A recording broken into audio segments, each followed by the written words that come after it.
The 2026 World Surf League Championship Tour rewrote history in front of the masses at Snapper Rocks. It's just a great challenge. I can show up against these young women. Stephanie Gilmore silenced the critics and once again immortalized her legacy as the Queen of Snapper reclaimed her Gold Coast crown. In the men's draw, another Queenslander channeled his effortless power into excellence and returned to the winner's circle on home turf. Oh, I feel so good. In all the Aussie glory, two Brazilians lead the rankings. See number one. Now, the championship tour traverses the Tasman Sea to the dramatic and diverse landscapes of Raglan, New Zealand. 50 years ago, the World Tour's humble roots grounded on the North Island. 50 years later, the world's best return to compete at the Cero New Zealand Pro presented by Bonsoy. Imagine what's next.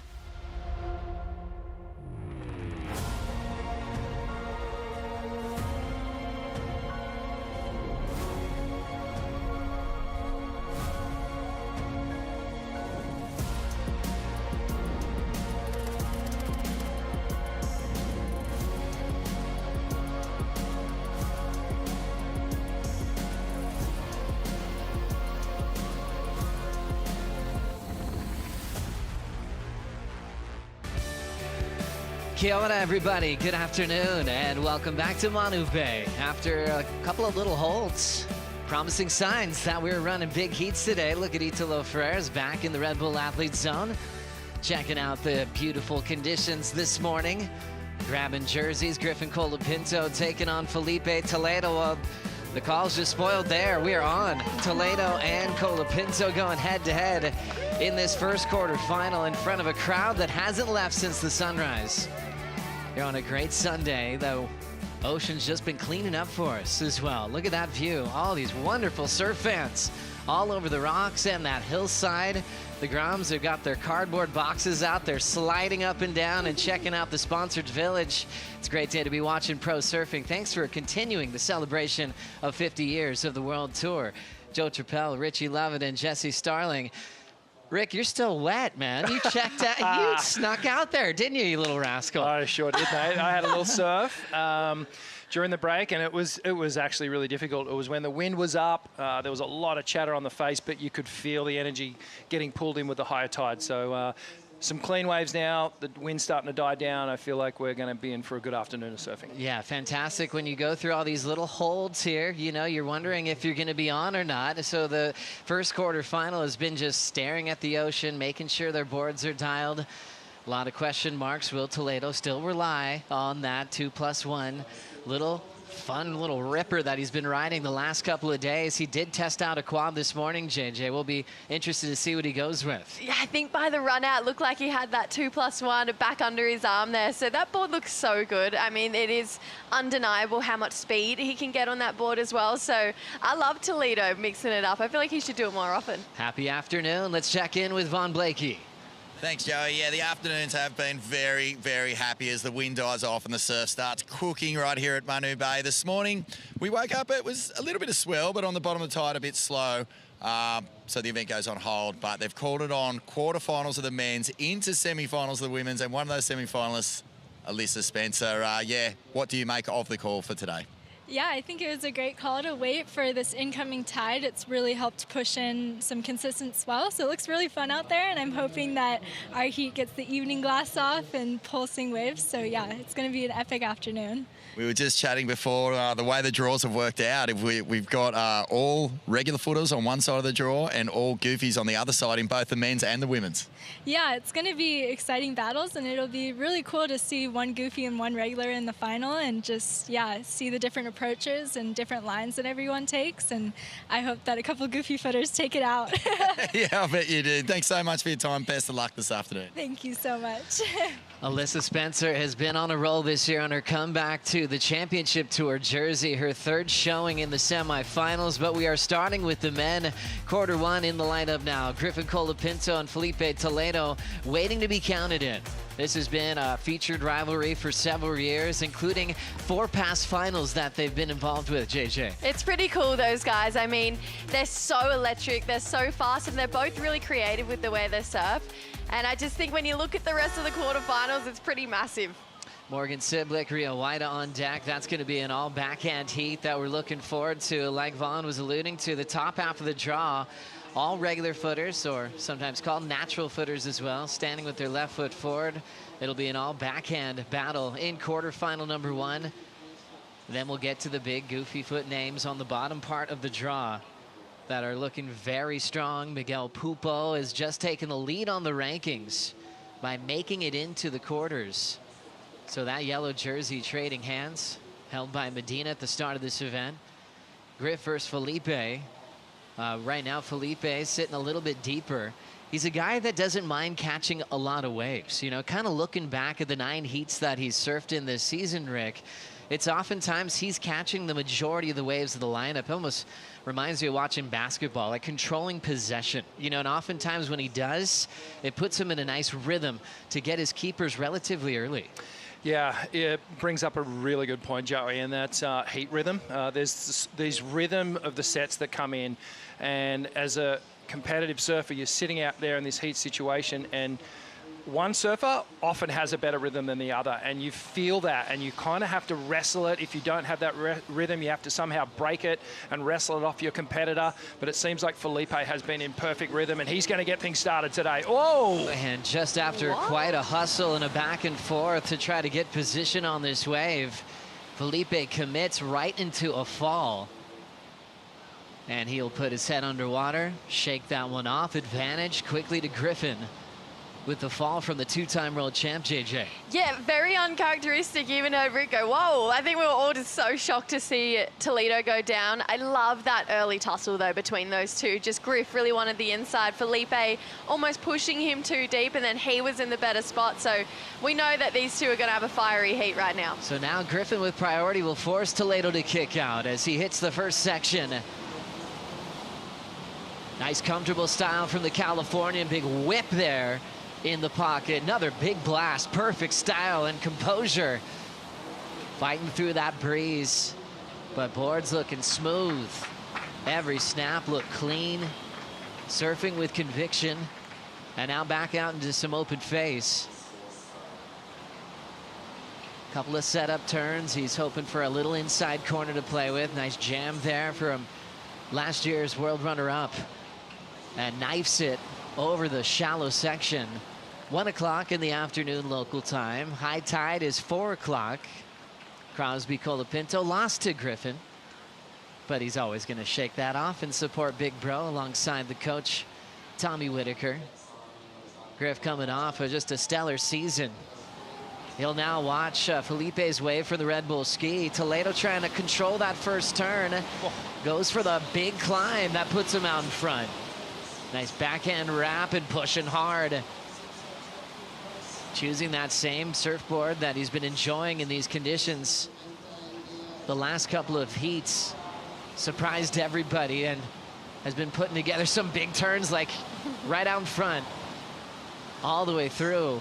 So after a stumble out the back, he picks up the pace and turns in some stellar backside turns.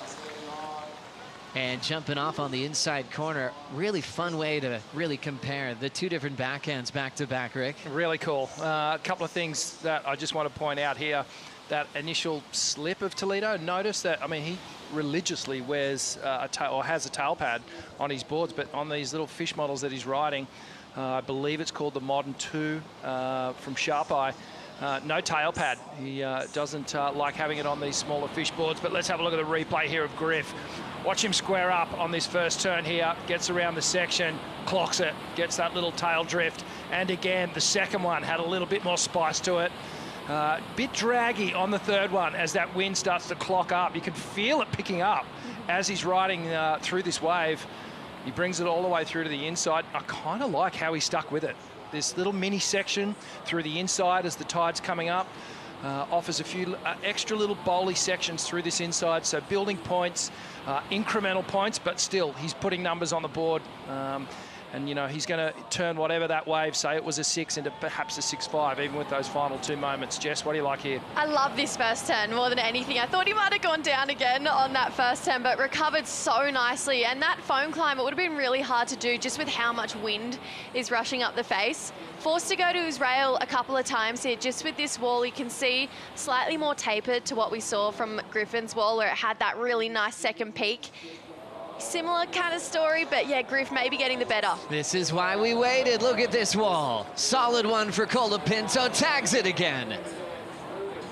With a lot of speed, he'll just knife that warbly little coping that's just lifting on him with that breeze, but crushing his target so well. Griff drives into the pocket. Nice clean snap. Now it's gonna really fill up, and he'll quickly call for the Red Bull ski to do another lap here in Manu Bay. Great decision from Renato Hickel and the crew, and surfers always have an opinion on the call.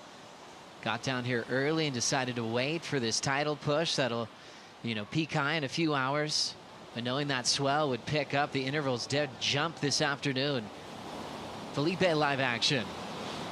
And he goes down again, riding that same model, the Mother 2 from Sharp Eye, 2+1, 5.8. Yeah, no traction pad, which is very rare. Aki is a guy that, you know, never used him. Michael Ho, Mason Ho. Coco Ho didn't for a while, and then she actually started trying him. Coco would laugh because sometimes her brother and her dad, Michael Ho, would take him off and be like, no, we're not doing traction in this family. She's like, guys, I like it. Eventually, she stuck to it, but typically the feeling is when you ride a board without a pad and you're so used to that kick, you can feel a little bit lost on the tail. That's why it's been so magnificent watching Felipe just transition so beautifully, albeit a couple falls. Yeah, I've got a 2+1 with no tail pad on it myself, and I feel like it makes you tune into where your feet are more and just those finite details. However, yeah, it can slip off the back easy, and we've seen that happen to Felipe. But I'd say just really human errors. I mean, there's a lot of wind running up the face. I wouldn't say that's anything to do with the board. More the fact that there's bumps you got to navigate. Yeah. They're not those perfect clean walls that we've seen. So this wind, it's east, so it's making it a little tricky. Let's check in with our friend Kaipo in the water. Yeah, a little report from the field. Joe, you're right. The fangs are in the lineup right now. We do have those ridges that you see can get catchy on the rails sometimes. Building swell right now, so our Red Bull jet skis will be very busy today shuttling our surfers back out. Surfers have been choosing to use the jet ski ride rather than paddle back out. And just sitting out here, you know, in the sun, in the wind, in the swell, I've been inspired by some Stoic philosophy. So I'd like to give you a quote from Marcus Aurelius to ponder. You have power over your mind, not outside events. Wow, that is really deep. Some stoicism from Kaipo Guerrero. I love it. Yeah, it's like probably what, you know, guys like Griffin channel. You know, when he's going deep into meditation, he wants to bring out the best thoughts he can, you know, what he can control, and to focus in on doing his best type of surfing. And when he's against Toledo, it seems to bring the best out of it. In fact, he's 4-3 in one-on-one heats over one of the best competitors we've seen on the championship tour. With Felipe turning in a 6-1-7 on wave number 3, Griffin 6-6-7. Let's dive into the story a bit further. Now into their 8th matchup on the championship tour level. As we discussed a few moments ago, they've had 4 finals, 2 wins apiece. So far, Griffin's out in front because he won the last matchup they had back on Griffin's home break, which is Felipe's home break too for 10 years at lower trestles. They both turned in 8s on their last wave. Always high-scoring matchups, Rick, when we look back. Yeah, you can see Griff has the nod on the head-to-head matchup, but all the other stats in favour of Felipe. So I'm sure he's going to want to get one back here, but I tell you what, a huge score has just dropped here for Griffin Colapinto at 8.5. That was that last set wave, and I can't emphasize enough how difficult that wave was to actually surf. Again, I had a quick free surf, and that wind chatter makes it so hard to hold that rail line off the bottom, off the top, and Griff just did it in such a cool way. Like, he looked like he was so connected, and he was almost ironing out the bumps. Really, really smooth surfing, and that's why he got the 8.5. The lines look a lot different just based on the surfboards they've chosen to ride, Jesse. As we look at Griffin looking interested here, 8.5 on his last. He's just gonna quietly roll into this one under priority. Already a snap to start, flying. There's the fin throw on the second decision. Big blast there with some power. Colapinto knifes it again. Under the priority of Felipe Toledo, he may be ditching that 6.67. A little messy section's gonna slow that last turn down, but he knows he's got controlled the situation. Luke Hitchings hanging out, celebrating his 50th birthday. As we watch Felipe Toledo up and down again, JJ. Yeah, this is so uncharacteristic right now from Felipe. Griff, obviously with that 8.5 on that last wave, something in me thought, I'm really intrigued what he's going to do on his next one, because the surfing he did on his 8.5 was great, but he had so much more to give. Felt like he was still sitting in maybe that second gear. He went a gear up on this wave here, and you can really tell just by the intensity that he surfed this wave with. He noted out. This wave didn't have a lot of bumps on it too, so it allowed him to draw these smoother lines. That second one, pushing through the tail at the top of the wave with that wind coming cross shore. It is so hard to do what he is doing right now, just with how tricky this wind is, but Griff just leveled up on that last wave. Pretty gnarly to see how 7.83 under the priority of Felipe Toledo. We're watching what Kaipo was looking at. What a crazy wave there to really extend his lead over Toledo, Kipes. Really, everything's going Griffin's way right now, Joe, and some just punches on the backhand there, getting the fins out the back. But, you know, I also have a thought that there's no real bad kind of sessions. There's sometimes just bad equipment choices. And I'm thinking about the equipment right now. During the hold, Felipe Toledo actually took out a swallowtail quad, and that looked good on Toledo. He's sticking with this 2+1, but with this increased power in this incoming swell, it seems like it's a little too loosey-goosey from what I'm seeing right now. I don't know what you guys are seeing in there, but there's been a couple of slip-ups for the two-time world champ. Yeah, good eye, Kaipo. It's interesting, right? Because he did have a couple of falls in his previous heat, and Vaughn brought it up in the post-heat interview, and Felipe was like, well, if you watch the replay, he had kind of a theory of why he fell on the smaller waves, but right now, this many falls, having Griffin now kind of turn things on him and get another keeper score under his priority, wow, things are not going to plan for Toledo at the moment. No, not at the moment. And really, if you want to kind of break down the boards a little bit further, you know, the nose measurement, which is 12 inches down from the nose, Griffin's board's maybe 11 and a half. I reckon Felipe's is about 14, around that zone. So it creates this kind of wider nose, which can catch. And we've seen him do that in that previous heat, and then we've already seen it happen once in this heat again. So he needs to make a little adjustment here and maybe get a little bit more pressure on that back foot, keep that nose out of the face of the wave, especially during those critical moments. It's interesting with the time on the clock.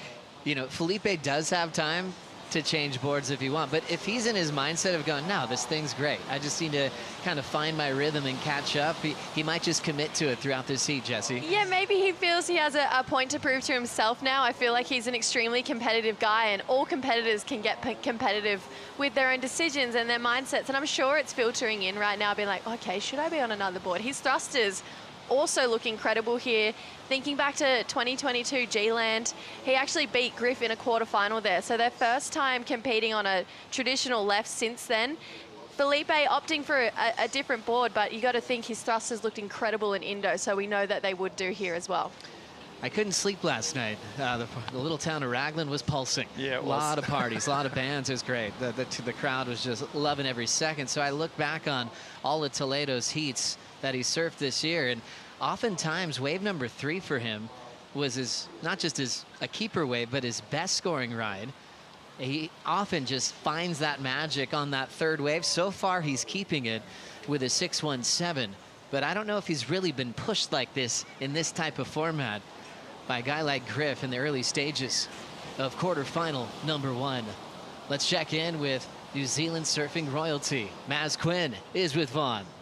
Thanks, Joe. Yeah, here in the Red Bull Athlete Zone with a legend of Kiwi surfing, Maz Quinn. And, mate, we had a little hold this morning. You went out for the Kiwi Expression session, but the waves are really starting to pulse into Manu Bay now.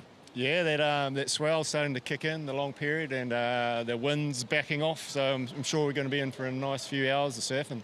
Mate, the surf looks juicy. Like, what are the surfers going to have to deal with? Like, where are the big scores going to come from for these guys and girls this afternoon? I think Griff just got that wave. He got an 8.5 on or 8 or something. That way he surfed it perfectly. And just waiting for those bombs that come through. You know, it's a long period swell, so it's going to be some lulls. And, yeah, just going to have to throw the anchor and wait for a bomb. And how difficult is it to deal with that chop coming up the face right now? Yeah, when we were in that Kiwi Expression session, it was really hard at the start. But now it seems to be backing off a lot. So the longer the day goes on, I'm sure it's going to back off more. And just your thoughts on Philippe's board choice, the 2+1? I wouldn't have ridden that, but I'm not Philippe, am I? So That's beautifully said. Good on you, Maz. Thanks for your insights, mate. Enjoy the rest of the afternoon. Cheers, mate.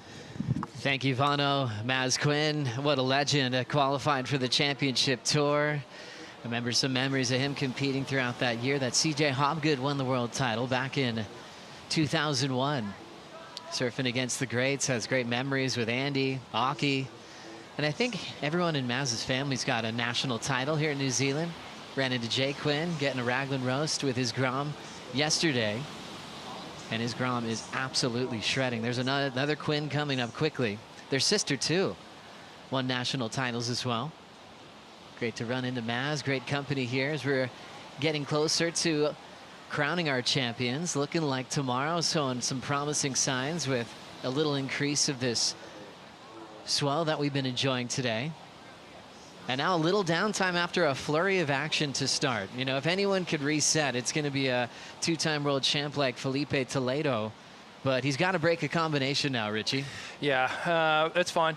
Felipe, I don't think he'll be stressing at this point. I think he just needs to identify one of those waves that's going to allow him to build up that rhythm and do those that backhand surfing that we've seen in the last couple of heats. This wind is crazy. It kind of picks up and drops off minute to minute. Looks like Felipe is going to pull the trigger here. Let's watch Felipe get himself going again. His best turn so far of the match. Into a backhand float, hard landing, picks it up for a vicious vertical snap. Another big blow off the top. Felipe is just going over the handlebars after he was showing the world that he was confident on his equipment. And another fall. But some of the biggest verticals until that mistake, Jesse. I was watching that wave and I was thinking, oh, when do you change equipment? But he just proved that he can rip on that one in these conditions. Here comes Griff, just highlighting, finding the flow state, activating a big backside hammer. Carves it and just kind of sees Felipe. He's like, I better try to get control again with my lead in priority. Perfect heat by Griff and Colapinto to this point. No need to ride that wave, just re-establish priority and start to make things a little difficult for Felipe Toledo. I mean, you look at Griff's third highest score, the 6.67. That's still better than anything that Felipe has put on the board so far. To your point, Jess, though, he showed moments on that wave where it was like, okay, he's got this sorted out. Everything's going to be okay in the world again. Felipe's back. However, you know, that little edge catch again, you cannot help but think it is... you know, a result of just that slightly wider nose on the board, because you don't really see Felipe make those mistakes when he's riding a normal board. So while it's easy for us to sit here and blame the board, I still don't think we should, because we've seen him just surfing amazing on it. Let's have a look at the replay here again.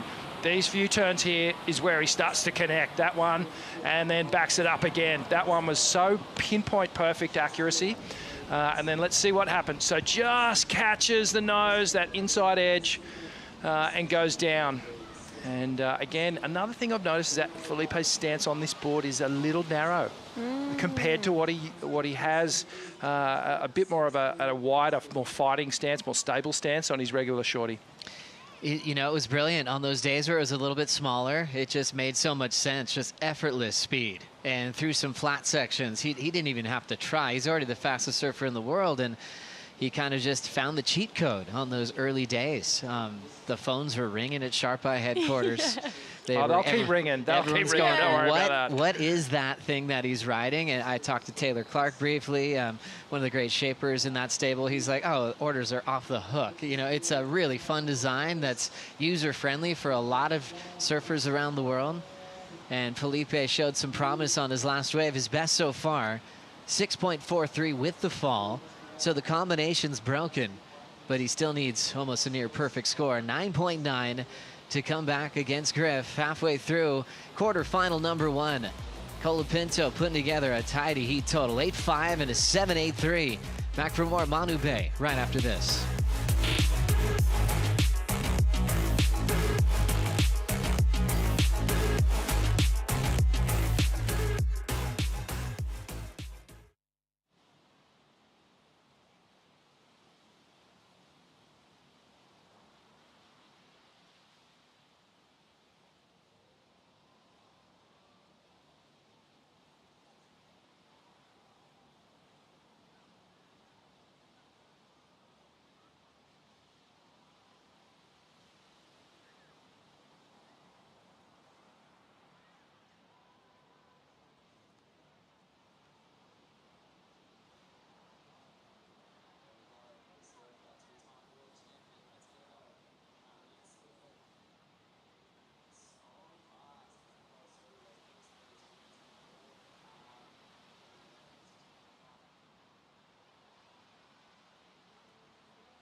The Corona Cero New Zealand Pro presented by Bonsoy is brought to you by Corona Cero, made with 100% natural ingredients.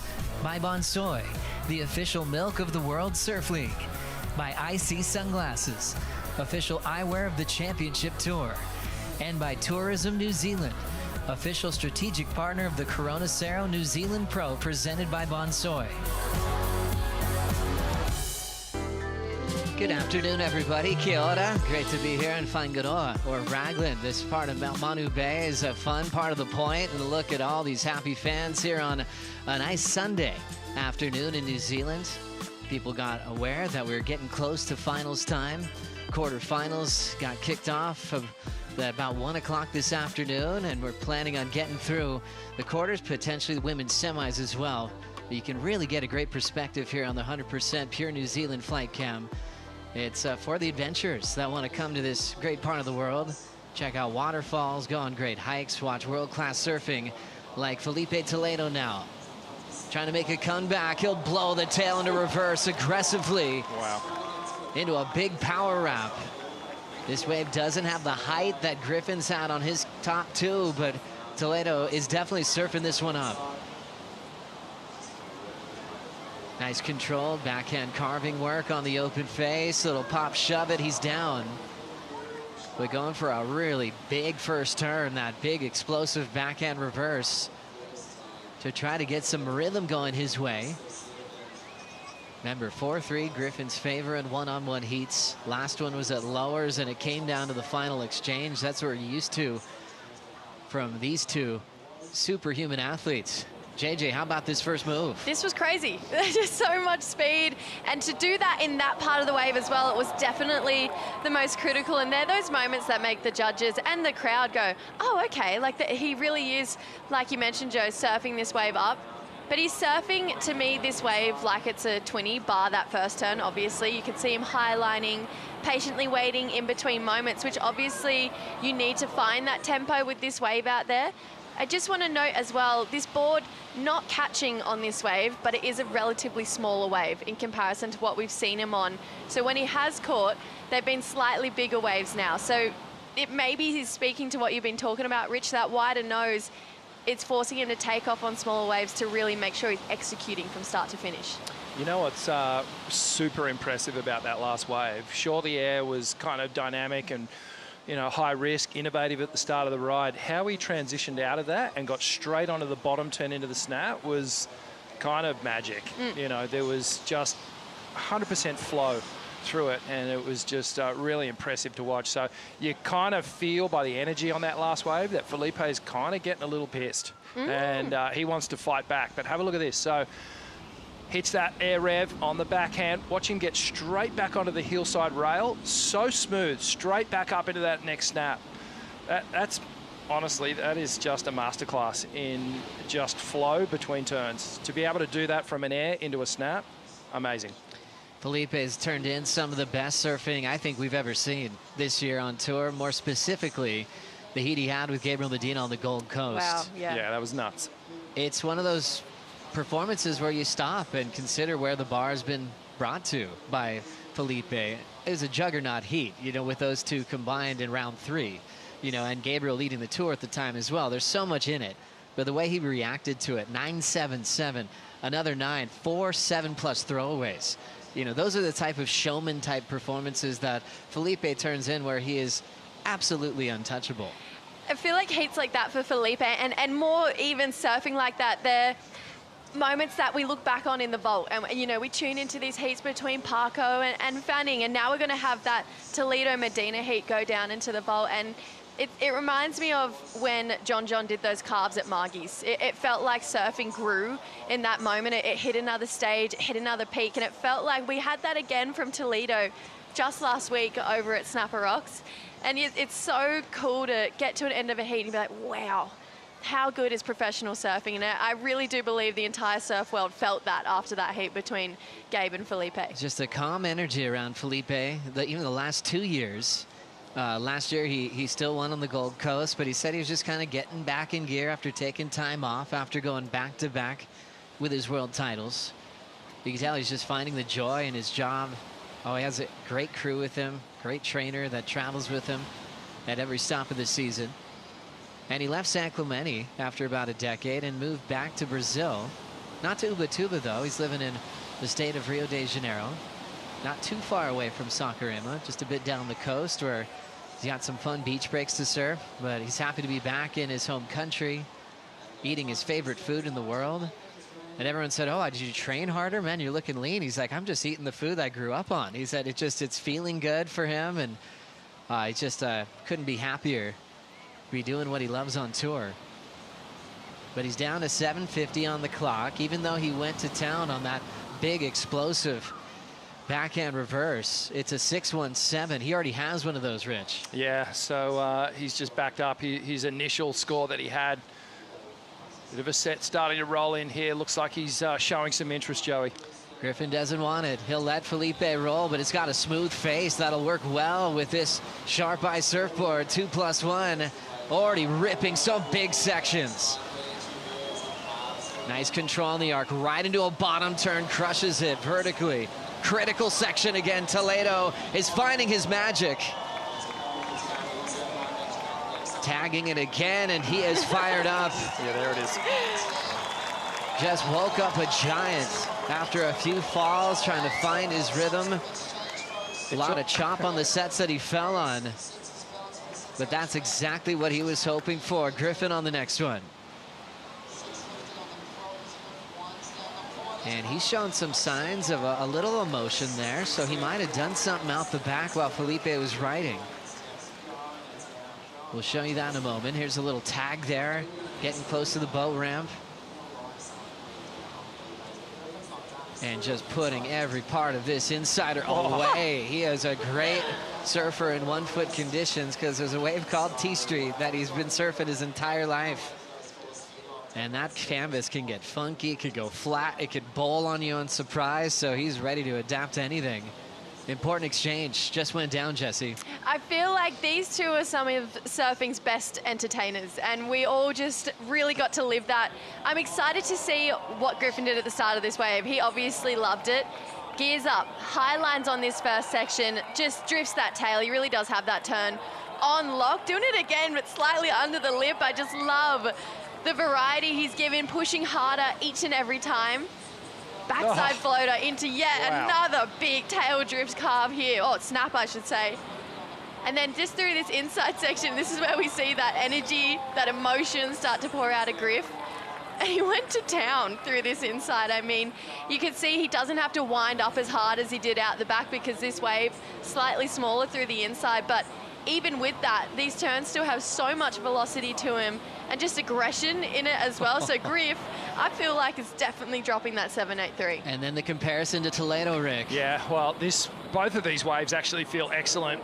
Some variety with Toledo here, just connecting with that lip perfectly, and more of a expressive carve, big elongated bottom turn on these, oh gosh, these carves down the line are just ferocious.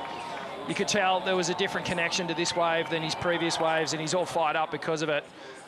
Just really toying with the lip there, that moment where he's just sort of hovering and drifting in perfect control. Felipe driving hard off the bottom, but I like these extended bottom turns. Bit more of a carve off the top on that one. Great angle here. You can actually just see the bottom of the board totally disconnecting with the wave face, and again, the fins popping out the back of the wave.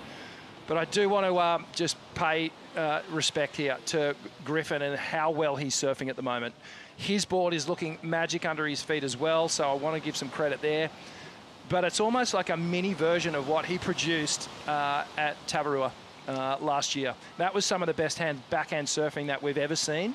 And I feel like he's replicating it here at Raglan, and he is on, man. He's certainly on. Let's check in with his coach. Tommy Whitaker is with Vaughn. Thanks, Joey. Yeah, I mean, we've got two of the best backside serves in the world absolutely teeing off out here, Tommy. Some lines just pouring into Manu Bay. This is what we want to see. Griff off to a howler of a start. Philippe starting to fight back. That's exactly what we want to see. I mean, Griff was so excited again. Whenever he surfs against Philippe, they have the craziest matchups. This is a really big wave that's going to go down now, so I might just sit here and watch it. No worries, brother. Go, Felipe Toledo, big sections. He's coming down from... He was still right away. Even though that was an awkward little hit, he's showing that he's got total control. Big hammer there again. And with this board design, he's going to make sections without a problem. It's really full there, so he's just catching up to the Water Patrol. He absolutely went to Hammer Town on that one, as we still wait for the previous exchange to come through at the 3-minute mark. Last wave for Griff, 8-6, he's up again. Nice blast there. The Californian steady off the bottom, another big snap. Jams it, and he sinks. So that will be a throwaway. And give the judges a chance to catch up here. Some big numbers to digest from the panel. Griffin's way before the 8-6, so he's counting an 8-6 and an 8-5. Don't worry about his last wave. That's going to be tossed. The last of Toledo, previous to Toledo, 8-7, as we see the IC drop down. And he has one more wave to lock in that he just rode, Jesse. Yeah, this is exciting. This is that push to the finish line that both of these guys are so good at doing. A lot of people crumble under pressure as we get to that pointy end of the heat, but these two just absolute masters at tying the bow. So both of them really trying hard to tie it better than the other one right now. But Felipe, that 8-7 was undeniable. He's really back in this heat, only needing an 8.4 here. And that last wave had some big moments, but I wonder if a couple of those fumbles are going to keep that score below what he's requiring. Numbers in from last of Toledo, a 6.8. That's his low score, but he needs an 8.4 now to take the lead. Griffin has priority. Minute 42 on the clock. Toledo interested, and he will hold back. Yeah, it's a special sort of wave that he needs now to get this 8, and you can see how far that Toledo is down the line here. Griffin, he started to inch his way, knowing at a minute and a half to go. He needs to play a little defense here, because if Toledo gets that opportunity, you feel like he's clicked into gear at the moment in this back half of the heat. Dropping the biggest number, an 8.7. Really coming to life. This is a great matchup between these two guys. Minute 10 to go. You can see Toledo still paddling out. He's looking at every one of these waves. He will commit to this. Almost thought he was going to pull in. Toledo, big carve there. Needs an 8.4. Big bottom turn, hammers it. Two-time world champ, backhand float. Great start. It's opening up for him. Toledo meets it with a beautiful turn. It's already filling up on him. but he found a nice kind of cupping part of the wall to put on a show, and what a recovery in this matchup. Was comboed at one stage. Now is the high single score of an 8-7. That's world champs type stuff, JJ. Well, let's watch some more surfing. Griffin Colapinto. 20 seconds to go. He's going to surf this one like he needs it. Beautiful start. Snap, snap to carve. Nice and tight in the pocket on all of his maneuvers. And the 27-year-old will just hug that white water, and I think that everybody on the beach, in the stands, in the Red Bull Athletes Zone will be on their feet applauding this performance from both of these athletes. Last year's world runner-up, always pushing Felipe Toledo to the very last exchange. Waiting on the last two numbers to make it official, Rick. Wow, what a heat. That was just amazing to watch, and that's exactly what we want to see. Two of the world's best just going at it. Two natural footers just putting on a clinic. And well, it was sort of the tale of two halves for Felipe, wasn't it? A little sleepy at the opening moments. The first half, a couple of mistakes, but then he cleaned it all up and made a really big fight back. And Griffin just sort of had control, surfed the perfect heat, really. And some of the best backhand surfing we've seen in this event so far, for sure. What a comeback for Felipe. Last score in the 7 range, not enough. A 7-1-3 to be exact. 15.83 plus total in the loss to Griff. Felipe's turned in at least 14 points in every heat he's surfed in this year in 2026. Which just means if you have him, you've got to bring out your best. 17.10, one of Griffin's best heats this season. And now he's running into the semifinals here at the Cero New Zealand Pro, presented by Bonsoy. Coming up next, an all backhand heat once again. Australia's Morgan Cibilic takes on Indonesia's Waida.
Thanks to our friends at Surfline for giving us the official forecast here at Manu Bay, letting us know these last couple of days of the waiting period were going to be very important to crown our champions. They sure are, Joe, and we're starting to see this swell fill in. This is we've been tracking this thing coming right under Australia and then up in between the west coast, the east coast of Australia, the west coast of New Zealand.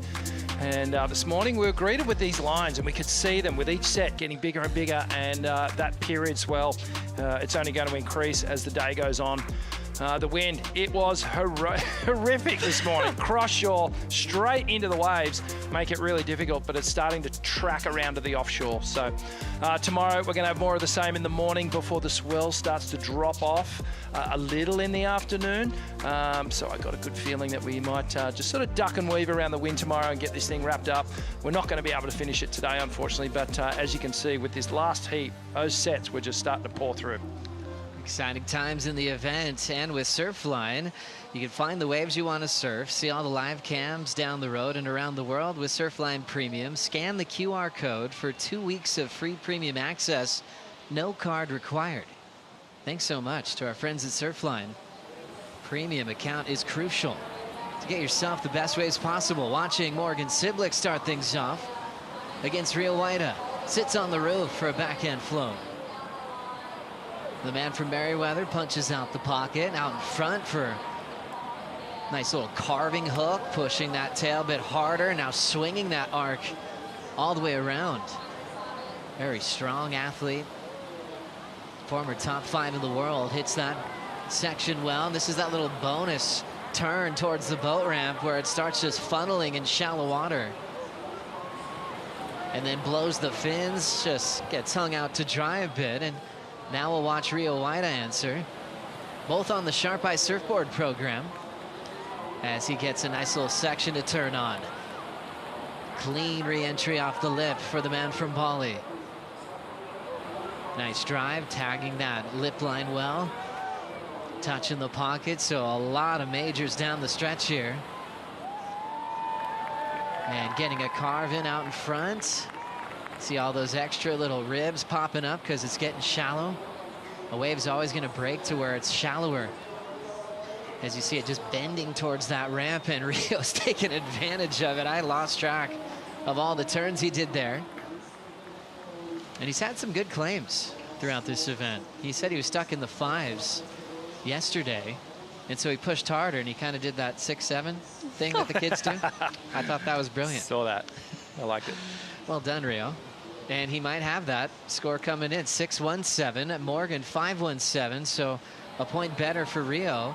We'll start with Morgan's wave, Jesse. Morgs has had this innate ability to just find the steepest parts of the wave, no matter what size of wave we have had throughout this competition. This one is one of the smaller ones that we have with conditions today. Unfortunately, left to go to a slight edge on his rail here, so we're seeing some tight carving snaps. And then through this inside section, similar to what we saw from Griff in that last heat, just absolutely tore the inside of this wave apart. I mean, going vertical in sections that don't really look like you can go vertical in. But I also love the fact that Morgs adjusted. He thought, you know what, I need to start adding a little bit more on the board right now. So threw the tail around, but just not getting the execution. How did Rio get an extra point, Rick? Well, I was just thinking about, you took the kind of words out of my mouth, Joe. I feel like Rio's wave stood up a little bit more. He had some nice angles through the inside here, and by that I mean these turns where he goes up and pivots nice and high, comes almost 360 degrees around, bringing the nose to face the foam again. But then he got this kind of bonus inside section that was just a little bigger than Morg's. And the other thing too, he kind of finished his wave off without the fall. So he gets these maneuvers on the inside, and at this point Morgan goes for that little cheese whiz and doesn't make it. So a cleaner finish as well, but I'm just going to say Rio's had that outside work where he was doing the snaps already, whereas Morg had to kind of go down the line, do a little lip line floater, and then start to wind up. This was a wave that Morgan just got at the tail end of Rio's ride there, so just a 1-7-7 quickly. That'll be in his top 2. Rio Waida sitting out there with priority, and the better start with a 6-1-7. Needing a 0.77 for the lead change. Yeah, always loves his backhand, has a lot of great waves, some of the best waves on the entire planet in Indonesia. Still always the surfer's dream to make it to where Rio grew up. The first man to represent Indonesia full-time on the tour. Here he goes. Big backside snap, pushed hard on that opener. Zippy little open-faced arc. And now just managing that tempo. He talks about angles backhand, of how he fades the bottom turn to set up the lip to hit. It reminded me of how Andy Irons talked about backhand snaps. He would almost delay his takeoff to be in the most critical part of the wave, and then he'd absolutely crush it. 2-time runner-up in CT events. Rio still waiting for his first big win. C-Panel's back out. Let's catch up with Griff and Colapinto with True. Thank you, Joe. Griff, that was an amazing heat. You waited a couple of days for it. You saw a lot of surfing yesterday, but back in the Rashi, and you're absolutely on fire out there. Yeah, thank you. It felt really good to get some waves. I mean, the end of that heat was nonstop, and yeah, I was just so excited to be surfing against Philippe. Like every time we've had a heat together, like it just brings the best out of each other. And someone's been asking me like, who's your favorite guy to surf against on tour? And I say Philippe every time, 'cause, like, something about it, like we just have the best battles every time. It's so much fun. And yeah, I'm just psyched to get through that and get some legit waves in that heat. Second semi of the year as well. That's got to feel pretty nice. I mean, being able to surf out here on your back end comes with a lot of adrenaline after that heat win, but also some challenges in regards to the conditions.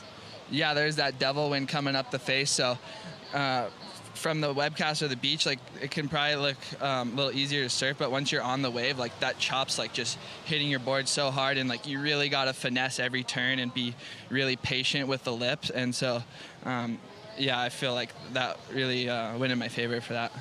You had a really great debrief as well with Tom at the end of that heat, just before we had a chat. What, give us some insight into what that was about and the energy between the two of you. Oh, just excitement, like, we've been on the road for like 2 months now, and, to have moments like that, that's like literally why we do this and why we love it so much. So like, and just the energy of the crowd too, like there's so many people down here, it blows my mind. I'm just so grateful for everyone. And like every time we would get a wave, you could hear the whole bluff going off, and it felt like we were playing football in the NFL or something. As well, I'd love to touch on your heat with Crosby too a couple of days ago. It was just that one heat, but having those moments together and those battles with your sibling, it's always tough to take a win over them. How do you guys kind of get over those moments and get back to normal functioning? I think it's been a little tricky because it's been so constant that we've been coming up against each other this year. And so it's kind of been a new thing, but now we're kind of learning how to handle it. And I think if we come up against each other again, it's just like, oh, well, like, it is what it is, and it's just part of it. But I actually want to give a shout out to my grandpops. He's in the hospital right now, I think going through something, I'm not sure, but I really hope that, that could send you some healing energy and some good juju for that. And I love you so much, and all my family home watching and sending support. Miss you guys, it's been a while since I've been home, but always can feel your love, so thank you. Thanks, Crew. Thanks, guys. Beautiful message back home to his grandfather, and we wish him the best as well. We're right there with you, sending the love as we have Morgan Cibilic in motion, throwing some water off the top. Big load up there, power hack for the Australian. Sets up the backhand roundhouse, tags the whitewater, and hops out. The guy who finished in the top 5 in his rookie season back in 2021, and then fell off the tour the following season at the old midseason cut, and then had a few years on the Challenger Series where he was in that conversation of being a couple of heats away from getting his spot back, and then he'd have to start from zero again the following season. Different story this past year on the CS. Had some brilliant performances, and my favorite, probably how he approached Pipeline. What'd you see on this one, Richie? I saw some good angles, to be honest, Joe. This second backhand snap had some sting to it, and this one here gets the little fin drift, kind of indicative of what of Griff was doing on that heat before. It takes a lot of pinpoint accuracy and timing. Needs to be just so on point to be able to hit that lip, get that little moment of fin-free drift, and get back control again, especially in these tricky conditions with the wind. Like, you look at this lip line on the wave. It's so uneven. It's like trying to find your moment where to do the turn is half the battle. And Morgan's doing really well at this point. And yeah, he's some good surfing on that one. I think it's still going to be around that sort of mid-range score, but really good signs from Morgs. Kind of had that underdog type profile to his name when he qualified for the tour. He even spent some time working in the local surf shop, surf lessons, lifeguarding. He was just kind of doing it all to put it together. And then just surprised the world with huge wins over John Florence more than once in that rookie season. Had a lot of heats with Gabriel Medina as well, because he kept making finals day. But it was a different calendar that year as well. We had CTs at North Narrabeen. We had CTs at Wajima, Rottnest Island. The tour was just kind of pieced together. We had an event in Mexico. So it was a totally different look to the tour compared to what we have this season. Let's check in with Kaipo. Yeah, Joe, I just wanted to, this heat with these two surfers, and you would call them just both fundamentalists, right, in their surfing, in their backhand surfing, because there's very good fundamentals to each of their surfing. You heard Griffin talk about, you know, the fangs and the ribs and stuff. Those sometimes dissipate, but the odd thing is, when a set comes, it seems like they get kicked up, and the wind gets kicked up. We're in a lull right now, and things are gentler out here. So hopefully that's a good sign for the afternoon. But when the waves come, it seems like the winds get kicked up. We got a wave coming right now. We'll see if anyone uses priority. Nice inside, Kaipo. Here we go. We've got Waida just trying to force this one to let him around the corner. He's got to step off. So Morgan Cibilic will have priority. But yeah, the evenings have been just so glassy, so dreamy with the sunset. How about Carissa Moore with her energy? I mean, she seems to lock in the best part of the day when she's been competing out here in Manu Bay. She might just get it again today, Joe. I mean, she's in the second semi-final. The women's are on after the men's, so she really has been timing just that perfect Arvo glass off. So yeah, that is on the cards. Semi-finals for the women, following the quarterfinals. So Sawyer Lindblad, Alyssa Spencer, followed by a big rivalry we have on tour with Carissa Moore and Betty Lou Sakura Johnson. Before we get there, that'll be the goofy foot side of the draw. Yago Dora, the reigning world champ, has Cole Houshmand.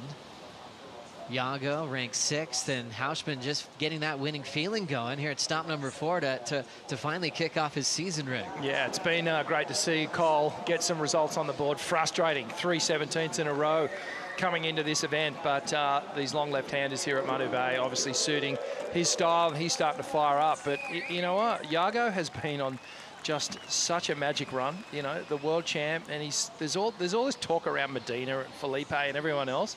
Medina's just going about his business, dropping 8s and 9s and just kind of cruising through heats. But you know, he's had some early morning heats in this event as well, and put some really good heat totals together. So that's going to be a crazy matchup between those strong goofy footers. And then also Miguel Pupo has just passed Medina on the live rankings to get back to world #1 for the moment. We'll see what that yellow jersey does as we get through finals day, as Yago's still in the mix. There's some scenarios there. And he has Italo Ferreira. That is a super heat. It's kind of proving, too, that Miguel Pupo wasn't just like, cool, I won bells, let's cruise. He's got a world title to think about. I really respect that as well, because you could see it was such an emotional win for Miggy down at Bells, having never made a heat at Winky Pot before and then going all the way to win against someone like Yago, who was the reigning world champ coming into that. He didn't want to lose that yellow jersey. So Miggy, I love the fact that he's still so driven and wanting to put up a fight. And I really feel like he's got a good chance with Italo. I mean, it's kind of like the fox and the tortoise, but it's not that Miggy surfs slow at all. It's just that Yago is the fastest person ever. Here comes Waida under priority. Has some space right here to snap, but falls. So he's down quickly. Yeah, thinking about switching up with boards. Italo on a polyurethane board, which is really interesting because he rides epoxies all day long, even at big chopes when he won. And then to actually go to a PU surfboard when some are thinking actually epoxy in some of the more smaller gutless sections on this wave, it's kind of fascinating.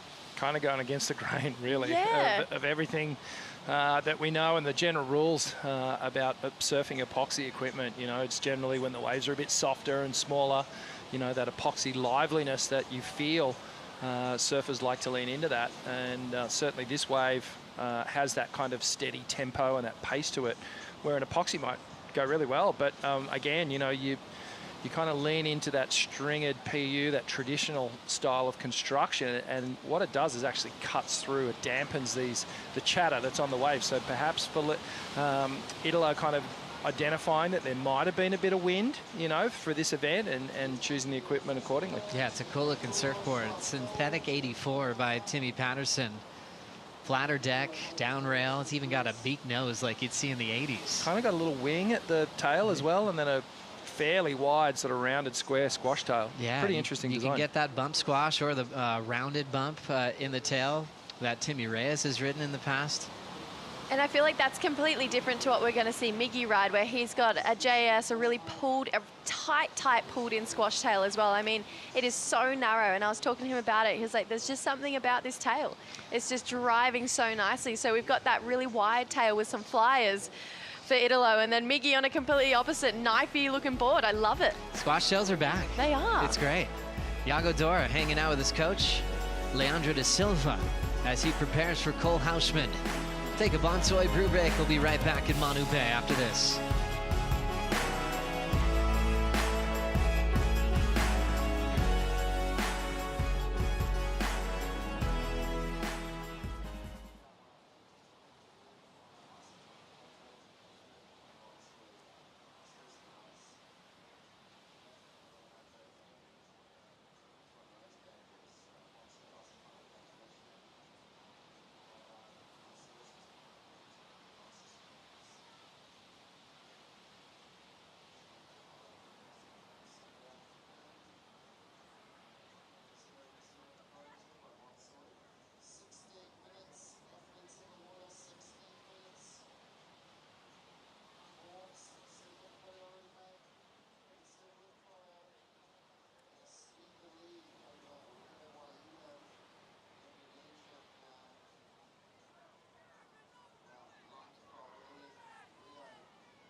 This has been my view for the last 30 odd years now. Grew up here, born and bred, very lucky. Obviously Raglan's a bit of a surf town. Cute little cafes everywhere.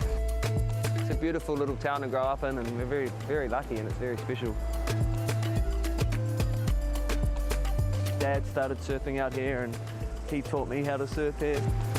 It's a very small community. You get to know everyone, everyone's very family orientated. Ever since I started surfing, the community's been awesome to me. Followed my journey around the world. For the last 15 to 20 years, I get to compete and kind of give back in a way and hopefully make my community proud and my country proud. Big thanks to Corona Cero for headlining this big event here at Manu Bay and taking Billy Sterman all around his hometown as we go right into live action. Rio Waida finding a gem of a wall to paint up with that Sharp Eye surfboard. Pushing off the bottom, nice arc again. So casual in between his turns, knowing that he's easily locked into the tempo. And now fading. Sometimes he can get a little inside corner. He's reading this one pretty well. And he's opened it up for himself to tee off. Water Patrol standing by. He's got more turns to lay in the pocket. A little snap to carve. Whitewater's going to push him down the line towards the boat ramp. Hits it one more time and steps off. So we saw Rio use priority. Didn't work out. He's tried to kind of make up for it ever since, but that one definitely paid off. Got a wide open face to tee off on, Richie. Yeah, felt like the best wave of the heat for sure. Nice clean rails and just really sticking to that rail work through a lot of those turns. Kicking the fins free once or twice, but I was actually wondering when someone was going to get one of those ones that stretched out into the bay and then take a little U-turn and bring it back and get that bonus section, which Rio did. Really smart surfing here. Late takeoff, comes around this section and put Rio in a pair of trunks, and all of a sudden this is starting to look like Uluwatu. Beautiful carve down on the backhand, gets a little tighter there, little fin drift. Better angle on that second turn, another high carve on the face. Comes around this section again, beautiful pace and tempo to this wave. That's a more critical snap. And then right here, he identifies that it hits that fuller section. And so he brings this one down so it hugs the rock and goes again. And then Rio just building a few extra points here. Clicks it, slapping away on the inside. Love this water angle here. You really get to admire how these surfers get off that heel side rail, get up, transition onto the toe side rails, really pivot and work the board around, staying so close, just toying with the foam. That's that power source that we keep talking about. As close as you can stay there, that's where you're going to really produce all that acceleration and speed. Rio Waida showing there that he's definitely got one of the best backhands on tour as we enjoy the 100% pure New Zealand flight cam. Raglan's just a fun place to hang out in. A lot of great people, cool restaurants in a small town, a lot of tie-dye shirts, a lot of happy people just hanging in their vans and living the surfer's dream here.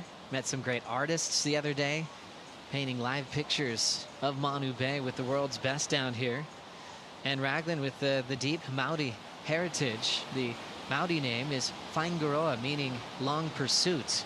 A lot of the world saw this place for the first time in the cult surf film Endless Summer by Bruce Brown back in the 60s. One of my favorite movies of all time, just making everyone want to travel the world and find waves. And that's always going to be an endless pursuit in our surfing lives. And just great for the tour to have a new stop. For the first time ever, we're here at Raglan for the men's CT and women's CT. Women were at Taranaki for a few years when Paige Harrop was on tour. But as we continue to celebrate 50 years of the World Tour, remember stop number 1 was up at Piha, won by the great late Michael Peterson. That year was 1976. That was a world title year for PT, Peter Townend. He didn't win an event that year, but he was the most consistent. Ian Cairns had 2 wins that season. Sean Thompson went back-to-back in 2 events in Durban, South Africa, the Gunston 500 and the Hang 10 event.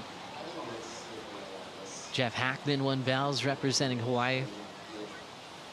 Roy Russell won the Pipe Masters. But it all started right here in this great country of New Zealand. 9:50 on the clock. Rio Waida 6.73. Morgan with priority needs a 7.3. Let's send it to True Starling with Nathan Hedge. Thank you, Joe. I'm in the Red Bull athlete area with Nathan Hedge and Hoggy. Morgs is kind of on the ropes right now. He's got priority, though, needs a 7.3. And you guys have been spending a lot of time together in the sense that, you know, morning coffees, you've been in each other's pockets. So it feels like you're more of a mentor role as well as a coach. Yeah, I mean, Morgan knows how to surf. He's so lethal and deadly on his backhand. So it's just about, you know, a few little key points reminding him of, you know, thoughts can kind of get away from you during an event and when pressure comes up. So just reminding him of key things to focus on, just giving bite-sized chunks. So it's pretty straightforward in that regard. But he's look, he needs a 7.33, and look, I just think after the back of Felipe and Griff's heat, there's kind of like hasn't been the same amount of waves yet. So they're just kind of keeping the scale where it's at. And I think Morse can get the right wave. He's got 7.33 all day, and there's actually something brewing out the back right now with a bit of luck. You're feeling the frothy, Hog. You know, this is a really good heat as well. Rio, he's got such a strong backhand. Morgs' backhand is lethal as well. We saw him get an equal fifth in Narrabeen. How excited was he and are you for this heat? Oh, for sure. I just reminded Morgs, like, his form in Hawaii was he was just reminding himself, like, how good the waves were and celebrating that and having a lot of gratitude for how good the waves were. So we just looped back on that before paddling out. Look, the waves are firing and you get to surf this lineup with Rio. So it's an epic battle and you deserve this. Take this opportunity and go run with it. We love it, Hog. Thank you, guys. Nathan Hedge, one of the best surfers in the world, many years on the championship tour and some of our favorite surf movies, and now one of our favorite coaches. 8 minutes on the clock. Here comes Cibilic and the wave that Nathan Hedge was dreaming of. Teeing off, big power blow off the lip line for the Australian. Whips it again with the slide.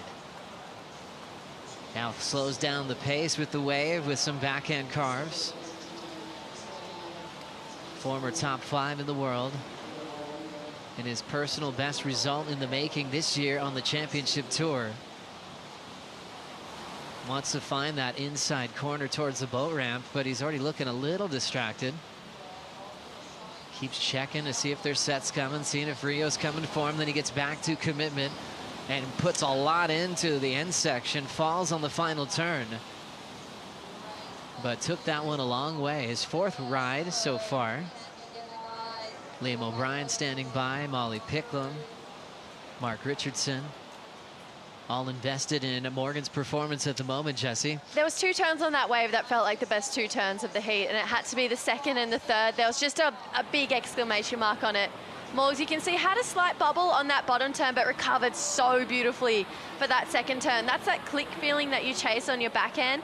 And then to tee it up with variety, he got the drift on the third turn here.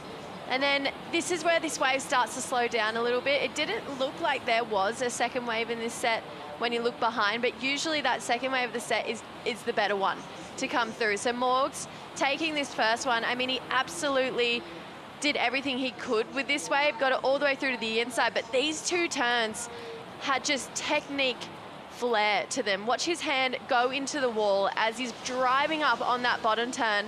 And just to kick those fins out, again, I said it with Griffin, it is so hard to do that in that part of the wave with the amount of wind on the face. Rio Waida just picked this wave up as Morgan was finishing. Unbelievable start out the back, Rick. Wow, incredible stuff. You can see automatically a bigger wave for Rio, and he is feeling connected to this thing and showing us variety, and that was going to be my only criticism of this heat today, was these guys have just been going blow for blow, but a lot of the same kind of jab, and I wanted to see him mix things up a little bit, and I feel like Rio has just brought some more variety to this wave. Really mixing those quick backhand flares with a bit more connected carving off the top as well. Gets a bonus section through the inside. We know that Morgan, he tripped up and fell on the end of his ride. And it looks like Rio, well, it looks like he's just going to complete the ride without the fall.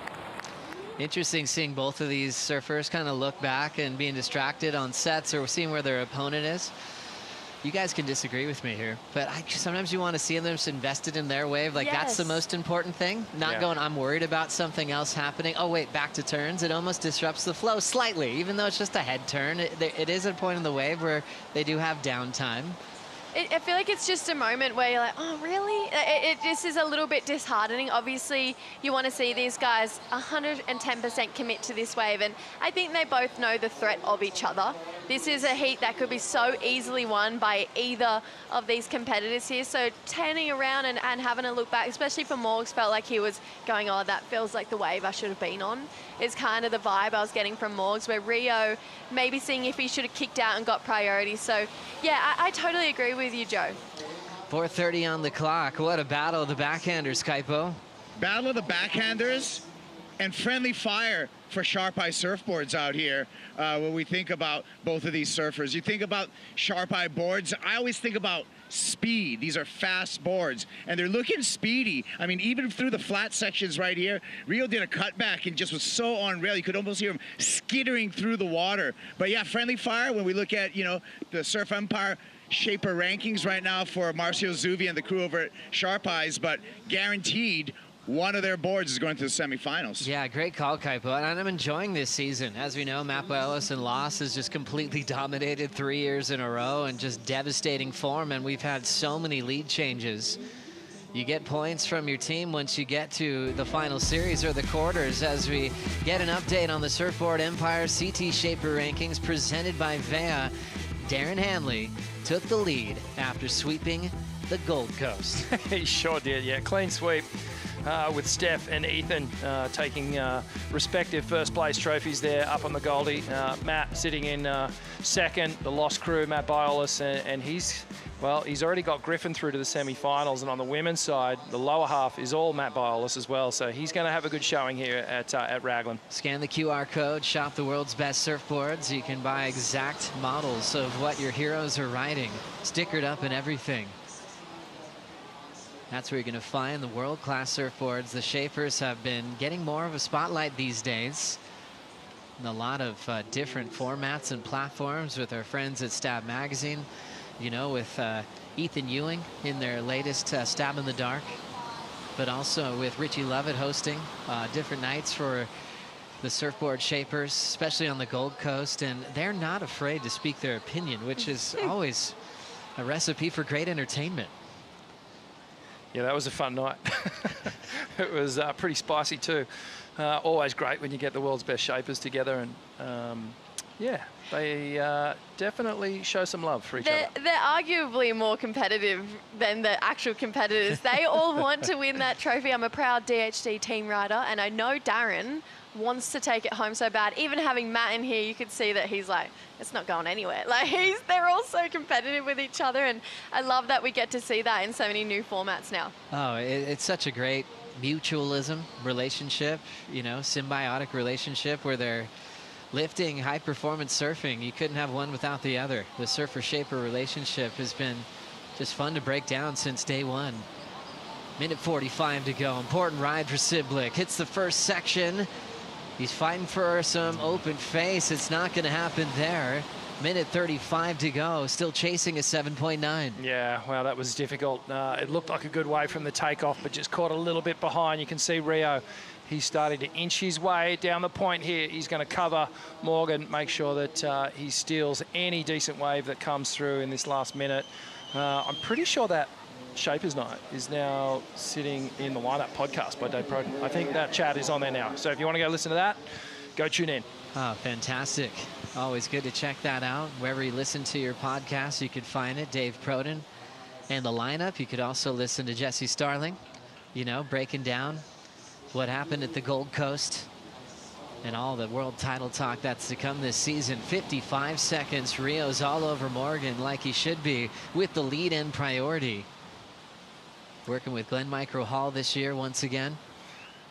Yeah, you know, Rio's been such an astute competitor and really trying to learn his trade and just extract information from a lot of different sources, but working with Micro for the last couple of seasons. He's looking good. He's sort of done a point better on each one of his waves. He's chosen bigger sets, and it looks like he's one of the bigger sets that we've seen of the event. 20 seconds to go. Rio will use priority. Let's see if he can turn into a score. Throws down a nice carve. Look at that speed. Well, chatter off the bottom, but controls it. Now just cruising. Checking in on Morgs. Looking at his Apple Watch for time. He knows he's into the countdown. This wave will count for Cibilic. Needs a 7.9. Whoa. Big carve to start off the top. Big belt there, putting a lot into that power hack. So far, so good. Cibilic crushes it vertically. How's this transition? Throws it off the top again. Driving into a big section there. Cibilic stays on his feet. Keep going. Keep going. Already celebrating. Jesse's going, remember, there's a little inside corner to play with, and there it is now, back to business. He's fallen on this end section turn a few times, not now though. Morgan looks for one more snap, and now stands tall. What a crazy finish to quarterfinal number 2. Oh, wow. What a incredible finish to this heat. And well, for Rio Waida, the hardest thing to do as a competitor when you're sitting there with priority is to let that first wave go. We've been talking about the second wave of the set here at Manu Bay all through this week, and it turns out that that is exactly what Rio should have done, is let that first wave go, because that second wave was an absolute nugget, and Morgan Cibilic has just teed off on it. So let's just break it down here. Big wave, draws hard off the bottom, open carve to start things off, squares it up, gets the drift on the second. So to this point, perfect surfing. Gets it up there, almost vertical, drives hard off the bottom again, ropes it around, gets straight on that bottom turn again and clicks with the lip to bring it down. 7.9 is what he needs, almost excellence. Nathan Hedge, Molly Picklum are all celebrating there, thinking that it should be enough. Morgan's getting the message now. It's an 8-point ride. Wow, I see the score drop down. Unanimous decision from the panel. Upsets Rio Waida on the final wave. Oh my God, so good. Nothing was going my way. Come on. Woo! Yeah, Morgan. Yeah, Morgan.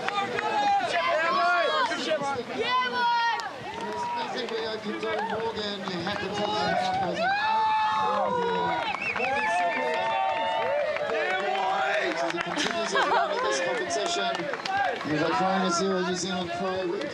The vibes are high here at Manu Bay. A feeling that only Morgan can describe, when he's probably thinking this heat's going away from him. He had one last chance.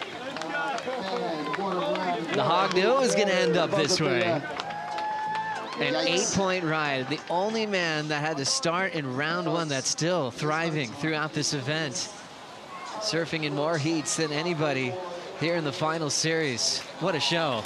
It was easy the best way of the heat. And then when you think back to Rio's 6.7, 6.8, it had to be a 0.2 better than that. So when the 8 came through, I was like, I'm not surprised. It was the best wave of the heat, and then he surfed it perfectly as well. I tell you what, though, as a competitor, this is how you want to win.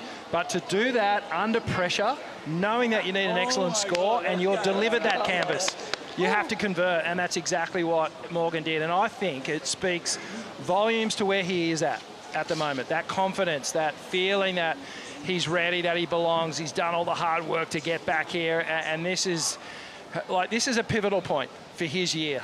That could be the thing that kind of rockets him up towards the top of the ratings. Morgan Cibilic in the Red Bull Athlete Zone, knowing that he'll have Griffin Colapinto in the semifinals. What a heat. How good is pro surfing? Up next, Dora takes on Cole Houshmand.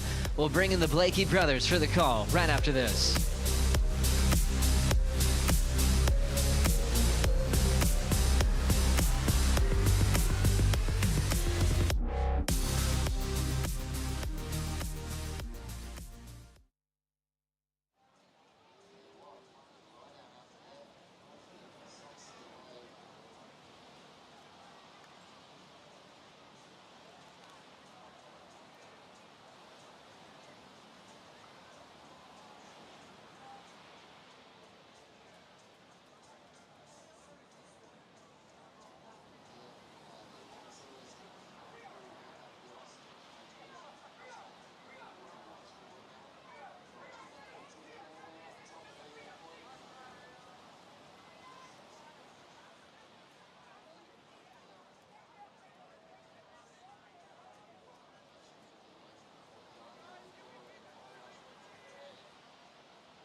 Kia ora, welcome back to the show. The Corona Cero New Zealand Pro presented by Bonsoy quarterfinals are going off. The first 2 heats have been huge.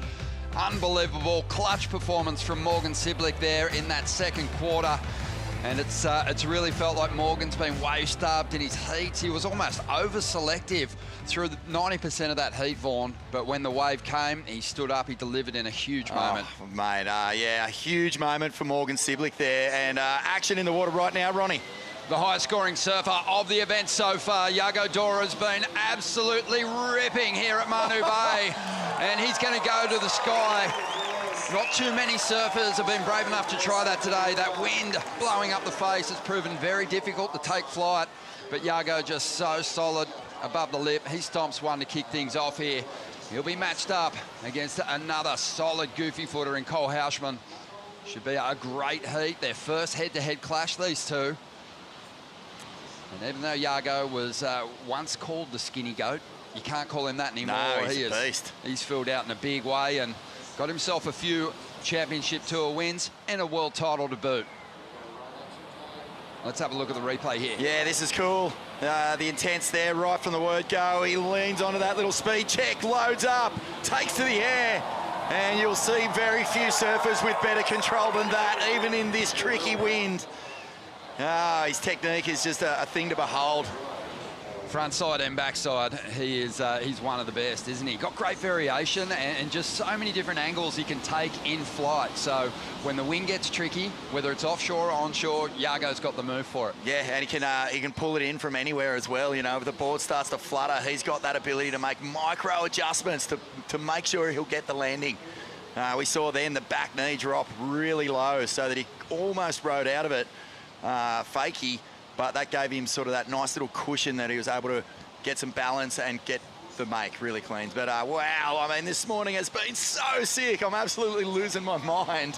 The first heat was pumping. The second heat was a little bit slower, but the battles have just been first class, elite. Yeah, even from the losing surfers. Felipe in that first heat pushed Griffin right to the final hooter. And Rio Waida, well, big props to him as well. Look sharp out there and really make life difficult for Morgan Cibilic, who is now in celebration mode with True Starling. Oh, big celebration mode here, Ronnie. Morgs, a buzzer beater finish for you. You've been surfing since round 1, and you're the only surfer left in the draw that surfed in that first round, and now you're in the semi-finals. Yeah, I'm just bloody over the moon, you know. Absolutely over the moon. I kind of was having an absolute shocker before that and made a fair few major errors. Not the majors you want either. So, yeah, I'm just stoked to get through and get an opportunity at the end. Like, I was extremely lucky that wave come through with 10 seconds to go, and just to be able to convert on it, mate. That's why we do it. I actually think it was 3 seconds to go when you stood up in that last one. Let's talk through that 8. I mean, the thought process, the turn selection, everything. Like, let's talk through it. Yeah, well, I kind of had a blunder before going that one, and then Rio, he took that first one off me, and I knew that there was like one behind it, so I was just trying to scramble as far out as I could up the point so I could stand up in time. And yeah, I thought I paddled up too far. I was going to be too deep, but it just feathered and walled up the whole way, and it was kind of the wave I was searching for the whole heat. And yeah, I don't know, once I stood up, the eyes rolled back and just went to work and got the job done. Shark mode for Morgs. Hey, it's your first semi-final, your first head-to-head with Griffin Colapinto. That's going to be pretty special.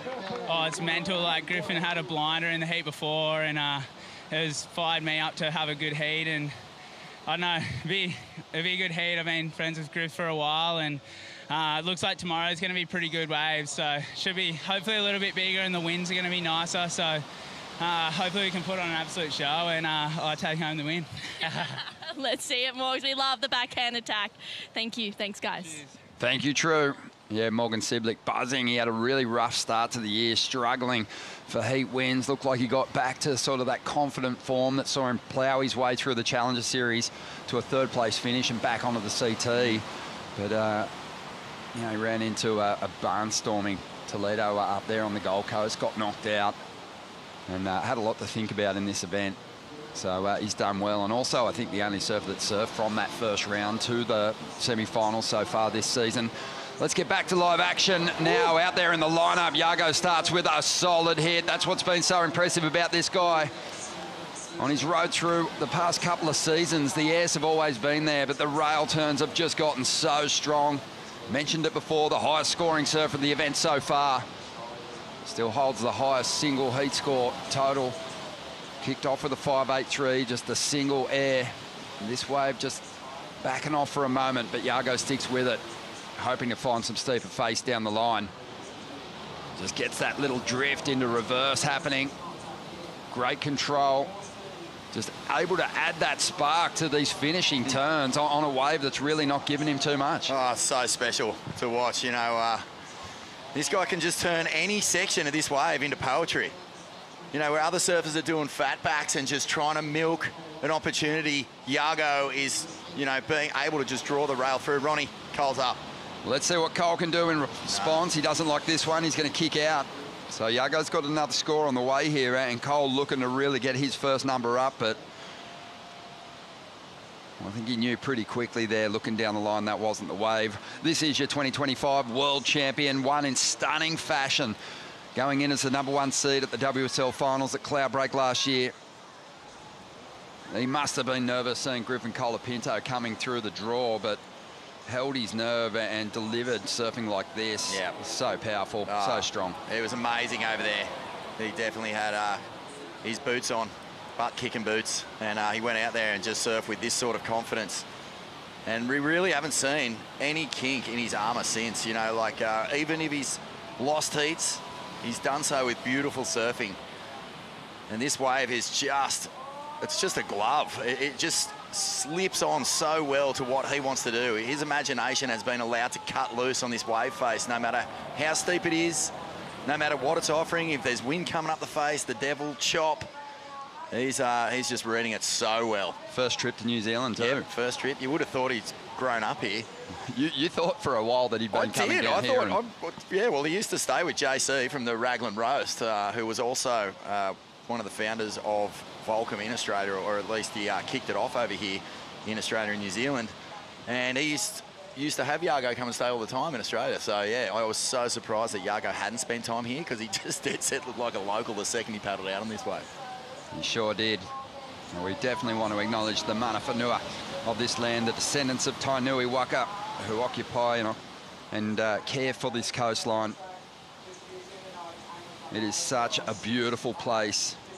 And Manu Bay, Waikari, a lot of surfers have fallen in love with it, and none probably more so than Yago, who's just been on a heater. His heat score average is way beyond the rest of the surfers remaining in this contest by a couple of points. Griffin's starting to close in, but you know, you've got to also remember we've had a lot of different conditions on offer, and some surfers haven't had as clean a surf as Yago, but there's no denying the form he's in. Here goes Cole Houshmand now on his first real opportunity. Very strong layback jam, putting it all on the back foot.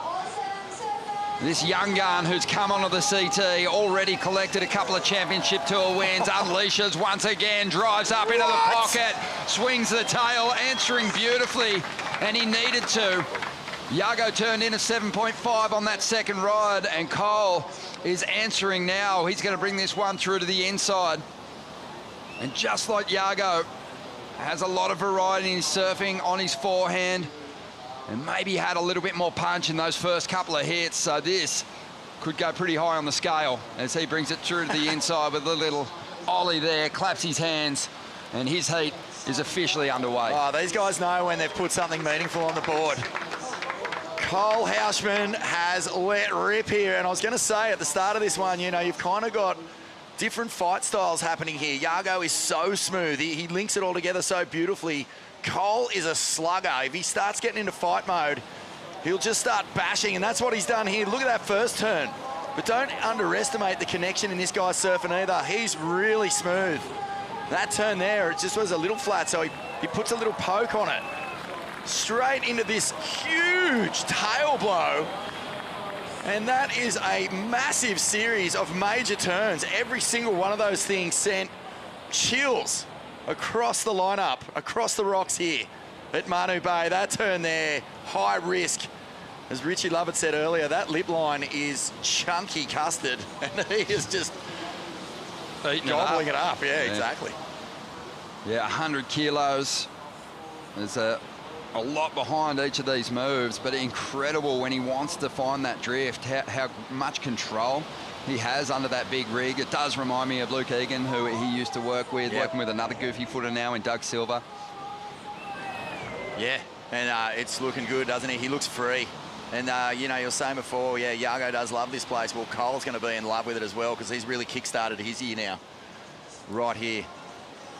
Waiting on these numbers to drop. You know they're going to be good. Yeah. I mean, Yago started so well, you know, with that fantastic rhythm once again. Took to the sky, took a chance on a medium-sized set just to get a score on the board, and then connected with a decent wave. Showed great speed, great flow. But Cole Houshmand kind of took it to another level with the power unleashed in those first couple of turns. I agree, and it's going to be unreal to watch how Yago responds, because, you know, he has been so on fire. It's almost unchallenged what he's been doing on his way to this quarterfinal. But this is going to be a battle, because he's about to drop a huge number. Pretty remarkable what Cole Houshmand's achieved in just 2 years on the CT. Couple of victories already. His year was kind of a bit of a sleeper in 2025, but came home really strong with that victory in Rio. And Iago Dora now looking for a reply. And he finds a beautiful section there. And he's starting to spin out. We love the fact there's a high performance left on this championship tour schedule.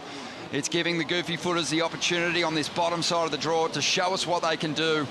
And so far in this third quarterfinal, they're not disappointing. It was an 8.5 for Houshmand on that last ride. So Iago, even though he still hangs on to the lead, he's very aware that Cole's closing in, and this way is really going to help him.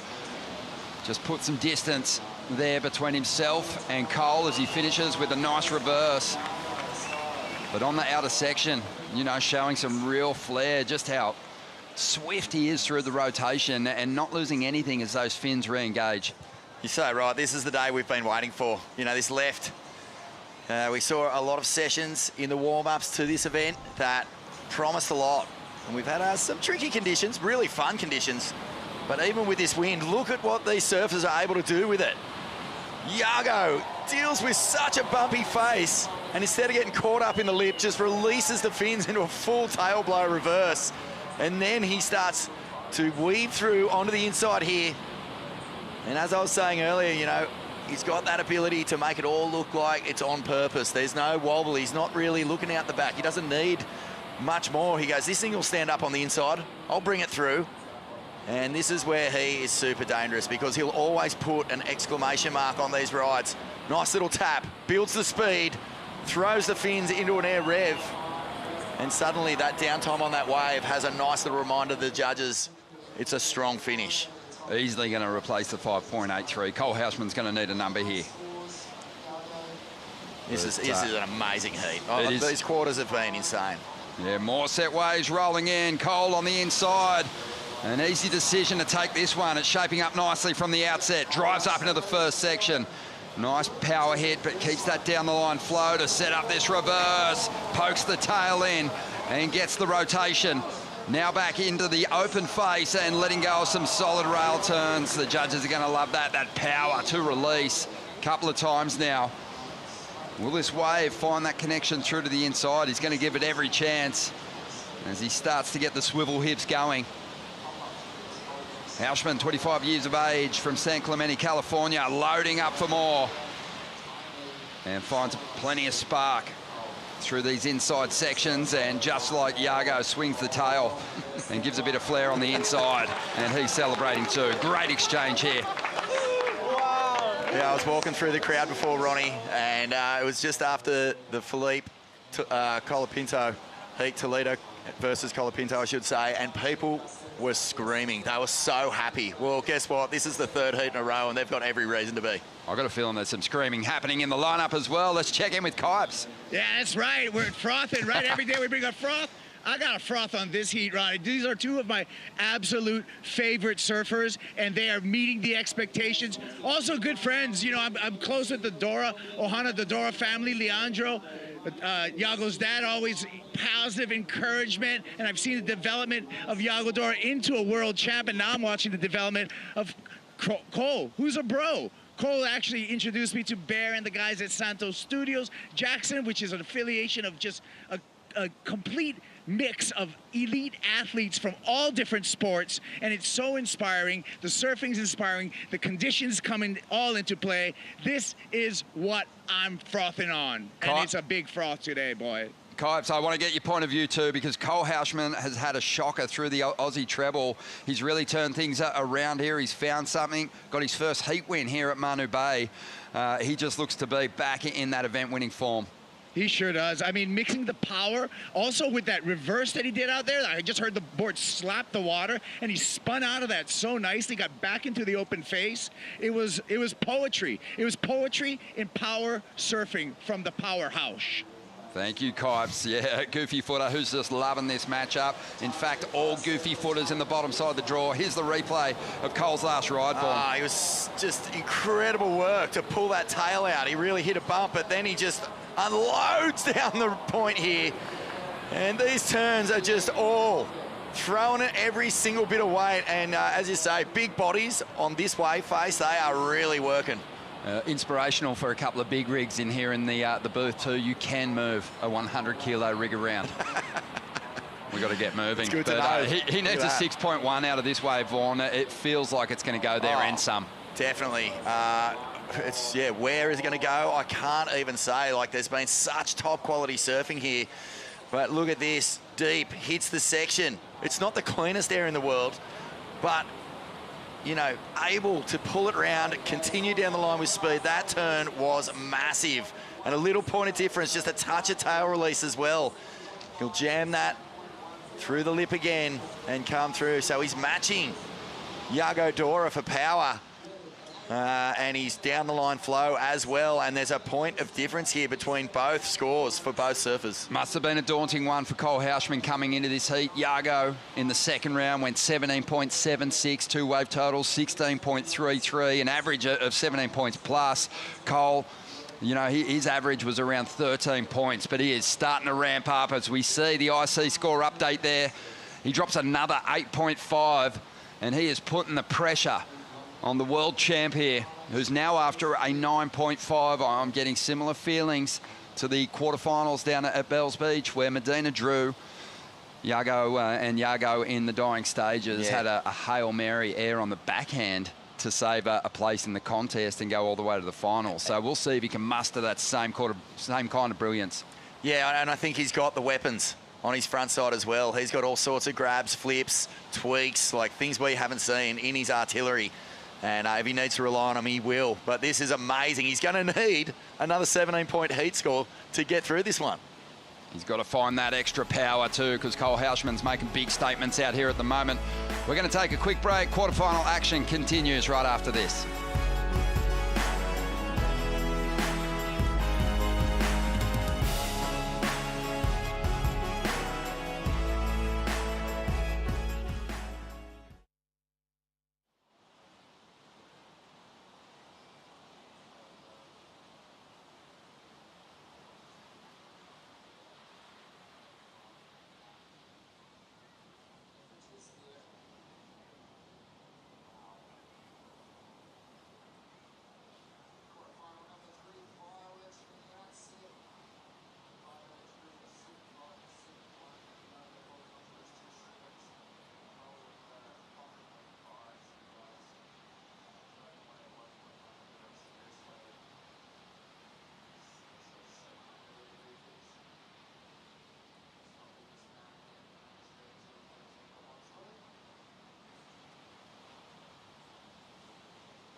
The Corona Cero New Zealand Pro presented by Bonsoy is brought to you by Corona Cero, made with 100% natural ingredients.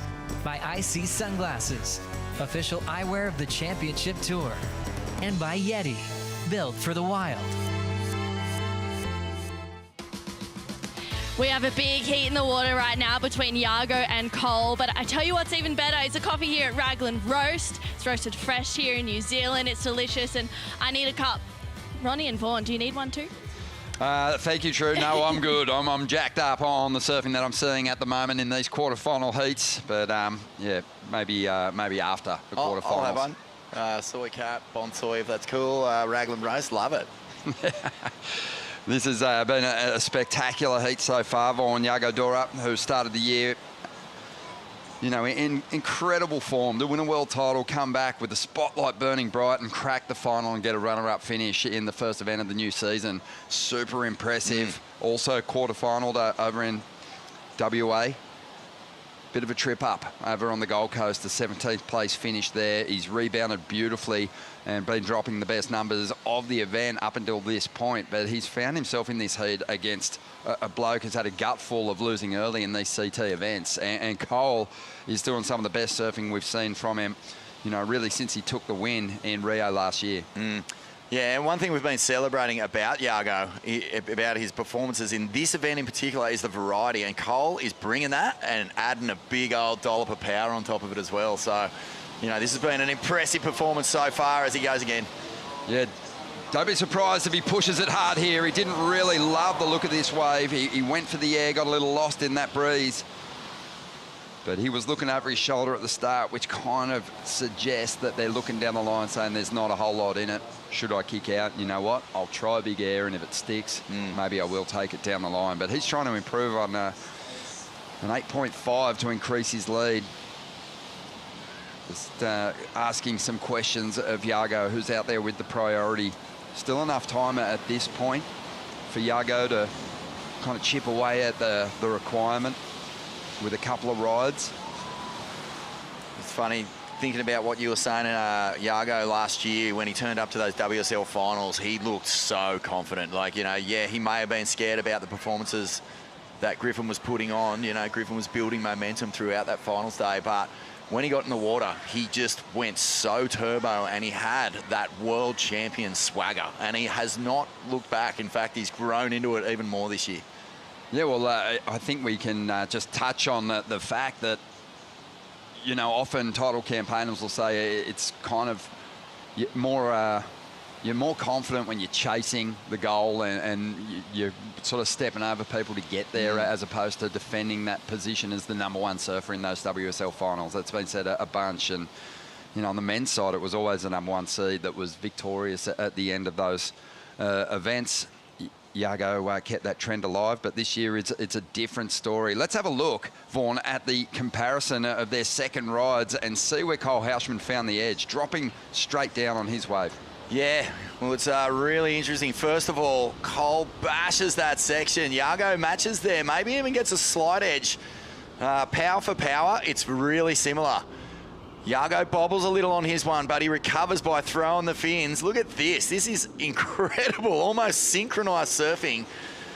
So on that one, it was Cole who was a little sticky, but then Cole gets this little section, pushes through. Yago's wave a little flatter. So you'd say advantage goes to Cole just a little there. But then this turn, look at that. Cole pushes through just that little bit harder. There's a little bit more scoop at the top of that wave, and that adds for a little bit more dynamic surfing. You can see Yago's just a little stuck there. That lip is not quite as steep.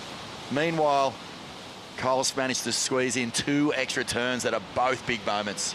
They are. Yeah, 7.1 for Yago on that exchange. It was pretty close for those opening moves, but after the rotation, Yago's wave did flatten out a little bit, and Cole just got that opportunity to get into a couple more committed power turns. Great split screen. That was so cool to watch because you could just see how leveled up these two are. You know, Cole is right on par with the world champ, and so then when the opportunity came to push even harder, to put the needle into the red, he took full advantage of it.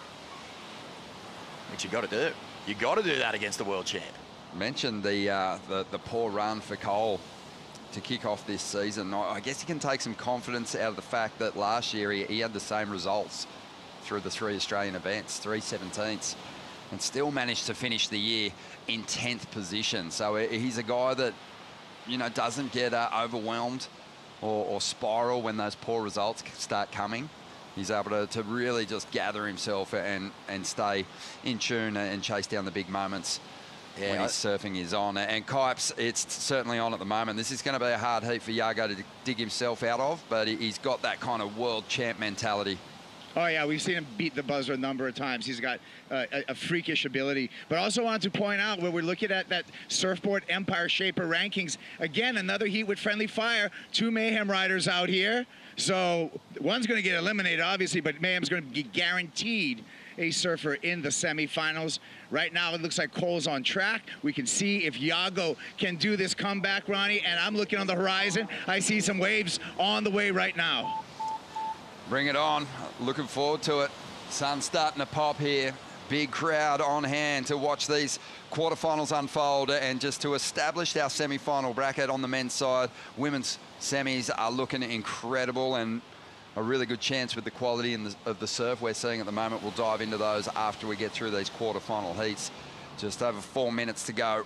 And yeah, big comeback from Matt Biolis and the Mayhem stable, his team of incredible craftsmen, glasses, sanders, because they didn't have their best stuff over there on the Gold Coast. It was an event dominated by Darren Hanley. He got himself to the top of the Surfboard Empire Shaper rankings presented by Vaya. And yeah, this is really going to help Mayhem get back to the top. And it's interesting too, because there has been comparisons made to that Trestles left with this location. Yeah, that's right. And I think on the women's side of the draw, he's looking good as well for a spot in the finals there. So yeah, he's having a good one, and he's here, Matt Biolis, but you can see there DHD on top after sensational results on the Gold Coast. His riders, Ethan Ewing and Stephanie Gilmore, getting the wins. And look at that. That is the defending champs right on his heels, as always. But Yeah. 3 minutes 30 to go here. It's the moment where, you know, if you're Cole Houshmand, you're kind of thinking, okay, well, Yago's got priority. He's going to have his first choice of the wave. I'll just play it safe. I'll apply pressure. I'll sit on him, make him second guess, you know, whatever decision he's going to make. But you know, if Yago pulls the trigger, get ready. Well, this is it. This is likely, or could be, his last shot at it. So he's going to go big. You know that. He throws the air. Unbelievable. Sticks the landing. The turn of the event. Right when he needed it. This guy has beaten the clock so many times in the past. And he might be on his way to doing it again. Yago Dora with an unbelievable full rotation. Air reverse. So much speed, he loaded up as he flew into that section, and he greased the landing and had more to give as he came down the line. This is a special talent. There's a reason why he's the world champion, and he has shown again that you can't count him out, even when he's chasing a near-perfect ride. What a moment here at the Corona Cero New Zealand Pro, presented by Bonsoy. Leandro da Silva, his coach, he knows it's good. What have we just witnessed? You've got to make comparisons to what you've seen already in this heat. And Cole Houshmand was watching on there. He saw every bit of Yago flying through the sky, and the scores are rolling through. He's slapping his board. Get ready for it. It's a unanimous, perfect 10-point ride. And the Brazilian world champ shows what he can do when his back is against the wall. He has set the pace, and he's had two 17-point plus heats. All Cole Houshmand can do is clap his hands. And the judges took all of about half a second to drop their scores then across the board. That was unbelievable, Vaughn. One of the turns of the year. He owns both of them now. Oh, Yago Dora brings the best of pro surfing to Manu Bay, to New Zealand. This is what we wanted to see, and the crowd just cannot believe it. I can't believe it. This is insane. I always knew. You thought if a wave comes, he's got it in his back pocket. He can pull something out here that's miraculous, and he's done that. Kaipo, that must have looked incredible from the water. That, what we talked to you about, Yago Dora's ability to do just the freakish ability that he has, and that's what we saw just then. What an incredible air. It was a full rotation. It was like a helicopter landing, flat on the board.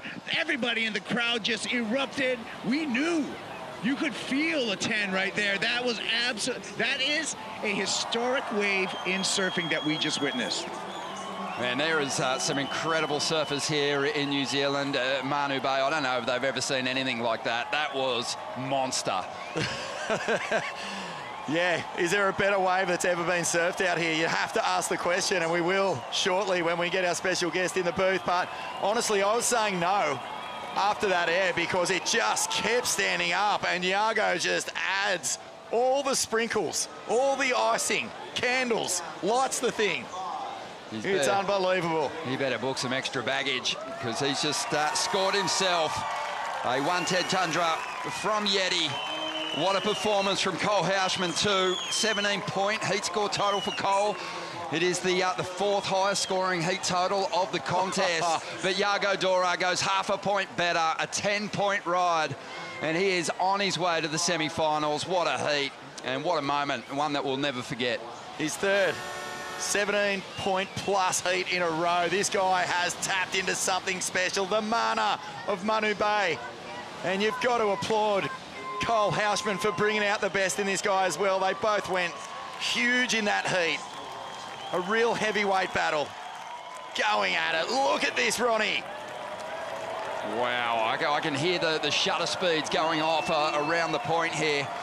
One pump into his bottom turn, loads it up, full rotation, greased as, and straight into his next turn.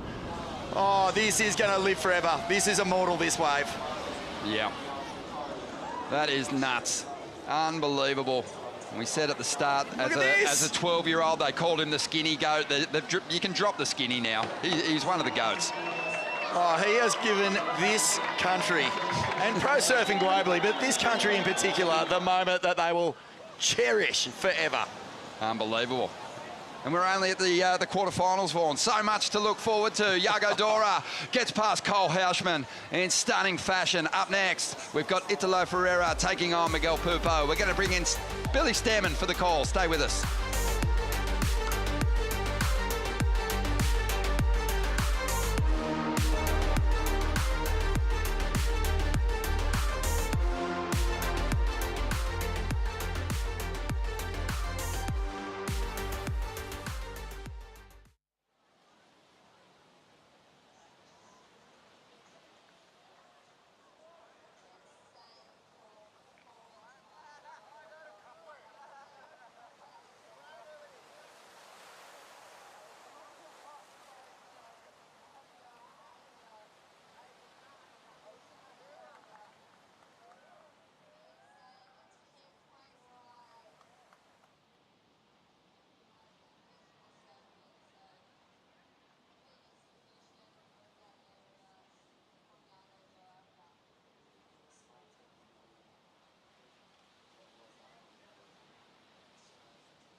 Well, welcome back to the show. We're having a look back at the incredible run of Miguel Pupo on his way to victory and on his way to one of the most iconic trophies in our sport. A Bells win puts him on a list with some of the sport's greats. A fantastic way for him to kick off the year. Got himself that yellow jersey, took that to WA. Didn't hold it for too long, but he's already moved back into the #1 position on the live rankings. And with a big performance here, could be wearing yellow when he gets to El Salvador. It's been a magic year for Miguel. He's up against Italo Ferreira, the 2019 world champion. But we needed a break just then because we witnessed something special. Billy Stairman, who surfed in the event, joins us now. Bill, that was magic. One of the craziest airs you've ever seen at this location. Insane. I don't think I've ever seen a wave surf like that out Manu Bay. I mean, normally it's pretty fat and flat, but that guy's just launching into the wind, and it's so exciting and epic to see. He's the king of clutch moments, isn't he? He's had so many of them now, and you kind of got the feeling if the wave came, he would throw everything at that first section. But I don't think we anticipated a landing as clean and as smooth as that. Yeah, he just hucked it into the wind, landing hard out on the flats, and it's pretty insane to see. Obviously, he's so technical in the air and stuff, and yeah, obviously see him walking through the crowd. Everyone is hyped. The energy up in the VIP, down on the crowd is just so exciting. So stoked to be watching all it unfold. Let's have another look at this thing. The speed that he carried into the section, Vaughan. Just the full whip. Look at the huck, the loft, the hang time. And then straight into probably the second best turn of the whole comp. The combination was ridiculous. Slices again, and again. I just couldn't believe it. I felt like I was in some weird fantasy land, and You know, if I was feeling it, imagine what he was feeling when he got to the end of this thing. But that is one of the best we've ever seen. At what point is this a 10-point ride? Probably after this turn. Yeah. Really. I mean, everything else is just gravy. Yeah, well, I mean, you know, I know that Billy and Maz and DK have been everyone's favourite surfers in New Zealand for a long, long time, but they might be getting overrun here. For sure.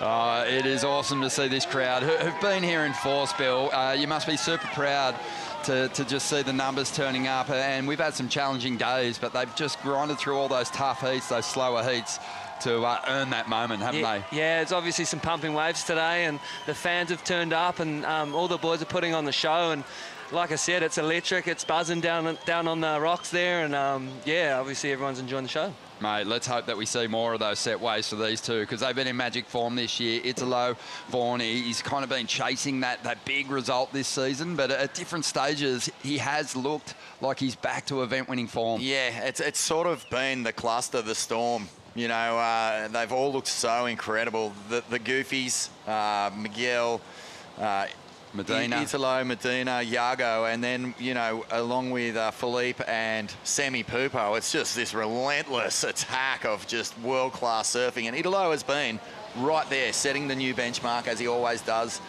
typically with his air surfing, but he looks ready. He looks so primed. He looks like he's up for a big year. And with so many near misses, you know, since his own world title, you know, I feel like he's going, okay, well, it's now or never. Like, I've got to get another one off these guys who are my best friends and also my biggest rivals. Definitely seemed like the guy that was owning the free surfing sessions, Billy, and the lead up to the event window. Yeah, he's been out there bright and early every morning, probably one of the first out there.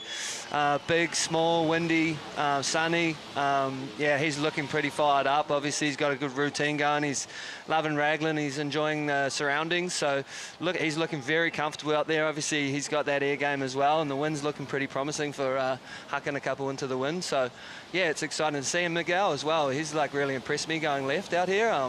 Obviously, we'll normally see him going right all the time. So, yeah, I was talking to a few of the boys earlier, and they're like really impressed with, you know, his variety of surfing, his power, his style out on the left. So, yeah, it's going to be an interesting heat. It sure is. You know, both these guys are really light-footed at different stages as they trail down the line. Obviously, Italo's got that hyperactive kind of style about him, unpredictability. And Miguel's probably one of the most stylish Brazilian surfers that's ever been on the scene. You know, he actually powered his way through the qualifying series as a youngster, though, with big frontside rotations. Interesting, though, when he graduated to the CT, he started having these moments here in waves of consequence. Soul arching his way into huge bombs for monster scores at Pipe. He got a victory in Tahiti, and then he just won an event without going to the sky down there at Bells. It was a classy, slick performance. So Miguel's right in this, and he's been bringing some airs out on his road through to this point in the competition. But while there's a bit of a break before the first exchange goes down here, let's feel the buzz from this crowd and from the man who just gave us the wave of the event and one of the best waves we've ever seen in competition. Oh my gosh, Ronnie. That was absolutely insane, Iago. A 10. That was huge, your first 10 of the season. Yeah, I feel so good, you know, just thanking God for that opportunity. For a moment, everything seemed like it was lost. Cole was surfing the perfect heat, you know, he just picked the right waves, and my waves were definitely a little smaller than his waves and not as steep, and I was just praying for an opportunity, really. I knew I could get the 9.5 that I needed. I just needed a wave to really go for it. And yeah, just that last wave, when I popped up, I saw that little pocket for me, and I was like, okay, this is it. I'm going to throw it. And went all the way to the flats and just stuck it perfectly. And I knew I just had to finish the wave after that. And so, yeah, so good. Feels so good. It was absolutely insane, and the vibe in the crowd here was next level. What were you thinking paddling into that wave? Yeah, just was a mental battle in my head, you know, just like it's easy to kind of give up on those moments where you need such a big score, and there was a long low before that wave came, so it's easy to accept the defeat, and I had to battle that inside my head and keep trusting, like, no, opportunity is going to come and I'm going to capitalize, and that's just what happened, you know. When I popped up on that wave, I was like, okay, it needs to give me a ramp from the beginning, otherwise it's not going to go up to the 9.5, and that wave offered me that really nice pocket, and yeah, I just had to surf that wave perfectly. I knew that that's what I needed to do. It's good to have that trust in yourself, and coming up against an opponent, like Cole, he's been on fire this whole event, and he had those 2 8.5s pretty quickly, but as soon as you stood up and finished that wave, the judges threw 10s so quickly. And to hear that, what was the emotion as soon as you knew, like, wow, I turned that heat in the final minute? Yeah, it's actually a crazy feeling. You know, it's really hard to explain.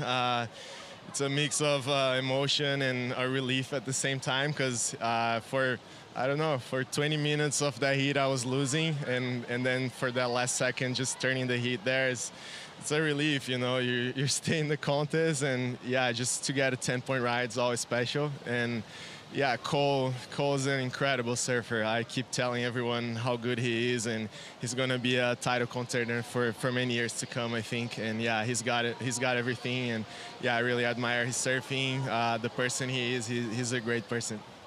Well, you've earned yourself the first 10 of the season and a Yeti 110. Huge congratulations, Iago. Thank you. Thanks, guys. Iago Dora, he is going to be so hard to stop as he powers through to the semi-finals. He'll take on the winner of the heat in the water. But I want to cue up a replay of that air again. Sometimes you've got to see these moments over and over just to appreciate how the height, the amount of rotation he got through the sky was remarkable. And, you know, I can't wait to see some of the still images that are captured of that moment. We've got an incredible photography team here in Ed Sloan. Rambo Estrada, who's one of the best photographers out of New Zealand ever. He's got a book out called Unbound, Volume 1. Volume 2 is in the works with a big picture of Iago Dora on the cover. Yeah. Yeah, it's crazy to see. Obviously, like I said before, it's quite hard to get that initial speed at the start of the wave. And as you see, he takes a bit of a high line at the start to get that speed. And then he just comes off the bottom so hard and launches in the perfect little pocket there and just hucks it into the wind. Full rotation, looking over his shoulder there to see the landing, and landed straight in the transition in the flat. Pretty incredible in the first section, needing a 9.5, and then obviously he backs it straight up into a big kind of Larry layback, drop the wallet. Real impressive. Like, I have never pretty much seen that out maybe Raglan Surfport here and there. But I knew that was coming. Yeah, have a look at that. Bill, you're into your skateboarding. They call that bolts when you land it that clean.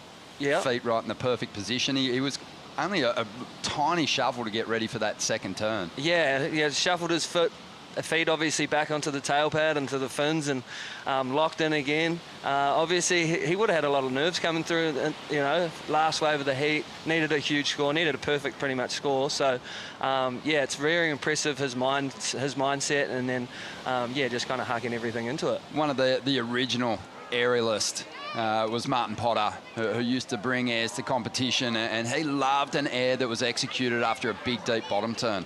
Not sort of a mid-face turn to get that height. And Iago came square off the bottom there to launch that one. Yeah, I think, you know, the setup was just as impressive as the air when you really look at it. I know a scientist, technique nerd like Richie Lovett will just be frothing on the bottom turn just as much as the top turn. But yeah, you know, one little pump, like super high, then one little pump into the bottom turn. And then from then on, there was no break in the line at all. You know, he hucks it to the flats, re-engages the rail, and just tees off all the way down. And honestly, if that wave went dead flat, I get the feeling he might have just ripped off the exact same number of turns, because he was just that juiced. Really has been 3 clutch heats in a row.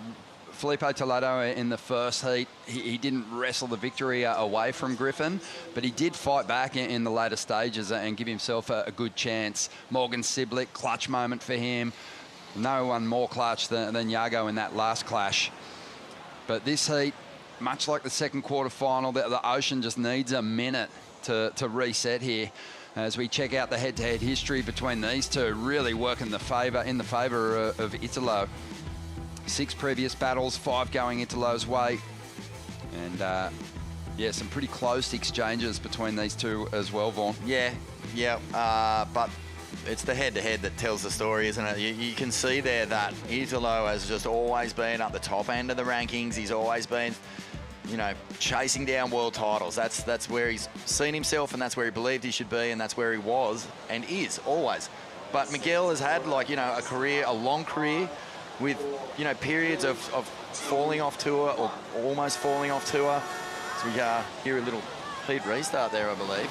So, but yeah, like in the last year, Miguel has gone to another place. His training has gone through the roof. And I think probably the biggest difference is having Semi back on tour with him and Adriano de Souza as his coach, because Adriano de Souza brings a level of grit and expectation that he will not accept anything less from. Yeah, it's definitely the combination of those two things. Adriano de Souza has been incredible for Miguel. And you know, he's coming.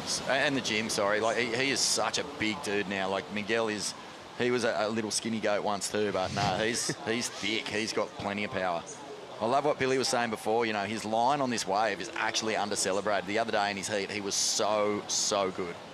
Yeah, it can be really deadly, and he's going to get things started now. So a fresh clock for these two Brazilian greats, and Miguel's going to get started with a clean whip off the top, out onto the open face. This wave's slowing down. He punches through the lip, sets the fins free before holding that rail beautifully through some tricky lumps. And this has been a really nice sequence of turns as Pupo brings it through to the inside. On the live rankings, this is your number one once again, but he's going to have to hold off the fight of Yago Dora, who's powering through heats on this same side of the draw to keep his position at the top of the ranks. This has been a beautiful opening ride, a 15-minute lull, and then straight into action here with a fresh clock. You love to see it. Far out, what a cool wave, Billy. I mean, that was just down the line speed from the very tip of the point right down to the boat ramp. Yeah, it's interesting to see the start of the heat. Obviously, they want that initial, you know, first wave to start off with a bang. Normally all the competitors are battling for that inside scoop, and Miggy started off with a pretty solid score there. Obviously, he was a little bit deep, and I don't think it was the biggest set, but he's done really well to, you know, get that first exchange. Yeah, like what I think is cool here is there seems to be no downtime on this wave at all. It's just a big power speed check to get going, but he throws plenty of spray. Throws the tail out and a little drift on that one, then engages the rail for a cut down. He cuts it short, speeds again. Like, this is one of the most down the line waves we've seen today. Yeah, it looks like inside indicators at the moment. Live action, it's low on the outside, looking for a response. Oh, two mines there, thought about launching, then opted to go to a big grab rail carve. Didn't quite set that rail the way he would have liked. So Miggy's going to win the open exchange. And, you know, there was some flashy competitors as we moved through the rounds down there at the first stop of the year, Bells Beach. But Miguel in every heat put up solid numbers and really didn't catch a rail. And in tricky wins like this at Manu Bay today, that can be pretty easy to do, as we just saw with Italo, Billy, but he did really well, Miguel, to keep his rails super clean through that whole ride. For sure. It was difficult before. It was definitely a little bit windy. It's obviously up the face, really bumpy, really like hard to find the proper section to attack. And Miguel, obviously his style looks really smooth through those bumps, and he's finding the right critical sections, and started off with a pretty solid score of a 7.5. You know, it's a pretty nice way to start the heat. Absolutely magic. Yeah, right. Well, you've seen, obviously, Miguel get bumped off the championship tour and go back to the Challenger Series 2023, 24. You were campaigning on the Challengers at that time. Been pretty remarkable, and just a good example of, you know, what being resilient and not giving up on your dream can do for you. Now a two-time championship tour winner is pretty impressive. Yeah, he's a legend. Obviously, he's a really nice guy too. He's really polite around the event, and I think he just enjoys being on tour with his friends and obviously his brother. So, yeah, I've done that Challenges and QS for a few years now, so I've kind of seen them all come and go, and most of them obviously made it on tour now. So it's cool to see Miggy. Like, obviously he's earned his stripes. He's been on there for a while now, and he's kind of like getting the results he deserves. And again, he's such a nice guy around the event, and yeah, it's cool to see him ripping out Manu Bay. Sure is. Really solid start against someone that showed incredible form on his road through the contest and also through the free surfing sessions. Let's have a look at the live rankings for the Men's Championship Tour. A lot of shaded names there, Vaughan, and the opportunity for some serious movement. Griffin Colapinto already climbing 3 spots today with that win in the quarterfinals. But Miguel, back to the top. Yeah, but what's interesting here looking at these rankings is Gabriel Medina being out, and it felt like the narrative was all about Medina just being on this incredible run. You know, it felt like it was almost a foregone conclusion 3 events in that he was just on some incredible heater and that everyone was going to be chasing him all year. Well, they've managed to halt that momentum, and it was Philippe Toledo who brought it to a halt. And 2 events. Yeah, 2 events, back-to-back events. And now everyone whose name isn't shaded on that list is really sensing the opportunity to make a big claim on a world title, at least get their momentum really fired up. And no one in a better position than Miguel. Already #1 on the rankings, the live rankings, but the only surfer left in the draw with the opportunity to take 2 CT wins this early in the season. It's been a magic start to his campaign in 2026. Yeah, and the other thing I heard him talking in a post-lead interview the other day, and you know he was talking about the year, the big picture, not just the event. So like, you know, he in his mind is going, I'm in contention for a world title and I'm going to give it everything to get one. And I think that's an epic mindset to have for a guy who was, you know, as you said, struggling to even keep his spot on tour for a while. Yeah, he's an inspiration for a lot of the surfers on the CT. And he sets an absolute brilliant example for his wife. His wife Bruna's at home, 4 daughters. He always gives credit to Bruna and what she does at home. He says she's the true hero, but he's really making his time on the CT count now. Here we go, some movement on the outside. It is going to be Italo. And much like Iago, has so many tricks he can go to. Loading up for something big. Gets the rail grab. And he's going to stick a buttery landing as well. Nice rail turn there to combo it up. In fact, 3 beautiful turns to start at a 4th. And he's on his way to an excellent ride. And he flexes the tail, gets some release there. And this wave standing up pretty nicely through the inside as well. His boards have looked so sharp at different stages throughout the season. He found something magic down here in New Zealand, and he's going to take this one right through to the inside. Wouldn't be surprised if he finds a little pop here on the inside as well. Still flaring away, but the opening combination is where the points were as he kicks out there on the inside. And yeah, working with Leandro Dora this year, and things are looking pretty good. That's going to be likely the best number of this heat. Oh, that was incredible. And I'd like to know, Billy, you know, with the tide coming in right now, we're not seeing anywhere near the amount of like work having to be done out on the open face. These guys are getting so much speed on the inside. What do you make of this one? Taking off obviously deep up the point, waiting for that initial section at the start of the wave, and he just, again, following Iago's lead, just hucks it into the wind and straight off the bottom into a nice little carve down and sets up for a little drop the wallet here. And then obviously he's holding his speed really well through that chop, and I mean, it's a pretty complete wave here. Mate, the adrenaline spike that he must get after landing something just so dynamic and off chops is like, it's there to see. You know, he just goes to town once that thing opens up for him on the inside. He is always a little energy bunny. Obviously a couple Red Bulls as we see Miggy here. Miguel now looking to stay on pace.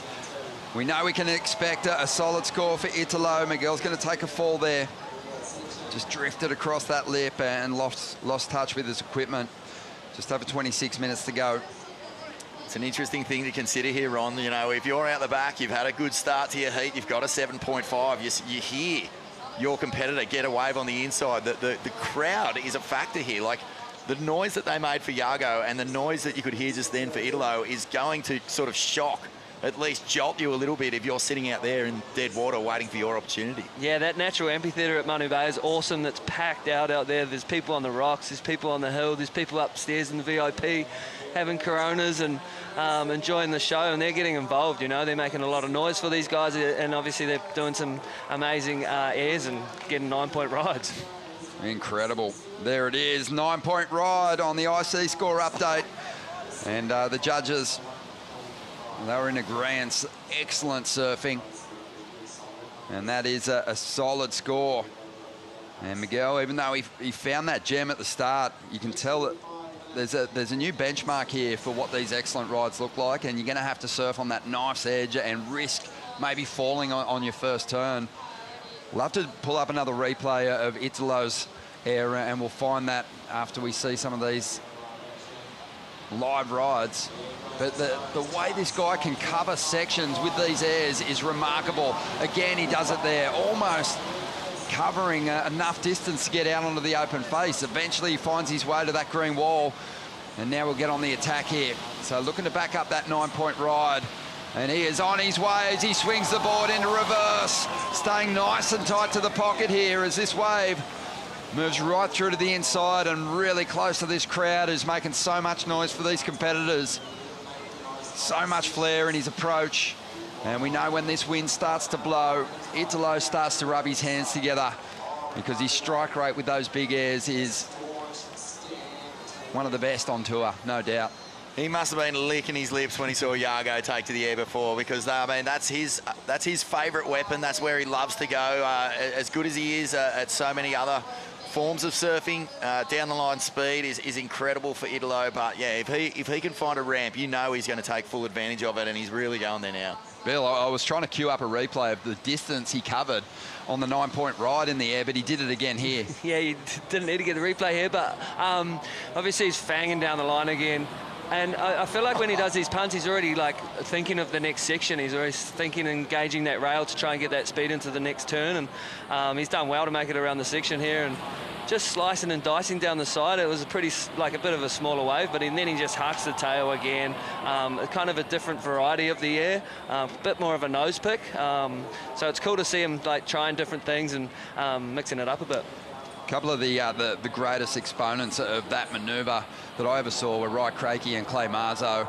Just were able to explode and get the tail so high. We've seen a lot of rotations on that inside bowl, but Italo found a really nice section to get a more vertical approach and really wrench that tail up into the sky. I think there'll be a lot of points in that second major move as well.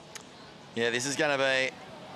It's so interesting how long he holds and just waits for the ideal little ramp. You know, he's not bottom turning or anything. He's actually spring loaded and coiled and just waiting for the moment. Look at this. So right here, he just makes the call and look, holds, and then just lets the spring pop. And that's what allows his tail to really extend out into the air. And he's got another one. Here we go. The waves are pumping. That spark and flare that Italo possesses zaps him off his board on that occasion. But he has got a good score on the way, and things are going to get difficult here for Miguel. Oh, this has just been a spectacle. Entertainment. Back to back to back to back. It's so rare. Like we know that it's not always pulsing, you know, every single heat. Some heats are slower than others, but every heat has had superb surfing, huge scores, buzzer beaters, and some of the best rides we've ever seen. Italo swings on the inside here, goes to the sky, amazing. Again, the projection out onto the open face is so impressive. But on that occasion, just loses contact with his equipment. Definitely feels like the wind is lying down just a little bit here. Or maybe it's swung in its direction, because these faces are looking a little cleaner now, as Miguel, with a whole lot of speed, comes flying down the line, out onto the open face. He swings that tail, knowing that he's got to really surf with a bit more risk in his approach to get the kind of numbers that Italo surfed up. 7.63 was his second scoring ride. And the requirement now for Miguel is a 9.13. Very attainable with the form he's shown. It just felt like both surfers on those last couple of rides were kind of forcing the move. He's got it. Miguel does have those moves. Like, as you say, Ronnie, his younger years are punctuated by performances that did feature big tail-high air revs. But he's going to have to really lean on that somewhere in this. It feels like the air is where the big points are. The benchmark has been set. Boys, this is so cool to watch. I'd never in my right mind would I think of this show like this would be going down at Manu Bay, Raglan in New Zealand. So I'm sitting in the booth with a couple of legends just enjoying the show. Oh, thank you, Bill. I'll take that. Yeah, this has been incredible, mate. Fantastic to see you surfing in a championship tour event. Cheers, boys. Here in your hometown, Whangaroa. We've been loving checking out this zone. We've waited patiently for these waves, but we've kept ourselves very busy in the meantime. All the competitors have too. Must be awesome seeing everyone celebrate the beauty of your hometown and this country. Yeah, it's been amazing. Obviously, we've got a lot of beauty here around Raglan, but also the Waikato in New Zealand, and people have been venturing out. It's been cool to see. Half of the things that people have been doing, I didn't even know were around here. So it's cool. I've kind of picked up some fun ideas to do in the off season. But yeah, I mean, as you can see, the town is buzzing, the hill's pumping, all the kids are having a good time. We're doing some giveaways and stuff, and pretty much got mobbed earlier on the way to the expression session. So yeah, the vibes are high. Obviously the weather's been amazing, and everyone's just been enjoying what New Zealand has to offer and what Raglan has to offer. All our quarterfinalists today, yeah, even those that have dropped out of the event, put magic performances on the board. Let's hear from one of them now with True Starling. I'm here in the Red Bull Athlete Zone with Cole Houshmand. And Cole, what an incredible heat that was to share it with Yago Dora. Yeah, that was amazing. I mean, that was like the best heat I surfed all year, and probably the best scenario for me in that heat. I don't know, I just had a lot of fun, and I knew going into it that I was going to have to perform, and me and Doug talked about it. He said it's 8s or better, you know, and I pretty much surfed a perfect heat, and yeah, he needed a 9.5, pretty much a 10, and he got it, so that's some world champ shit. And yeah, I mean, I'm just grateful for the opportunity. It was amazing. I think as well, it feels like this event has really been a breakthrough for you for the year, having a couple of losses earlier on in the Oz leg. How good does it feel to get some momentum and a few heats under your belt? Yeah, it's amazing. You know, we've been 2 months on the road, and I hadn't really had a heat win yet. So to come here and make some heats and finally find my rhythm, it's been amazing. You know, I mean, that's win or lose, that's the surfing I want to do and the performances I want to put on. You know, I mean, that's as good as a final for me right there, you know, just giving it a go with a world champ, you know, that's what I dream of. And so at the end of the day, it's that's the opportunities I'm grateful for, and to go up against my idols and give them a run for their money. You know, it's and for Yago to pull a 10 out of his hat in the last 2 minutes of the heat, I mean, it's going to inspire me to go work on my air game and give it a go for the next one. Well, you're taking it to the world champ. Great sportsmanship there, Cole. Thank you for your time. Thank you, guys. Yep, and always in those moments when you see someone pushed and the greats bring a new performance level, usually there's someone there that's pushing. That's been the case in these 3 quarterfinal heats that we've seen prior to this one. Felipe Toledo pushing Griffin Colapinto to a new level. Rio Waida putting up good scores, putting the pressure on Morgan Cibilic, who achieved an excellent number to save his place in this draw. And now Cole Houshmand just delivering 2 8.5s and seemingly looked in control of the heat, and pushing Yago to take to the sky with, you know, another one of the greatest airs that we've seen on the CT. He's had 2 this year now. Yeah, a massive doff of the cap there to Cole. He was incredible in that heat and under-celebrated for what he has achieved on the tour, as you said, Ron. If he finds that consistency, as Yago said, he is well and truly a world title contender. You push a world champ that hard, they need 9.5s and have to do, you know, the best surfing ever seen, pretty much, to keep their place in the draw. Well, there's no reason you can't do that every single time you paddle out, but a great performance. I thought Cole looked really loose. I think his surfing was super sharp, super powerful, and epic performance. Good on you, mate. He's won a CT every year he's been on tour so far, so we'll see if he can keep that trend going as he looks to bounce back in 2026. Italo has the lead here. We're going to take a Bonsoy brew break, but some amazing surfing going down as we set up our semi-finals.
in the sunshine all day. Can't complain.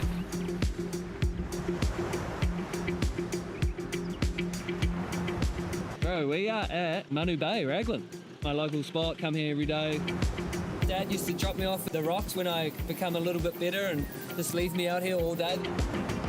We got Manu Bay, the first one that you can see when you drive out from town, which is probably the most user-friendly one. And then you go around the corner to Whale Bay with all the houses on the point, and you got pretty much a similar wave to Manu Bay.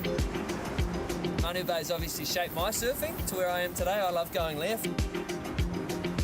All our swell comes from mainly the southwest, which is in between New Zealand and Australia, like solid ground swell for it to wrap around the mountain. So beautiful to just watch the sunset, finish off the day out here in the ocean and kind of wind down a little bit and enjoy our surroundings and where I've grown up and where I live, so can't complain, it's beautiful. It's a really good set.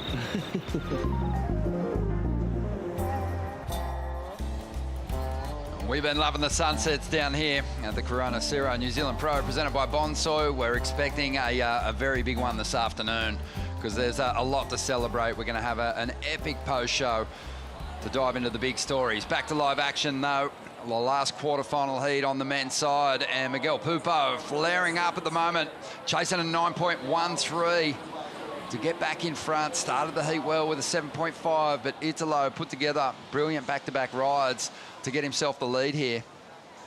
And that last ride's just not going to cut it. Some super dynamic airs laid down in this heat already. And Miguel needs one of those sections. Yeah, you can tell he's pushing it.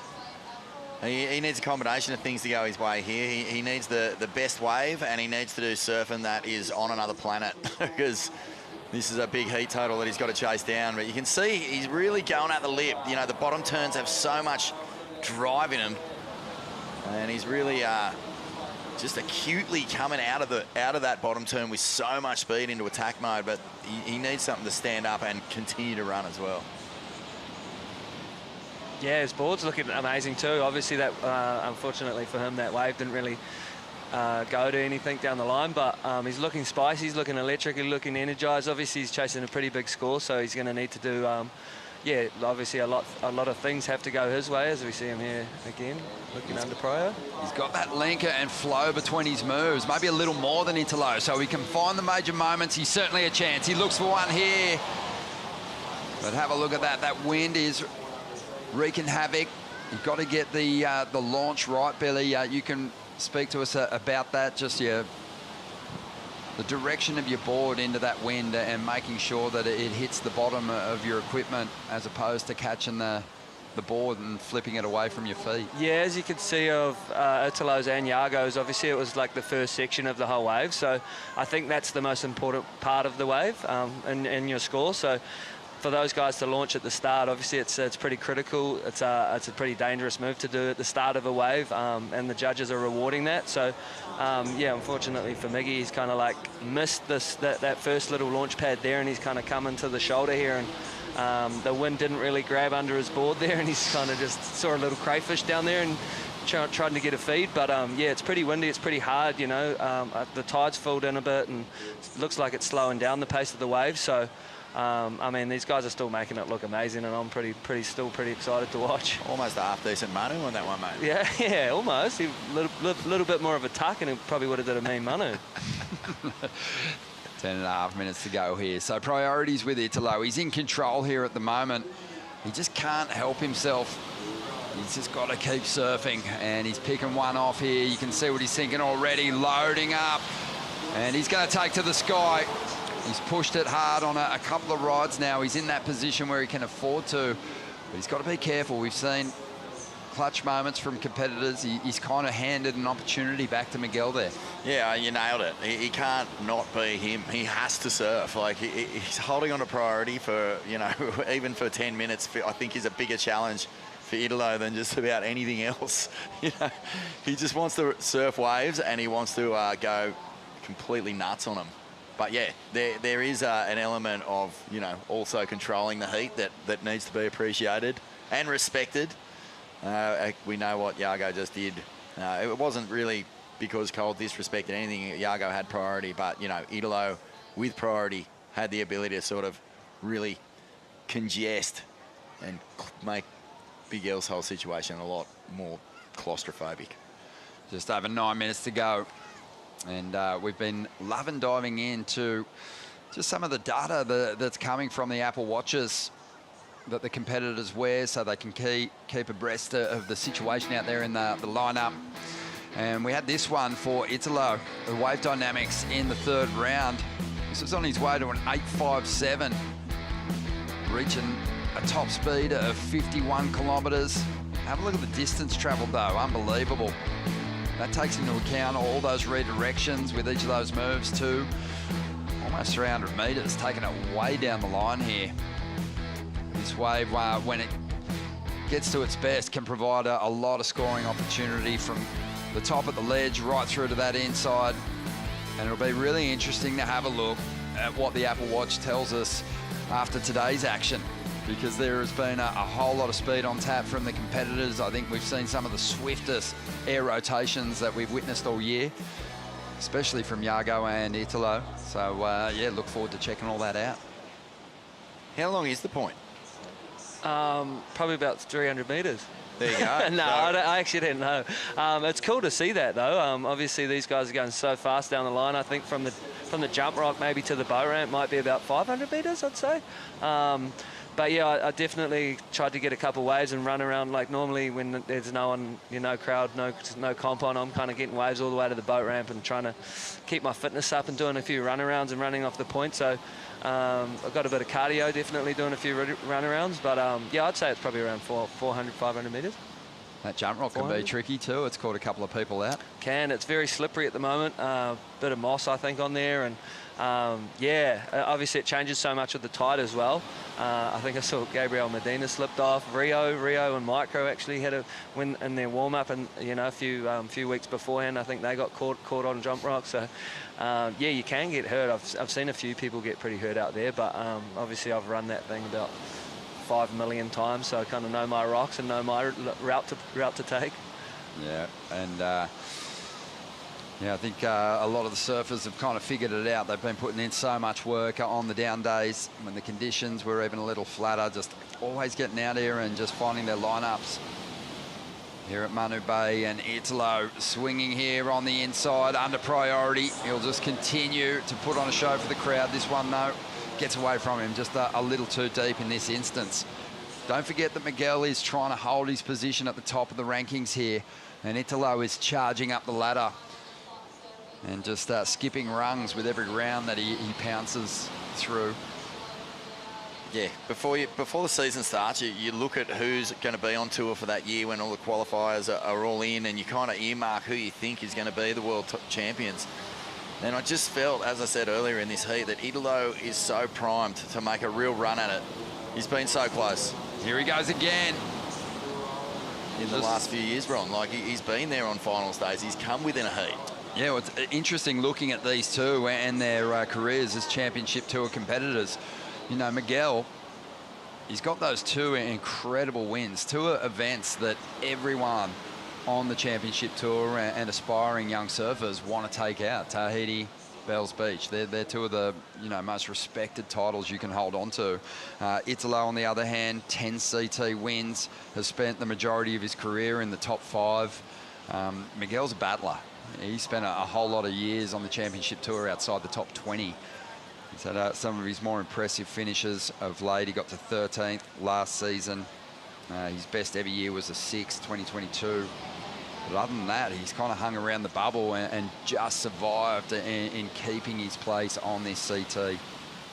Talked about Italo's just consistency at the top end the other day. There was a period there between 2018 and 2022 where he didn't fall out of the top 4. He's had a couple of runner-up finishes, a world title. He's a freak, and has shown that he's got the kind of surfing that can win all over the schedule. Yeah, there was a funny little period after his world title where his surfing kind of just went out of favour with the judges for one reason or another. I can't remember exactly what was going on at the time in terms of what the criteria was doing, but he was really struggling to get scores up into the excellent range. And then out of nowhere, he he twigged or he adjusted or, you know, he just found synchronicity with that criteria again, and the excellent rides just, you know, started landing. And ever since then, you know, he started winning big events, but more importantly, winning events that were like, you know, heavy water, high consequence waves, chopes, for example. Pipeline, yeah. And so, yeah, it's interesting. I feel like for Miguel, he's looking at this year going, wow, there's a lot of points on offer at Pipe at the end of the year. If I can just keep my name in this conversation, I'm going to put myself in with a really good chance to win that. Because you get to Pipeline and you look at Italo, you look at Gabe, you look at Miguel, and they're three guys who are definitely going to go, I can win this thing. Yeah, Miguel's also, you know, like you said, there's 9 years between him and Sammy, so he's super inspired to stay on tour with his little bro. Let's dive into the recap now. And Italo, he lost the opening exchange, but just came back with just absolute fireworks. A 9-point ride for this one, Billy. Yeah, obviously, he's been spicy all week, you know. We all know what Italo can do, and it's cool to see them go left and perform on such a high level. And obviously it's pretty prime conditions for him to throw these crazy rotations and make these crazy sections. He's going so fast on that board, and he's been looking spicy all week. So yeah, it's real impressive to see him performing at such a high level. Yeah, and he made a lot of this inside section here, Vaughn. Yeah, and it's interesting seeing him, you know, not on those Red Bull Racing board sprays. He looks fresh, doesn't he? Like that board looks really just new under his feet. I actually think he got that shaped in New Zealand. He did. Yeah, so that's pretty cool. Yeah, 7.63, that second ride.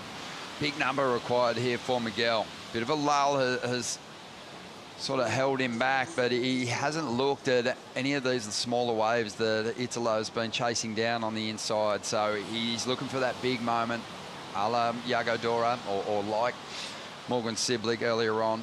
And he'll have a decision to make. Typically, it's been that second wave in the set, Bill, that's provided more scoring opportunity. Is that always the case here? Or? Yeah, normally it's been interesting to like kind of try and break down the conditions over the week. I was obviously helping Molly out a little bit, and for me, it's just like kind of just run off the rocks and get whatever wave I can and kind of enjoy a surf. But yeah, not typically the second wave is normally better. The wind's definitely playing a different factor. Normally we get the south-southwest winds and it's kind of crumbly and clean on the face. But today, obviously, it's a bit more offshore coming from the east northeast, and yeah, typically the second one's better. That's what Miguel's going to have to deal with in making that selection. There's every chance that, you know, Italo settles a little bit. He's kind of been back to that kind of hyperactive, a little less composed sort of competitor after dropping the 7.63. You know, it's. I think the form that Miguel's got kind of suggests that Italo has actually not played it that smart through the back stages of this heat, because he's had some pretty good sections and almost flung it a little too far out and hasn't been able to reel it in. Yeah, I wonder if Miguel kind of went to all or nothing, like Hail Mary surfing, just a touch too early. I'm trying to think back to the waves he's had and whether they even had the scoring potential to just sort of maybe try and better that 7.5 and then go after something. Yeah, I was sort of referring to Italo more so. I thought that Miguel needed to push it, but Italo could have he could have an 8 with some of the quality waves that he's found. I was backing up what you were saying. That's what I mean. Because if Miguel had not sort of just started charging as hard as he was for these big scores, maybe he would have, you know, chipped away and really made Italo pay for those mistakes. 20 seconds to go here.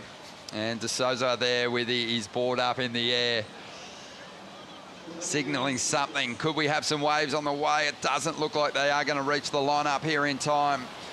But the quarterfinals have been stacked with highlights, and we can look forward to watching plenty of those big stories unfold in the Corona Cero post-show. But we've still got more action to get through before we wrap this day. Some semi-final heats coming up for the women, with Betty Lou Sakura Johnson taking on Carissa Moore, and Alyssa Spencer taking on Sawyer Lindblad in that first semi-final heat. They're going to be unbelievable matchups. And on the top side of the draw, two goofy footers chasing their first championship tour wins. But Miguel, another solid result for him here in the quarterfinals. So we're into a final series for the second time this season. But Italo on his way to a big result here, Vaughan. That was a pretty spectacular bit of surfing from Italo, inspired by Yago Dora's huge frontside full rotor. He didn't want to have that conversation going on all night without contributing to it a little bit. And he answered with a beautiful version of that himself. Well, the semi-finals are set on the men's side, and they are sensational. Huge matchups. Morgan Cibilic, Griffin Colapinto, semi-final number 1, and semi-2 looks to be one that no one can miss. Yago Dora, Italo, high-flying in their quarterfinals. It's going to be awesome. Billy, congrats again on Thanks, boys. Good on you, mate. A hometown CT contest, and look forward to sitting back with the Savo and tipping back a couple of Corona Ceros, mate. Thank you very much, boys. I just want to say you guys are doing an awesome job. Thanks for having me, and hopefully we can enjoy the rest of the weekend. And yeah, cheers for a good time. Bring it on. We've got the women's semi-finals just around the corner. We're going to bring in Joe Tapel and Jessie Starling for the call.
This is Raglan.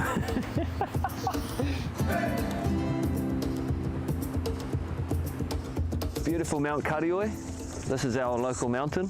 It's meant to be a lady. It looks over us from time to time.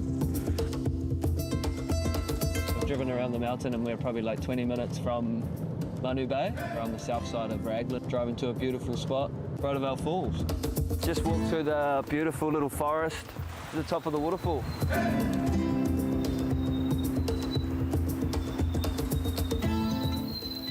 Favourite sounds in the whole world. Amazing. The sounds, beautiful. There's no noise, just the water falling, the animals. It's very peaceful. I listen to that every night. It's still quite raw and untouched, and it reminds me of how beautiful this place is.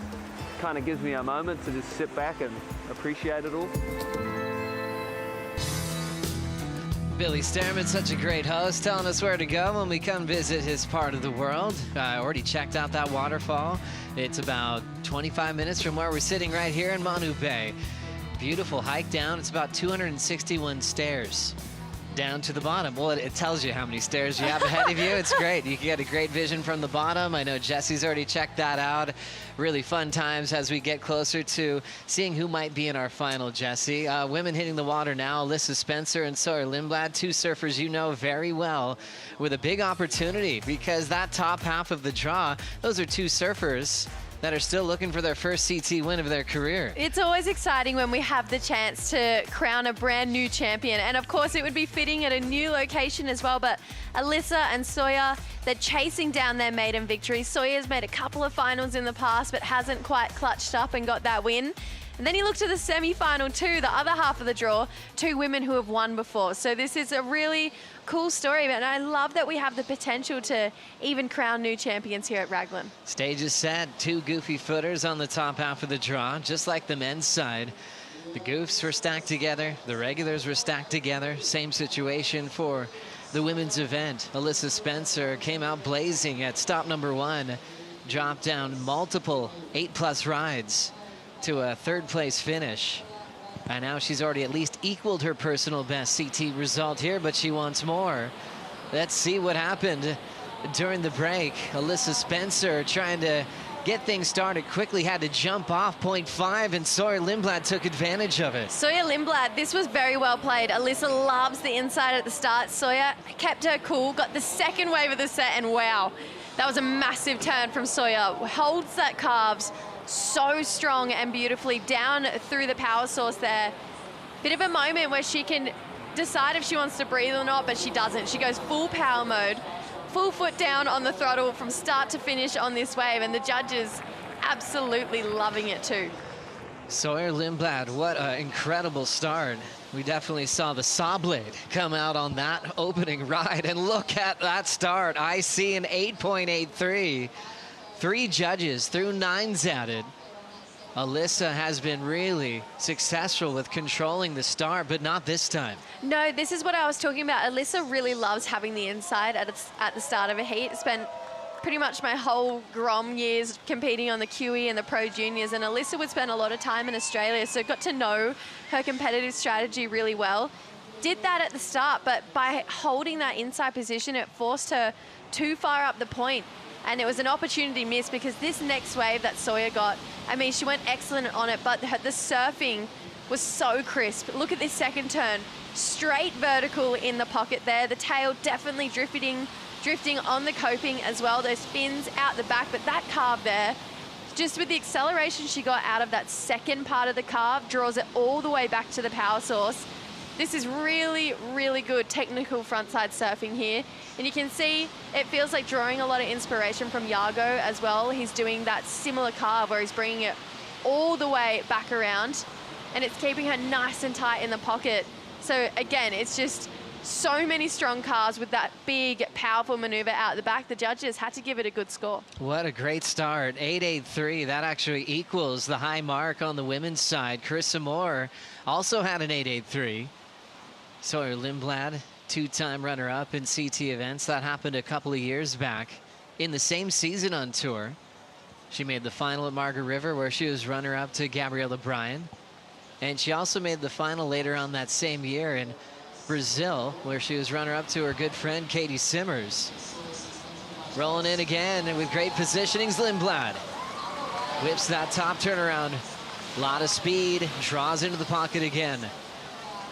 Sawblade jams it off the lip line, and she will go right back into an arcing cutback. Her favorite wave in the whole world is the lowers left in San Clemente, California, which the world's best will compete on later on in September in Sawyer's hometown. So anytime she gets a chance to go left, she takes advantage of it. Nice pickup here, Jesse. What a start to the heat here for Sawyer. You can see Alyssa paddled for this, didn't get it, so Sawyer thought, I'm going to swing on the inside. Had a really nice cupped out bowl, especially through that section there, just pushing that tail hard, dropping that back arm down for balance and stability there, but it also gives an element of drama and style for the judges. I love the fact that she's not mucking around with that inside section as well. With this tide pushing in, we do start to see less of those inside walls hug those rocks on the inside there, but Sawyer just doing exactly what she needs to do from out the back straight until that wave starts to fatten out. Nothing worse than just feeling your Apple Watch tinging and your opponent's just adding scores as you're sitting out the back on the horizon. You're just going, what is Sawyer doing in there? She got her 8.83. And then on her way back out, 5.83 to back it up. So Alyssa Spencer quickly in a combination, needing 2 waves to break free of this, but with a ton of time in this semifinal. We've learned a lot from Australia, the North Narrabeen, in the board riders clubs and all the history there. And just, you know, over the weekend, we had the big battle of the board riders at Lower Trestles, the Wheat Cup. San Clemente ended up taking it out, winning by just 2 points over Encinitas, where Alyssa's from, and also Santa Cruz was in the mix. You know, for San Clemente, the stand-up performer was Taj Lindblad. Oh, cool. Sawyer's big brother, As we look at Sawyer again, just a dream session. Is she on a boat trip? No one out, firing, drawing lines on her front side. Lindblad knifes it. Look at this wave, allowing her to just coil up and laying some forehand hooks. These are probably moments in part of the wave where she forgets she's in a heat, because she would just surf this wave all day long, even if the tour didn't exist. Look at her go. Lindblad packs it all the way through down to the boat ramp and will step off. Alyssa's finally going to join the conversation here. Taking off pretty deep around the corner in Manu Bay.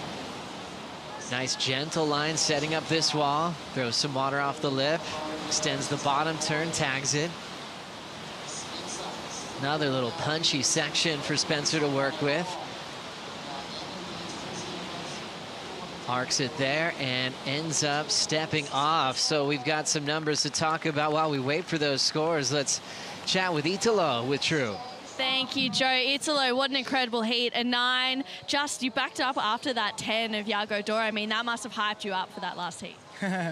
Yeah, I was like on the rocks when I saw like Yago pedaling for the wave. He was like kind of needed like a 9 point something, and he did like some big maneuver on the first move, and I was like, I jump in the water like super excited to do something like similar or like something big too, and then I was like super excited on that heat, like trying to do some crazy combinations, you know, and then I had a 9.1, and I was so glad to have that kind of like combination during the heat, and after that I had like 7 points. So and then between like on half of the heat the wind just got a little bit stronger, and that was kind of like difficult to do something like big after, but that was a cool hit against Miguel. He's doing like really good this year. He won bells. He feeling like so good, confident, and then it's really nice when we have all the Brazilians on the same heat, so we push each other. Yeah. How special is it as well, you know, to be watching heats before you and to kind of see how people are drawing their lines on the wave and to draw inspiration from that? Yeah, it's crazy because we always like watching the heat before, and then I saw like Yago's ripping, Cole ripping too, and I was like, wow, it's my turn, let's go. So we just need to like to have the good wall, you know, like good wave to do the combos and then just surf, yeah, because that's what we love to do, and try some always like going big and push the score. You're coming up against Cole in the against Yago in the semi-finals. You and Yago have met head-to-head 7 times, and you've got him 4-3. You hoping to make it 5? Yeah, I think it's gonna be a good heat for sure. We're gonna try to surf as much as we can, you know, like trying to do some crazy turns, crazy airs. So I hope that tomorrow we can have a little bit more waves so we can perform. Yeah, so I'm super excited for that heat for sure. Semi-finals is huge. Congratulations, Italo. Cool, thank you so much, and thanks to everyone in Brazil, and especially my wife. And then yeah, let's keep going.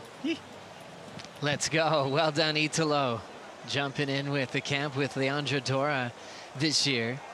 And one thing Dora was telling me, Leandro, was that he's been working on changing little things with even technique. And sometimes at this stage of a game, a guy who's already won a world title might not be as open to like changing body mechanics, but he's responded really well. Everyone can always be better, no matter what. And I feel like when you even talk to the guys at the peak of their career and in all different types of sports, they're always finding ways to finite things and get better and improve. And I really respect that from Italo. You can see he's fighting for more world titles. Back to the women though. Sawyer got this wave under priority for Alyssa Spencer. This one just slipped right underneath her and surfed this wave so well. Those first 3-4 turns had a really big element of push and drive in it. A little bit hung up through the foam there, so had to get on the front foot for both of those last 2 calves. And I feel like through this inside, you could see the lactic acid potentially building up a little bit. You could see at the end of those calves when she's coming back to the whitewater, she's actually dropping her back arm. It feels like maybe her body collapsing just from being a little bit tired. But look at this wall out the back for Alyssa Spencer. Great first turn. The judges are really going to love and note that she went into the pocket critical on that first section there. 2 calves. Wow, this wall is so beautiful. Just keeps stretching out for Alyssa Spencer. Unfortunately, forced to the rail for a majority of this wave so far. We've only seen one critical turn in the lip, but I love the fact that Sawyer on her waves is driving really hard on those cars. I feel like she's getting points out of them. And Alyssa, then through this inside section, pushes really hard here. I felt like her calves hit that similar same pressure and drive that we saw from Sawyer, but that was honestly the perfect little inside bowl that Alyssa could just tee off on. Well done for Alyssa Spencer. She would have heard all the eruptions from Sawyer Lindblad's start, 8.83, then to her 5.83, then to her 6.5. But stayed patient, stayed ready, and she's right in the mix with a 7.83. I see the score. Average out, remember, drop the high and the low, average the middle 3. But cool to see the Board Riders Club's really responding to what's been happening in Australia for a long time. San Clemente's always going to be tough to deal with so much talent, but Encinitas is unbelievable, where Alyssa calls home with surfers like Rob Machado, the McCaffreys, Sean Marcerone, our friends, the Cote brothers. You know, there's so much talent out of Seaside Reef. Alyssa growing up with Jake Marshall, got representatives on the men's and women's tour these days from that part of North County, San Diego. I just think Board Riders Clubs are the best things in the world. I probably sound really biased saying that coming from Australia, but my Board Riders Club was such a big part of my journey, and I think if you speak to a lot of people, even Molly Picklum, North Shelley Board Riders is everything to her. So it's cool to see that both of these guys now have such a big pool of that back in the States. 18 minutes on the clock. The advantage of having the Apple Watch is they can just look at their wrist to see updates on situation, who has priority and time. But the lucky part about us, so we could sit back and look at some cool speed dynamics with Alyssa Spencer going to her previous heat, the quarterfinals, on her 6.33. She almost hit 60 Ks. Wow. Flying on that one. Sawyer, number 3 on this list, as the third fastest recorded, over 55 kilometers per hour in her round 2 7.67. Wow, that is going really fast. And I also think that speaks volumes to just the amount of push this wave does have, especially at the start there. You can drop that first turn and gain so much speed through that second and third section there. So Liz and Sawyer both going incredibly fast on the wave right now. Speed is everything. That's usually what coaches tell you. Go fast and then figure out how to do your turns. Make sure your fundamentals are there with a good bottom turn to set up everything to follow. And Sawyer's mixed it up quite a bit with some good rail hooks and knows how to go vertical, real tight in the pocket. So sometimes when you see two surfers with the same stance, it's hard to separate what they can produce, but stylistically, they look completely different. Here's Alyssa Spencer now. Already had the 7.83. Nice pace there. She punches the pocket. It's going to put her a little bit behind. Eyes off another section to throw the snap into a wrapping cutback. Nice rebound from Alyssa. Flowing wrapping turn. It continues to carve. Pushing onto the open face again. And just playing with the last part of this wave. She's lost a little bit of wave height, but it has produced a nice tight pocket section there, and she's relishing in it now. This board looks great. She's not trying to chase speed. She has it right away, and she put that one together really well, needing a 7.51 for the lead. That to me felt... Sorry, I'll get back to it. So he's up and riding. Here comes the saw blade, opens it up. She'll hit it off the roof and decides to have a better start and hold her priority out the back. Alyssa's last wave felt better. Just the calves on that felt better than the wave prior. I feel like I jumbled on my words and didn't get that across properly. Sawyer on her calves was driving so hard. She was getting extra points out of those calves, where I felt like Alyssa could have been driving harder just by the standards she sets for herself. Then we look to this wave. These calves noticeably better. This section, this two-turn combination there, zero downtime in between that snap into that driving maneuver there. Love the opening first turn to note as well, but these calves through this inside had an extra 20% on what we saw on that last wave. Just also a little bit of flair as she's dropping the tail down on some of the ends of these calves as well. And I agree, what a perfect little cuppy section through this inside here. But I just feel like that's the level that Alyssa Spencer has to be at. She set that standard for herself, and Sawyer has set that standard for this heat with opening up for an excellent score. So driving really hard on that, and that should be the benchmark for both of these ladies. Really magic looking surfboard for Alyssa Spencer. We've had different eras of surfing where surfers have left a shaper and jumped on sharp eyes, and usually the first thing you notice is how fast they're going. And Alyssa did not have to hunt for speed on that one. And even on that small part of the wave, she ripped it up. It's a 5.93 for the effort. So that'll keep Alyssa in second, needing a 7.51 to catch up to Lindblad. So Sawyer still out in front. Alyssa will have to change gears now, knowing that that was not enough to turn the heat. I felt like maybe because it was a slightly smaller wave, but definitely points missing. She was too far on her heels on that first turn. You could see it put her slightly off balance, and unfortunately a bit behind the power source there. So Alyssa re-navigated that wave beautifully. It was still a great surfed wave, but unfortunately just a little bit under in comparison to what we saw in that 7.83. So Liz just needs to regroup. She's already got the score in theory for what she's chasing, so it can easily be done right now for Alyssa Spencer. Exciting times here in the semifinals. We know we'll have a goofy foot in the final with either a 5-time world champ or a feisty Betty Lou Sakura Johnson. Semifinal 2 is getting ready to go, and coming up next, we'll be right back.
Raglan is the quirkiest little surf town. I love coming back. It's one of those places where you can feel like you're at home. We started our day, of course, with a morning surf. The waves were super fun. We got to see the sunrise over the mountains in the back, have a really fun surf. A perfect cruisiest morning.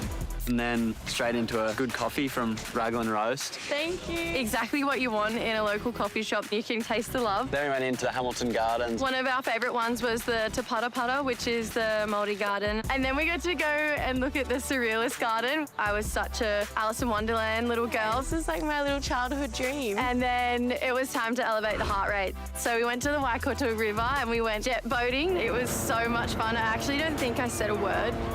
Went so fast and was pretty much drifting on the water. It was incredible. Really glad I got to come and experience all these things. We can't wait to come back and explore some more.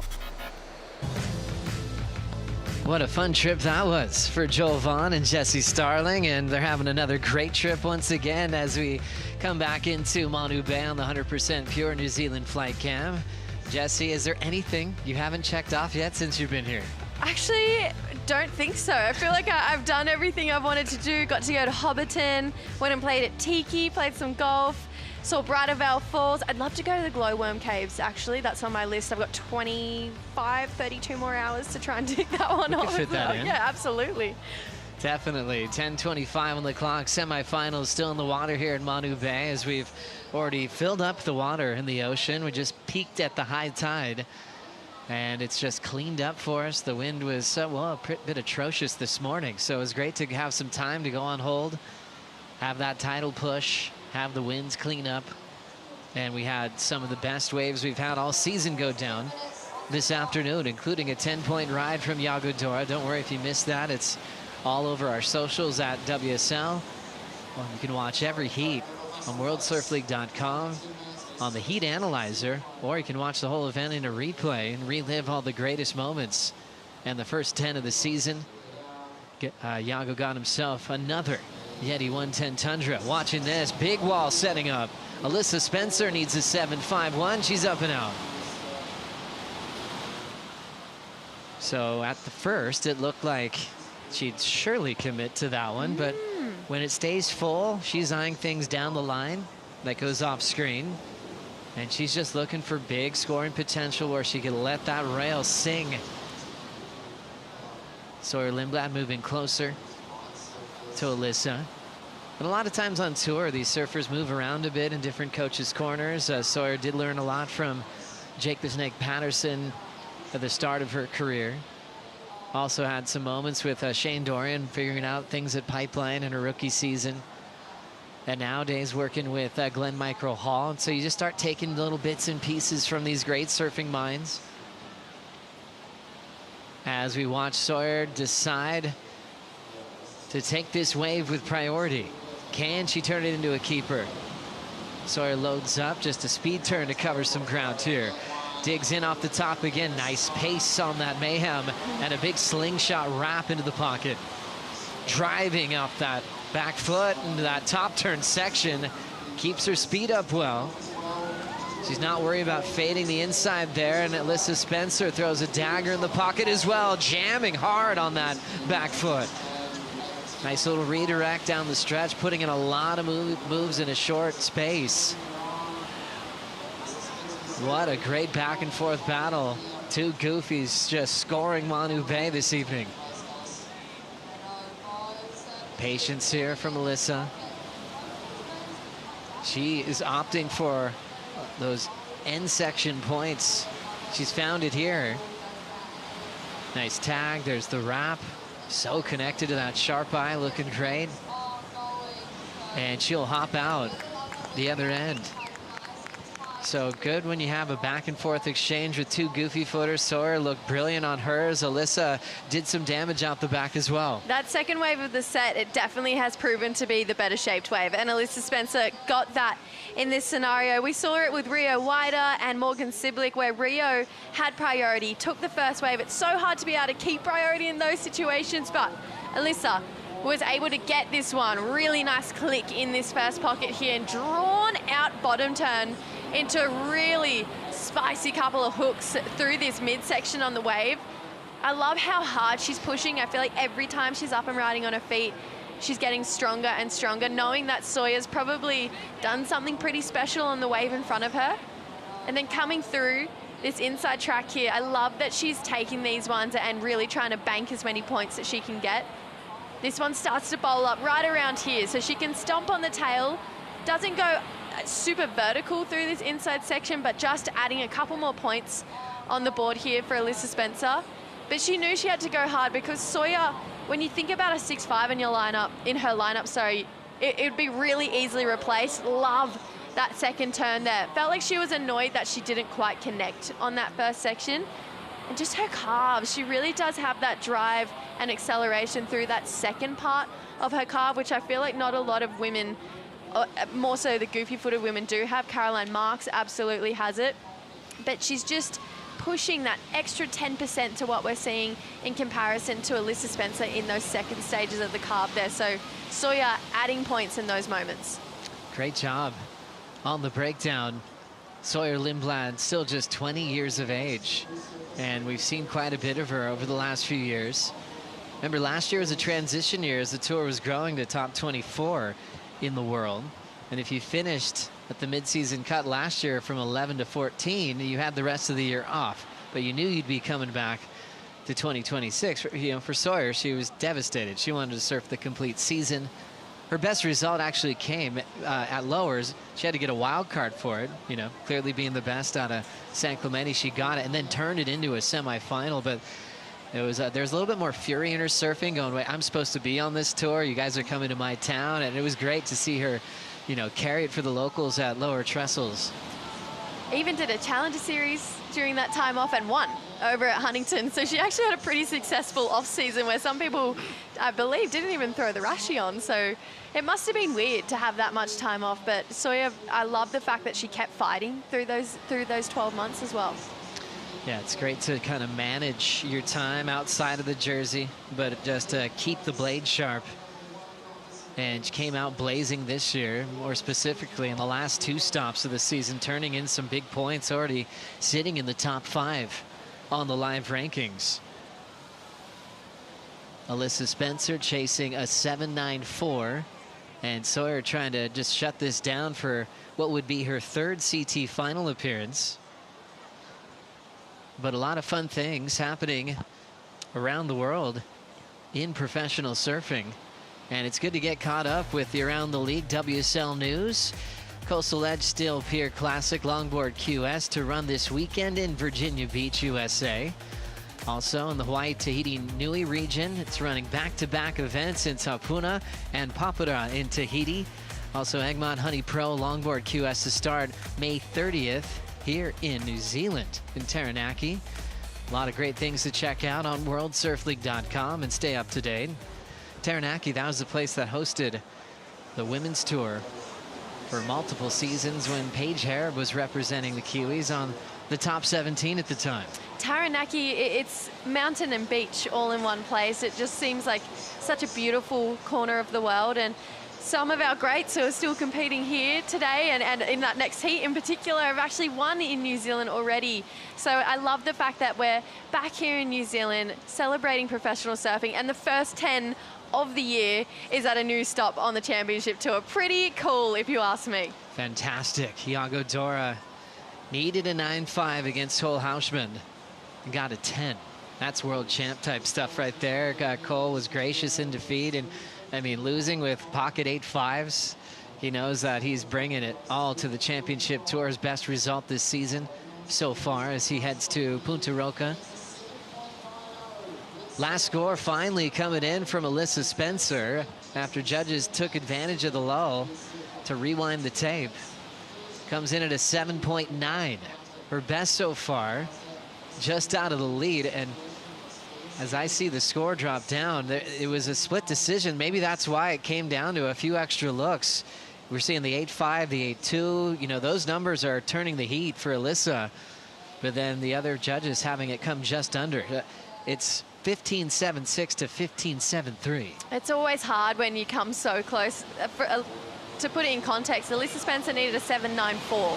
And she got a 7.9, so 0.04 short of the score that she needed. And you always see those ones where every now and then it's 0.01 short of the score you need. And they're actually the ones that sting the most. But Alyssa, she's a really fierce competitor, and she'll be fighting back right now.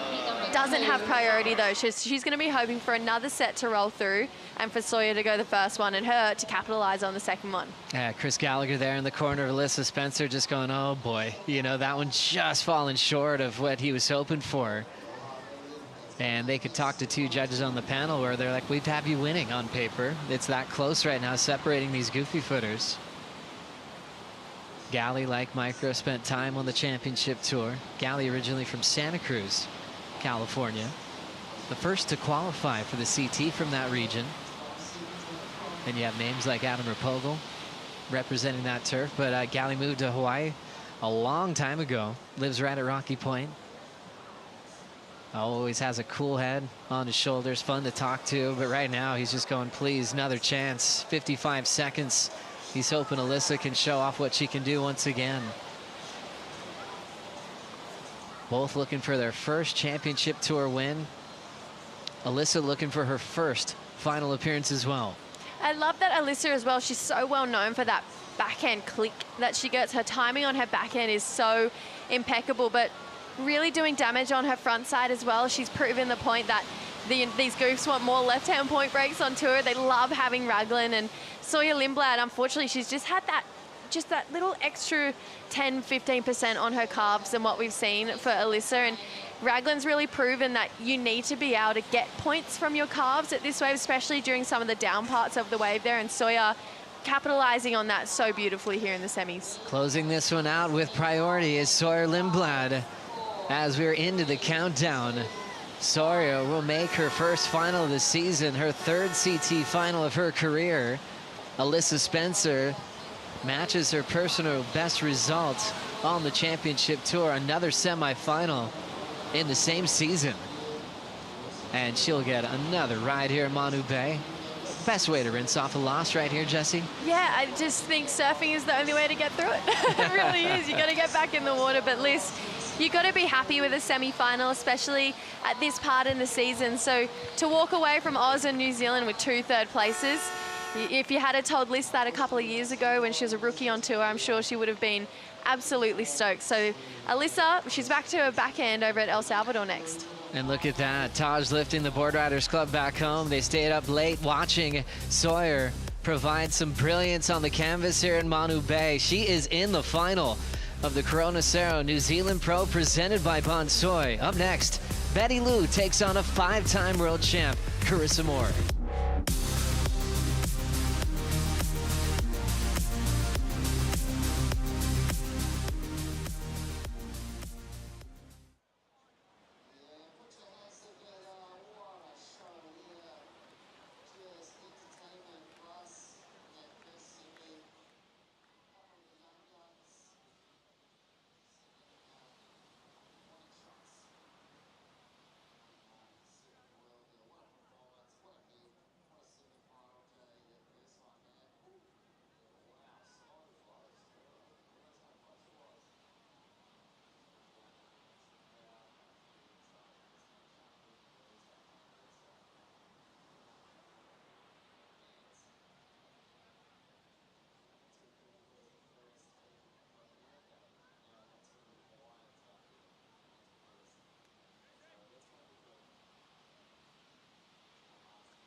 The Corona Cero New Zealand Pro presented by Bonsoy is brought to you by Corona Cero, made with 100% natural ingredients.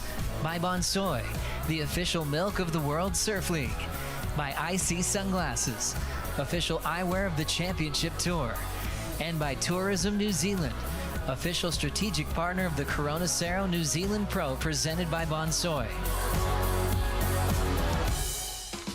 Happiness on the face of Sawyer Lindblad from San Clemente, California, put together a beautiful heat against Alyssa Spencer in that all California, all goofy foot battle. And the high fives will begin. I went on so many waves. I probably should not have gone on. You did great. Thank you. Already breaking it down, thinking maybe she caught unnecessary waves in that heat. Thinking how she could tighten things up for what will be a final appearance for Sawyer Lindblad. It'll be either against Betty Lou, Sakura Johnson, or Carissa Moore. Classic heat on paper, both representing the island of Oahu. And we've got different generations here, but it has been a big rivalry for a few years now. Just trying to dominate the inside is Betty Lou Sakura Johnson, just like we expected. Out in front, she'll knife that first section, but it's a single maneuver option. Advantage straight back to Carissa Moore. Wow, I love the drama at the start of this heat right now. With this on paper is a huge matchup. And if we think back to the start of the season, Betty Lou made a statement. She said she thinks that they're going to smoke the veterans coming back on tour this year. One veteran that has come back is Carissa Moore. So both of these ladies with a bit of a point to prove in this heat, and I cannot wait for the battle to go down right now. Here comes Carissa, throwing that first turn. Nice decision there. Second snap right in the pocket. Flows right into a bottom turn and lets some water fly off the rails. Both of them getting surfboards from Matt Biolis as she just does some fill-in work here. Hugs the pocket again. She might be trying to chase down that inside corner. Not going to get there this time, but she will start off with the lead. Betty Lou's opener, 1-turn option, a 3. Carissa Moore ready to build on her legacy of one of the all-time greats. With those 5 world titles comes 28 championship tour wins. Only one surfer with more, and that's Stephanie Gilmore. Some people go their whole careers without winning a single event. Carissa Moore has 28 championship tour wins. Now, this is the drama that we love seeing at the start of this heat.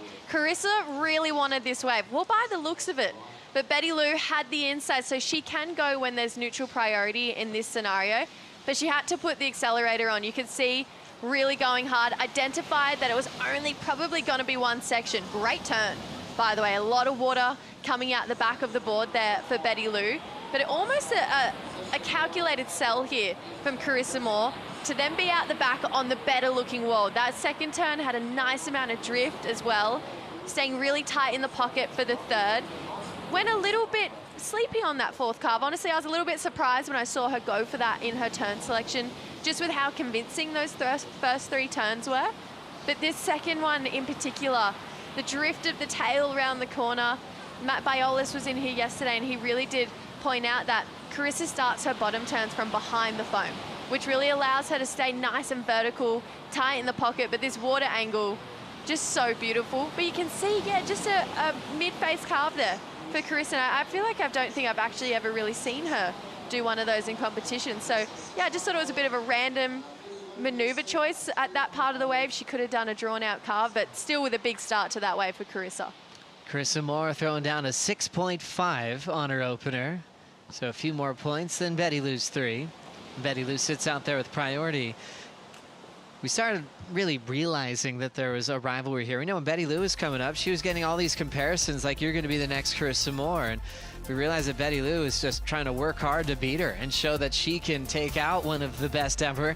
It hasn't gone Betty Lou's way yet. It's been 4 in a row, going back to 2021 at Honolulu Bay in Maui in the round of 16. Carissa got the first. And then they had 3 matches in the same season in 2023. A pipeline semifinal, El Salvador, where we're going next, at a quarter, and then also in Brazil, where Carissa remains undefeated. It's a hard, as a competitor, it'd be hard to know that coming into a heat that you're 4-0, and Betty Lou would be craving her first win against Carissa Moore right now. So you could tell that Betty Lou, even on that first turn, had a little extra pep in her step on it, but you got to remember that Carissa Moore, for majority of the tour right now, is everyone's hero, and definitely would have been Betty Lou. So even those early stages of her career, I bet there would have been an element of starstruck to it, but she is so ready to take on Carissa Moore now, and I don't think she's ever been more ready, and her backhand is looking so lethal here. Yeah, very true. I mean, there's been other wins for Betty Lou, but not on the CT, as we see her take this wave. And just a misread from Betty Lou. Awkward fall there and throwing away priority. Yeah, that's an interesting one. Obviously, her coach, Tom Whitaker, mentioned in her last heat against Molly Picklum, she only took off on 2 waves and just had impeccable wave selection and impeccable execution on those waves as well. Really different story to the start of this heat. That first wave definitely was a sell, a calculated sell by Carissa Moore. She's definitely still got that competitive fire burning deep inside her here. And that second one was just a bit of a random mishap to what we see usually from Betty Lou. So went really vertical, but just burying the inside of her nose there. Yeah, really interesting. Just a little off tempo. The good news for Betty Lou, she's got so much time to catch her breath. We've seen some great come from behind victories throughout the day, and nothing better than Yago's 10-point ride when he needed a 9.5. But I was thinking about some other events. There's one at Pipe where there's 4 surfers in the final, and almost looked like Betty Lou didn't even notice the other ones, but just shadowed Carissa up and down the lineup, just showing some incredible intensity. They also had a final together in Haleiwa, which was a Challenger Series event. Betty Lou was just a young teenager, went on to win that one. But it's all about the CT platform when we talk about the previous history. And Betty Lou has worked hard to stay on tour, which was the first goal after a tough rookie season, and then started winning events. last season, picking up 2 victories, one at Lowers and one on the Gold Coast. Let's go hang out with Sawyer Lindblad with True Starling. Yeah, thank you so much, Joyce. Sawyer, that was an incredible heat. To make it past the semis into your first final of the season is huge. Yeah, it feels really good to finally make it out of that semis. The last 2 events, I came like super close, which was pretty hard. But yeah, I'm so happy that I made it to the finals. Just one more heat. It was a really exciting heat as well. You and Alyssa have been on fire, and it would have been amazing to see you guys meet up in the finals, but it was the semi that you guys got to go head-to-head. And how cool was it to experience that with Alyssa? You guys would have had many QSs together, and to have a heat together on the CT is amazing. Yeah, it was really fun. We were both goofy footers, so I think we were just having a lot of fun out there, and it's perfect conditions right now. It was dreamy, really dreamy. I saw you having a chat to Micro as well on the stairs, just having a little debrief. What's some insight into that chat and, you know, what you guys kind of spoke about after that heat?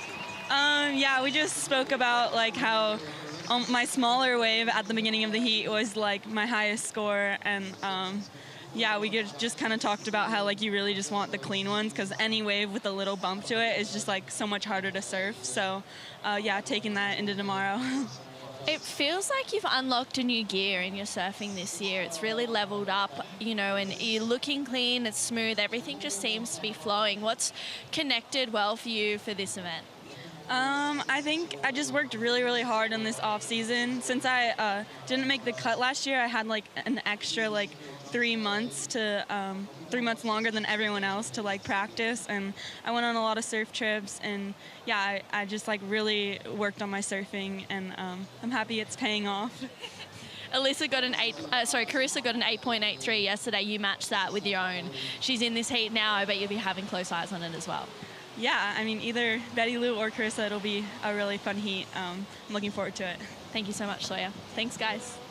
Thank you, True. Thank you, Sawyer. And yeah, we could tell all that time in the off season where you're able to go on surf trips.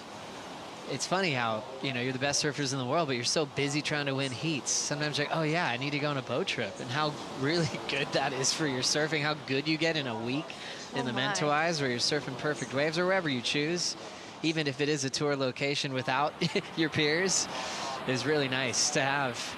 As we look at the wave that Carissa got during the interview. Love that second turn so much. Just such traditional backside hacks in the pocket here for Carissa Moore. This is those rail carves that I love, just drawing them out even more. She's got so much power in the tip of her finger here, so really adding to her scoreline. Little fumble at the start of that wave. What a great recovery though. So much water coming off the back of that board, but this second bottom turn here drives perfectly up into it. Her shoulders looking directly at the top, the lip of the wave there, which is why she went so vertical on that second section. But just every time she surfs out here, it cleans up and starts cooking, and she's on yet another bomb. 5-time world champ crushes the first section again. Glassy Manu Bay once again for Riss. Perfect bottom turn, nice wrapping cutback off the top. Jams it again, nice flow, nice rhythm. She's been scoring the late afternoon class off in all of her heats here at Manu Bay. We talk about the connection she has with this place, being a Polynesian herself, connecting with the locals in Taranaki. I met this guy named Bumble and the rest of the crew that made the trip up here to connect with her, to meet her baby. And they're so thrilled that she's back here in Aotearoa. Let's look at this one again. Wow, crazy first turn. Just the drift off the coping into another big turn. Then she drives into that last turn, the third one. The fourth one with just as much power too. I love the fact as well, she knew, hey, job well done, I'm gonna get out of here. But look at that bottom turn, that hand, those fingers dragging in the wall as she's driving up into that lip line. That gives her so much power to be able to open up as much as she is right now. And just like I was talking about earlier, those bottom turns you could see starting from behind the foam, which is why Carissa is finding the pocket so much easier than everyone else is, because she's staying just a half beat behind right now. Wow, Betty Lou is starting to fall behind, so she needs to really get going right here. Smaller wave, but clean. Sakura throws a nice fan off the tail. Nice compact surfing. Drawing into the open face again, trying to force a little wrap back into the pocket. And now just chasing points, staying flat, but she is going to hang in there to maybe get an inside corner here. And she'll go a long way for no sections in front of her and start heading towards the water patrol. And her Apple Watch will be buzzing. The tower announcer going crazy because Carissa Moore has locked in the new high score on the women's side. I see a 9-point ride right after her 7.67. It had to be 4 really big turns. It was easily better than the 7.67, and her last 2 scores under the priority of Betty Lou. So Betty Lou letting those really good waves go, maybe out of position, but Carissa Moore, she's going to capitalize on anything right now. Mom strength in the motion there. She will just miss-hit that first section. But you could just tell Carissa's so inspired right now. She is so locked in. Her family watching on the rocks. Her sister came over as well, Kayla, who's also a new mother as well. So the little cousins got to hang together. And there's some Hawaii right there backing Carissa and Betty Lou in this one. I feel like Betty Lou's turns, especially on that last wave, they almost feel just, you know what, not almost. They are just as critical as Carissa Moore's, and I feel like they maybe have an even more of an element of control on them as well. This first turn, you can see, just got a little bit hung up. That front hand went to the nose, but that second turn, a really powerful carve on the third as well. This is what I mean. It looks like she's slightly more in control, but just doing it on, in theory, not a very good wave for what we've seen come through this afternoon. So wave selection really letting Betty Lou down right now. There's nothing wrong with her surfing. If she was on the same waves that Carissa was on, arguably easily could have got a 9 and even bettered it just with how good her backhand is looking. I mean, she dominated the reigning world champ yesterday. So Betty Lou, if she can just get on those good waves, she's going to do her best for Toledo and fight her way back into this heat right now. Yeah, that's a big story for Betty Lou, hasn't it? You mentioned getting past Molly Picklum, and that was such a lopsided rivalry in the beginning stages. They're both, you know, able to beat each other on their day, but competitively, it went to 6-0.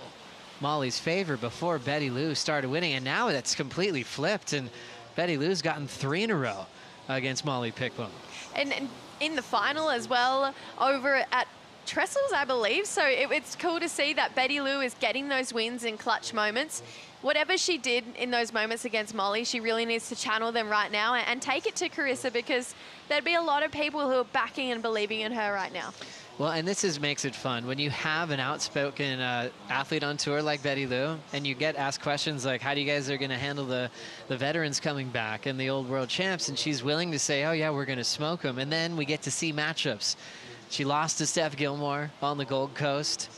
Maybe just her positioning let her down. She tried to take a wave for Steph with priority, but Steph already did the work she needed before she got to where Betty Lou was sitting. And now she's taking on Carissa Moore, and she's in a really heavy combination going against her right now. And Carissa Moore is very open about how she feels about energies and being in tune with a certain place, and Betty Lou has that as well. So maybe focusing a little bit too much on the competitive side and getting caught up in all the talk about that comment at the start of the season, to just feeling and think about last year before she had her maiden win. She put an Instagram post up and she said, I can feel something good is coming. I can feel it's brewing. I know there's a win coming for me. That very next event she won. So she has that similar energy that she can tap into, that Riss has, and just needs to find it right now. Definitely easier said than done, but Betty Lou has the potential to do it. Well, sometimes you need another reason to compete at the highest level, you know, especially for the GOATs out there. And if, you know, one little comment's going, we're going to smoke you, if there's any little motivation factor to, like, take them down, I know Carissa could be leaning into that. But very busy in between heats these days, enjoying her time through motherhood as she's tracking down the line. Riss loading up. Big backside snap, plenty of wall to play with here. Big hammer there, extending the bottom turn, tagging every target beautifully. A 5-time world champ, Olympic gold medalist, one of the best ever to compete on her comeback story in 2026. just playing with this inside now after absolutely devastating so many big sections to start that one off. She even has time to wave to her daughter. And now back to business. Wow, Betty Lou. Betty Lou now looking to respond. We heard some hoots and hollers at the takeoff. Nice composure there, throwing some spray out the back. Tracking well into the pocket. A little bit more wave height than her wave previous on this one. And Sakura from the North Shore of Oahu starting to just put the last end section bits together. Not finding a huge wall in the end, but dead finish on her feet with multiple turns down the stretch. But I think she likes the feeling and how she connected out the back. We'll check out another exciting back and forth replay in the second semifinal. It was right at the end of that wave where we came to that drone angle shot. I saw spray go flying out the back for Betty Lou, which had me have that moment go, oh wow, Betty Lou was definitely on something pretty good. She was left out the back with choice of whatever set she wanted rolling through. This looks like it's one of the second ones, but big, damaging first turn here for Betty Lou.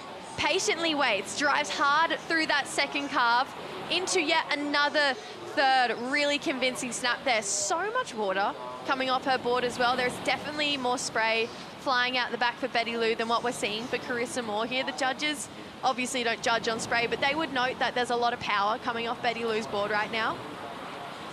And then just came through this inside. It was just, unfortunately didn't have that proper bowl that she was chasing down. A couple of nice snaps and carves through this, but the damage was definitely done out the back.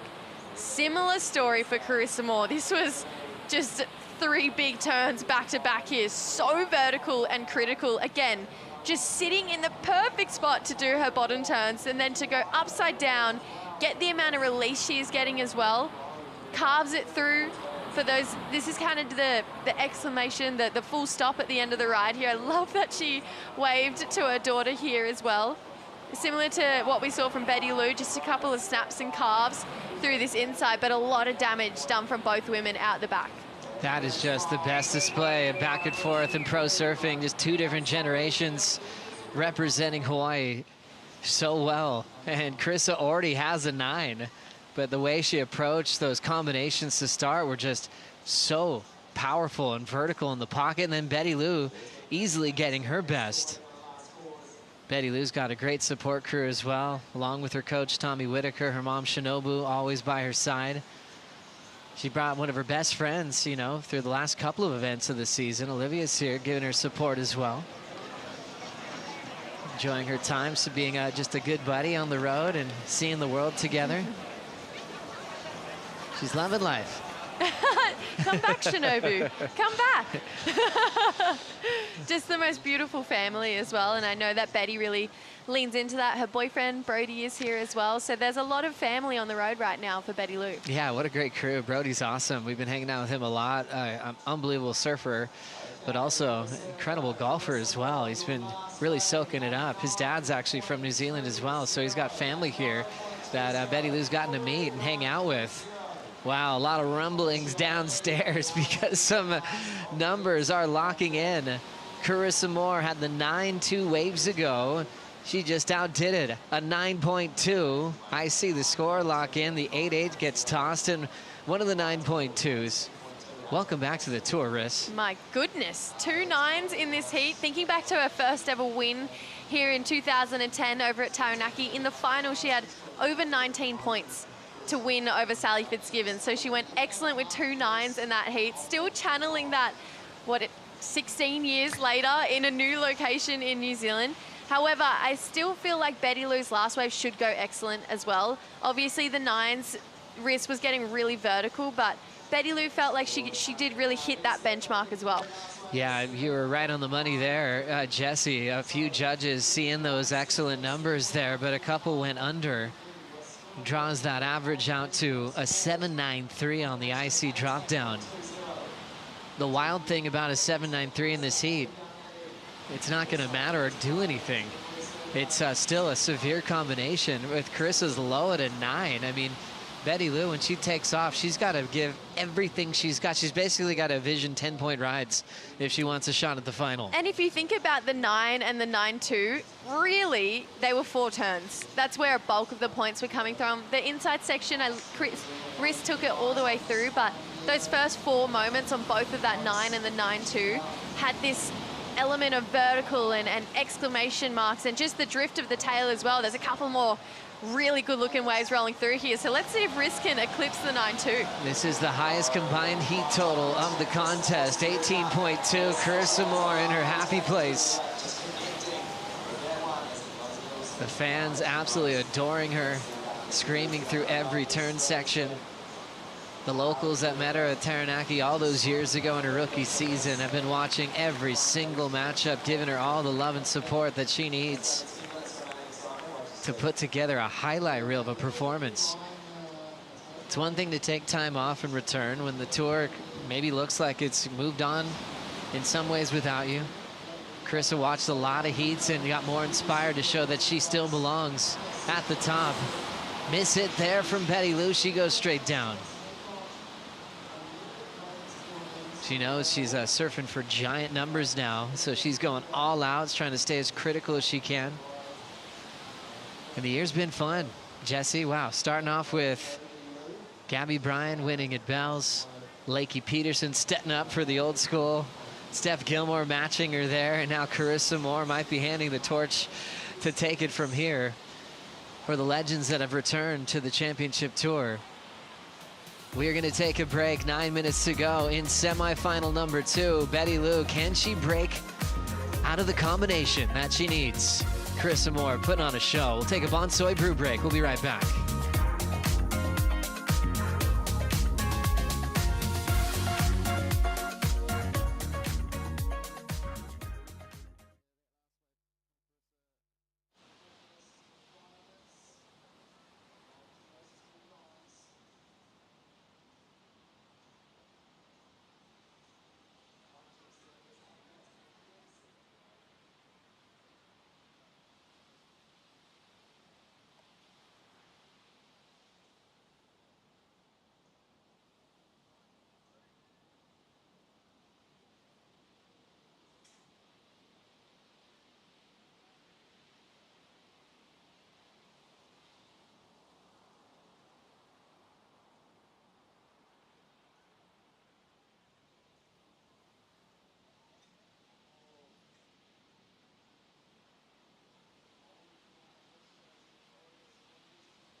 What a way to end the day here at the Corona Cero New Zealand Pro, presented by Bonsoy. And this is the best seat in the house, the Corona Cero bar. Everyone is enjoying the absolute masterclass of Carissa Moore right now. A pair of 9s. Are you serious? She's on fire.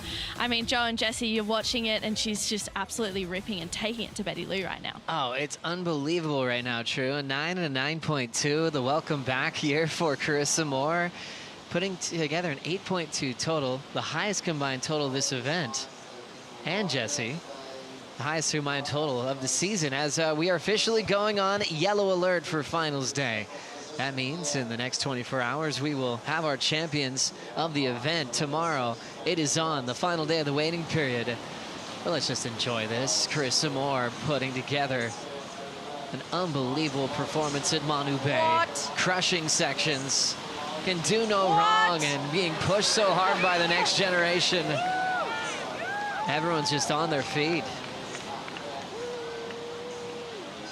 We mentioned this when, you know, Steph did what she did on the Gold Coast, how sweet it was to see a GOAT return to that kind of form. And we're getting to watch it right now with Carissa Moore coming to Manu Bay and just reminding everybody in the world how much she's given to the sport. A leg burner for Riss, her 7th wave. She's throwing away 6.5, 7 6.7s. And counting her 9s, 9 and a 9.2. Wow. She knows she doesn't need to push harder, but why would you ever get out of the water early? No way. When it's no one out. Manu Bay's firing. I'm not gonna lie, I really like this wave. I would love to have her to keep bettering her scoreline right now. How cool would that be? That first turn, you could see she felt there was something pretty special in this wave after that. That second one had so much drift and release, and the third had even more than the second, so it was bettering every single time she went up towards the lip line. Check out this bottom turn, drives so hard. You can see the drift there from Carissa Moore here, but this second one, hand goes in the water. She drives up with that back arm, drifts up and over again. Carissa Moore can do no wrong on this wave. Just look at that one, just pushing so hard, fins, totally disengage and then re-engages. She has to throw her body in the foam there. So Carissa Moore is going absolutely crazy in this heat right now. This is unbelievable what we're witnessing right now from Carissa Moore. Look at the IC's drop down, near perfect score, a 9.8. 9.2 is her low, ditching a 9-point ride. Baby Lana bouncing with her auntie Gabby Bryan. And everyone just in awe. Her husband there is just going, this is incredible. One of the reasons why she's coming back. There's the big smile on her face. My gosh. And just when you thought the 18.2 was the highest heat total of the women's season so far, she drops a 9.8. Now a 19-point heat total is the highest combined heat total of the year so far. Here comes Betty Lou in just an aggressive combination. I love her approach. I love how confident she is. But we got to say, you know, the old school has responded to Betty Lou's statement at the start of the year. From Steph at Gold Coast, now Carissa Moore with just multiple 9s.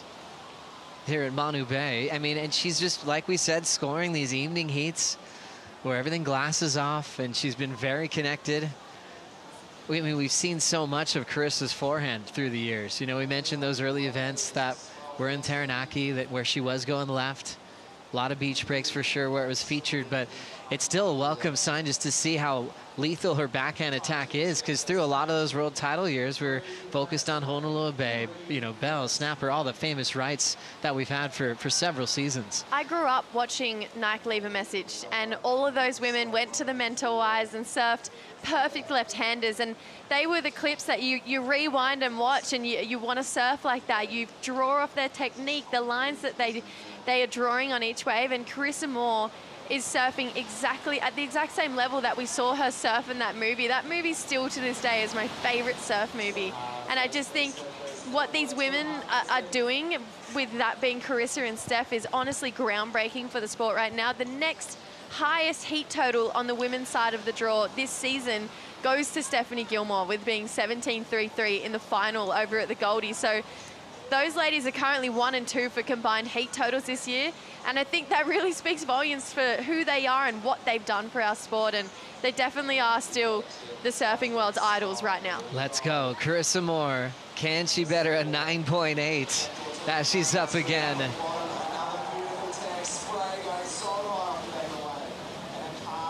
Incredible precision. So brave coming back to the tour after taking all that time off. Been one of the most popular athletes for the locals here in Raglan to meet and say hi to on her welcome back tour. She talks about how much she still wants to win, how badly she just missed the tour and found a spark that she knew that she wasn't done yet. Thanks her husband Luke for all the support in the world. We go, yeah, let's do this together. I have chills. I have literal goosebumps for what she is doing and what Steph are doing for the sport right now. What a privilege for us as surf fans to watch what Carissa Moore is doing. She is a mum. She has a 1-year-old on the beach right now. She's coming back. She's dropping the highest heat total of the women's side of the entire year so far. That is beyond remarkable. to what she is doing, and I just think this is the ultimate privilege for our sport, to see these ladies just keep on swinging, and I love that they've come back, and I hope they never leave again. They're just the strongest humans in the world. Our mothers, you know, they've got special powers. Yeah. And it's and then to combine that with one of the greatest athletes in the world, she's bringing something different to the tour. It's not the same Carissa Moore that we once knew, you know, and she's been sharing the highs and lows of suffering losses at this point of her life, and how badly she wants to win. We saw the emotion when she got the score to beat Tia Zabrowski on the Gold Coast. And imagine what this means for her. I'm not even talking about her 737 she's thrown away. Oh my goodness. Because I think the story's beyond that She's right throwing now. away a 9. Like, she's literally throwing away a 9-point ride. Carissa Moore is well and truly back, and I cannot wait for the final against her and Sawyer. That is going to be remarkable. One of the most incredible moments in surfing history on Carissa Moore's comeback to the championship tour. A 19-point combined total, best of the season on the championship tour for the entire top 24. The best of this event here at Manu Bay. What a day. A 10-point ride, our first from Yago Dora of the season, happening earlier this afternoon, and now this from one of the all-time legends. Carissa in the final to take on Sawyer Lindblad tomorrow. Wow. I'm lost for words. That was such a performance, such a show, and she's already giving back, waving to the fans on the beach as well. Just when you think that this could be a moment that she could revel in it for herself, she wants to share it with everyone on the shoreline, with New Zealand, with her family. She really is such a admiration, and I cannot believe what she is doing. It is so, she is inspiring women worldwide, not just in surfing, but in sports across the world. Wow, I'm so glad we don't have to leave right away, because My it's time for the goodness. Corona Cero post show to talk about one of the most special days and afternoons we've had of this season on the championship tour. Carissa Moore, a 19-point total into her first final of the season to take on Sawyer Lindblad. Corona Cero post show coming up next with Ronnie Blakey, Jesse Starling, and Richie Lovett. We'll see you then.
Welcome to the Corona Cero post show here on what has been a magic Sunday afternoon, kicking the event off at 1 o'clock, and the big moments just kept coming as we motored through the quarterfinal for the men.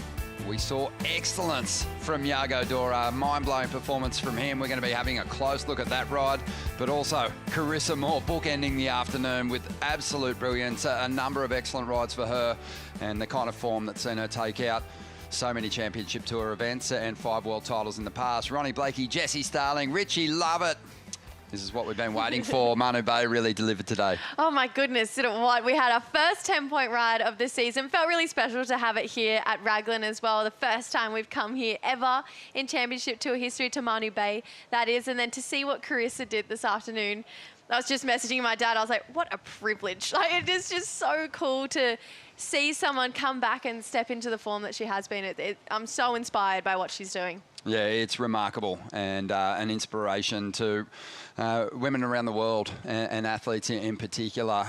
Celebrating her rides with waves to her daughter there on the beach, it was really remarkable. But the big moment on the men's side in the quarterfinals, Rich, the 10-point ride from Yago Dora, this thing was incredible. A clutch moment too. I'm just so happy that the judges gave it, and they gave it quickly too, because we all felt it. I was actually in the green room at the time. I saw this thing drop, and Joey and I just said to each other, this has to be a 10. It was undeniable. It was picture perfect. The air was remarkable. He greased it perfectly, and for me, just going straight into that next layback hack, not missing a beat. Yago's corner thought it was a 10. We all thought it was a 10. The crowd thought it was a 10, and I'm just so stoked the judges saw it that way too. Well-deserved 10 for the world champ, and man, he is on fire. He sure is, yeah, the highest scoring athlete. Big tip of the cap to Cole Houshmand, who had a couple of excellent rides of his own. But Yago just delivered when the pressure was on. He's done it a couple of times this season, but he's also given us the 2 best airs that we've seen this year. The big full rotation on the backhand down at Winky against Medina in the quarterfinals. Massive one here on the forehand. And the landings are just always so silky smooth. He just is so good at that, and I feel like coming from that free surfing background, Joe and I were talking about it the other day, actually, not a lot of people have come from a free surfing free surfing background and then still channeled that through competitive side, and Yago is one of those guys who has. And so watching him bring that to the tour, and especially bring that to these lefts at Manu Bay, it felt pretty incredible to see that 10, and we all just started screaming at the TV when it happened. We're like, what is going on? So it was one of those moments. I think Joe and I said a million times, how good is professional surfing? Unbelievable. And it all kind of happened in the space of this afternoon. Obviously, we went on hold to wait for the conditions to improve. There were so many other big stories in the quarterfinals that we're going to get to, but the last heat of the day, it was a big one. Obviously, there's been a lot of talk about this new generation, how they're going to fare against the return of the multiple world champions, and Betty Lou's probably been the most vocal, so I think Carissa really was up for this heat. Yeah, if there is ever a reason to fight a little bit harder, it's definitely moments and comments like that. Think about it in any of the sports. Athletes chase those moments, and Carissa Moore used it to her advantage in such fine form. She was dropping a 9-point ride in this heat. She wasn't keeping a 9. She had a 9.2, a 9.8, 19-point heat total, and some of the best backhand surfing, I'm going to say, that I've ever seen from a woman. I mean, just this wave in particular, the 9.8, that third turn, the drift around the corner, and exactly where she's starting her bottom turns from too. It just was mind-boggling of how good that she was surfing this afternoon. Yeah, it's interesting. We find ourselves saying that a lot this season. Some of the best backhand surfing. It was Nadia Aristabe over there on the Gold Coast, probably going more vert than we've ever seen anyone go before on the backhand. But Carissa, you know, she's just connecting to a bit of that magic mana here in Whangaroa, because every time she's paddled out, the waves have been firing. She's had a number of the longest rides and more excellent scores here than any other competitor in the draw. Yeah, absolutely. She's had the last heat of the day every time that we've run, and she's been out in a heat. So she's had that late afternoon glass off, which has just suited her surfing to a T. That backhand approach, as you mentioned, where she's just been squaring up and almost manipulating what's happening at the top of the wave, has just been poetry in motion. And to get that moment where she came in with Luke there and Lena on the shore to greet her, I think that's the motivation she needed. That's what she said she's doing this for. So dreams are coming true right now in front of us. Also got the old man Chris out here watching those performances unfold. It's been a really great thing. We want to feel the magic, the glow from Carissa more right now. We're going to throw it down to True Starling. There's lots of magic down here, Ronnie. Carissa, I feel like that's the best backhand surfing Raglan has ever seen. Firstly, on behalf of all of New Zealand and probably everyone watching, thanks for coming back on tour. Oh, thank you. I just, that was way too much fun. Like we were saying before we went on air, I think it's going to be one of those heats that I look back and I cherish for the rest of my life. On a couple of those nines, you know, you just looked like you were so in form, and one of them you got to wave to your daughter as well. Talk to me about how special that was to share that experience with her. Oh my gosh, I mean, it's the best ever. I'm literally living my dream. I've always wanted to have my family and have my daughter on the beach and like waving at me and clapping, and learning how to clap for me is the coolest thing, and really that is the win. You've had 7 excellent scores this whole event. 3 of those were in that last heat. You've also got the 3 top highest waves, heat totals, of the whole event as well. 19 points in that last one against Betty Lou too, who, you know, made a bit of a call out with the veterans earlier on, and Steph got her and Snapper, and you've got her here in Raglan. You know, Betty she's the firecracker, and she is a huge talent, and she knows how to compete really well, and so I knew I had my work cut out for me. I respect her a lot, and I knew I couldn't take her lightly, and what I love about, you know, coming up against her is I really feel like we bring out the best in each other. It's really cool to see you push everyone else and push yourself, and coming back on tour in a different light too, but there's one more heat to go, 2 more waves left. I'm so excited. I can't believe I'm into the finals day and in the finals with Sawyer. It's going to be a great battle. Hopefully we just keep getting waves and we can put on a good show. This is like so cool. We're excited to see it, Riz. Thank you so much. Thank you. Thanks, guys. Thank you, True. Great job. And Carissa, as graceful and grateful as she always is. Remember, she was a young championship tour competitor, full-time championship tour competitor when she came here, won a CT event in Taranaki, gifted the prize money to the local board riders club. Oh, what? All of it. And I think it's just helped her create a magic kind of relationship with this country, and it's taken her all the way to the final here. She'll be taking on Sawyer Lindblad. What a heat that is. Sawyer, as the lone goof left on the women's side of the draw, is just looking so deadly and really is poised to take her first championship tour win here. There's potential for her to get her first ever maiden victory. Carissa is looking in such good form, and definitely the best goofy footer and the best natural footer that we've seen all event long. Their score lines really reflect that too. Sawyer's been getting moments on her waves and acceleration on her waves that I don't think anyone else is on their front side. So I'm not surprised that she's in the final, and I think, yeah, she's going to be a really good challenge for Carissa Moore. Yeah, the challenge is going to be matching that vertical approach of Carissa, Rich. We were watching her really closely through that last semi-final heat. She just seems to turn her shoulders and open those wings up and really get a nice vertical hit. And Sawyer, on the other hand, had some good pocket hits as well, but has really been collecting great momentum down the line with those big carving turns. Yeah, she's, well, you saw her in the semi-finals against Alyssa Spencer. She, in the end, kind of outpowered her, and that's the cuts were a little deeper on the face, and that's where she's going to have to really lean into.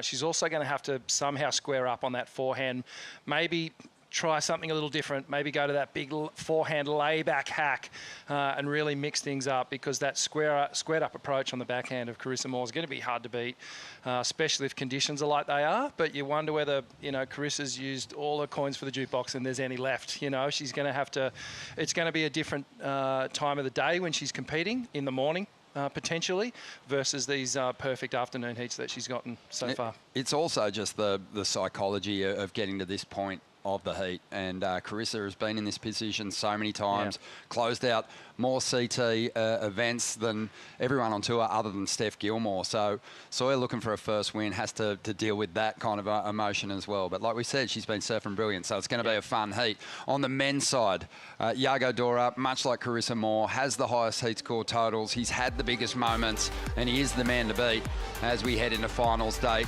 And he is just looking so deadly, and it sort of doesn't seem to matter where he's at in the heat. If there's time on the clock and he's not comboed, he's probably going to turn the heat around. You just can never feel safe with Yago Dora as your competitor, especially on his front side. He's really proven that he can do exactly what we're blown away with by all those natural footers. Think Felipe over at the Gold Coast and what he's done. John Florence as well. Yago matching that on his front side. And you know what? A worthy competitor for Cole Houshmand and such an incredible sportsman.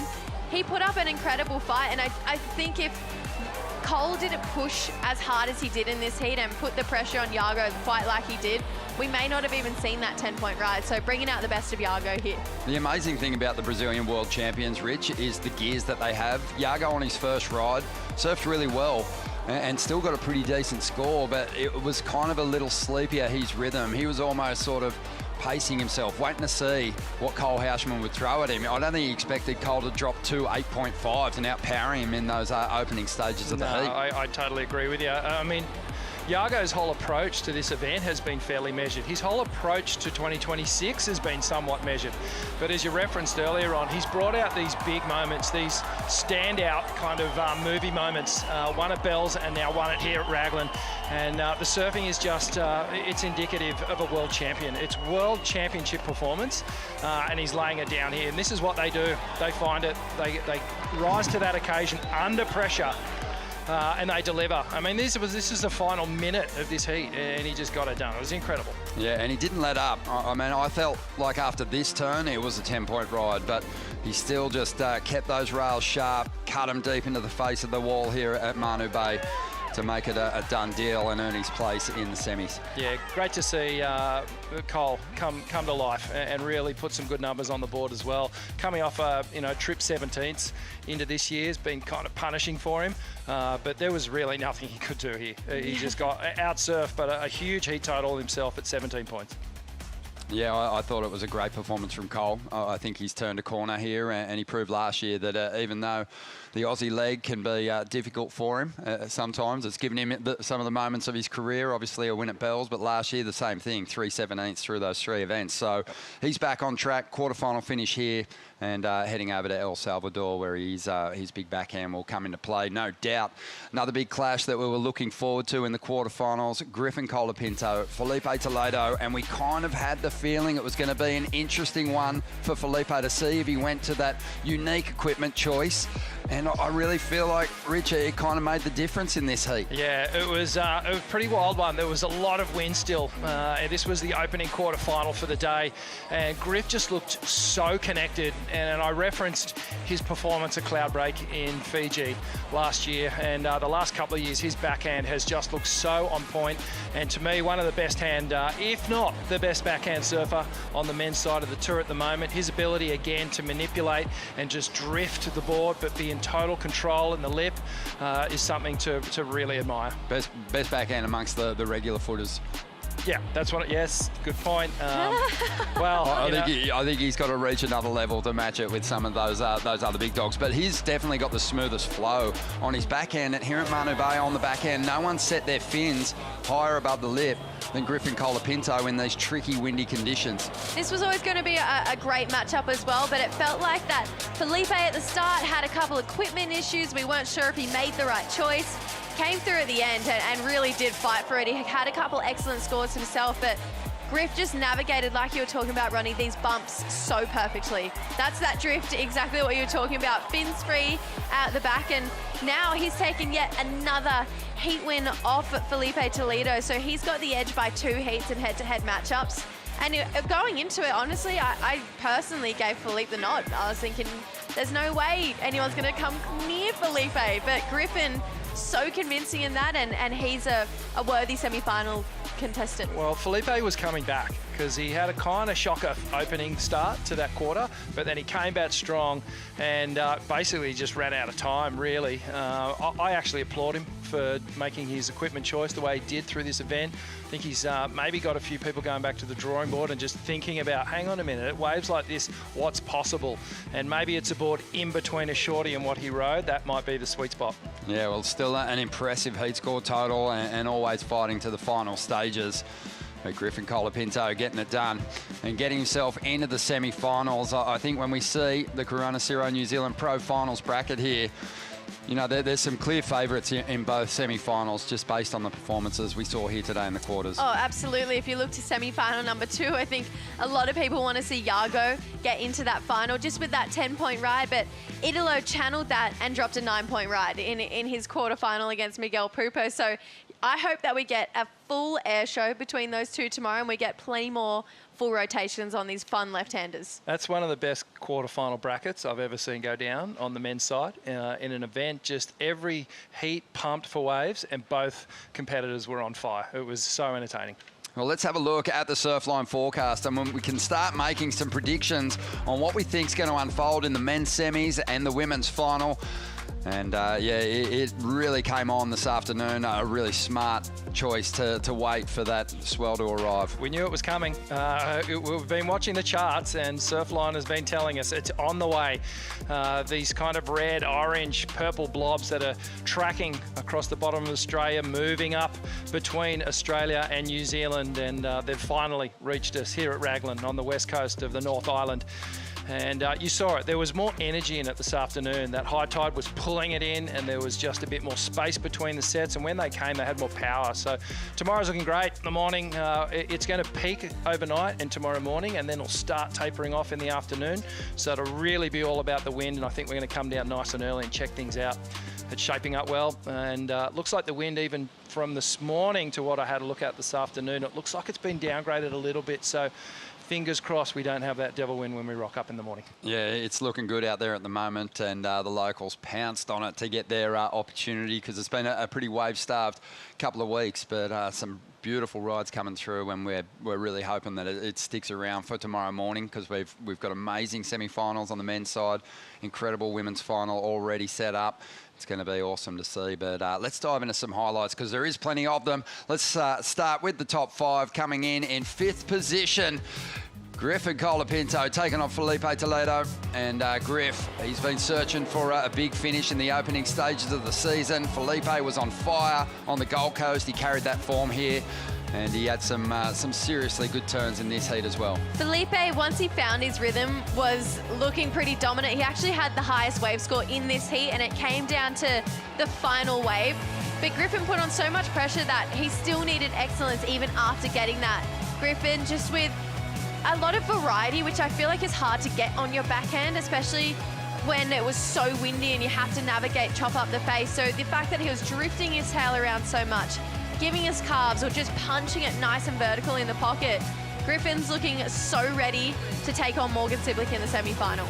Then we got into quarterfinal number 2. It was a good one. These guys both have brilliant backhands. Rio, his wave selection was on point, and Morgan Cibilic seemed to be having a bit of a shocker, Rich. Yeah, he kind of was having a shocker, made a few bad errors. He actually gave Rio one of his best rides, so just a momentary lapse of concentration there for Morgan, and he's done that in the past, so still a few things to clean up. But then he got this gem right in the final moments of the heat. He needed a score, and under pressure, the little Aussie fella, he produced, just hammering this thing down the line. And to actually stand up in this moment and to produce that kind of surfing under pressure is sort of testament to where his head's at now. That confidence and that the ability to surf at that level that he's been working on since sort of dropping off the tour, it's finally back and we're seeing it.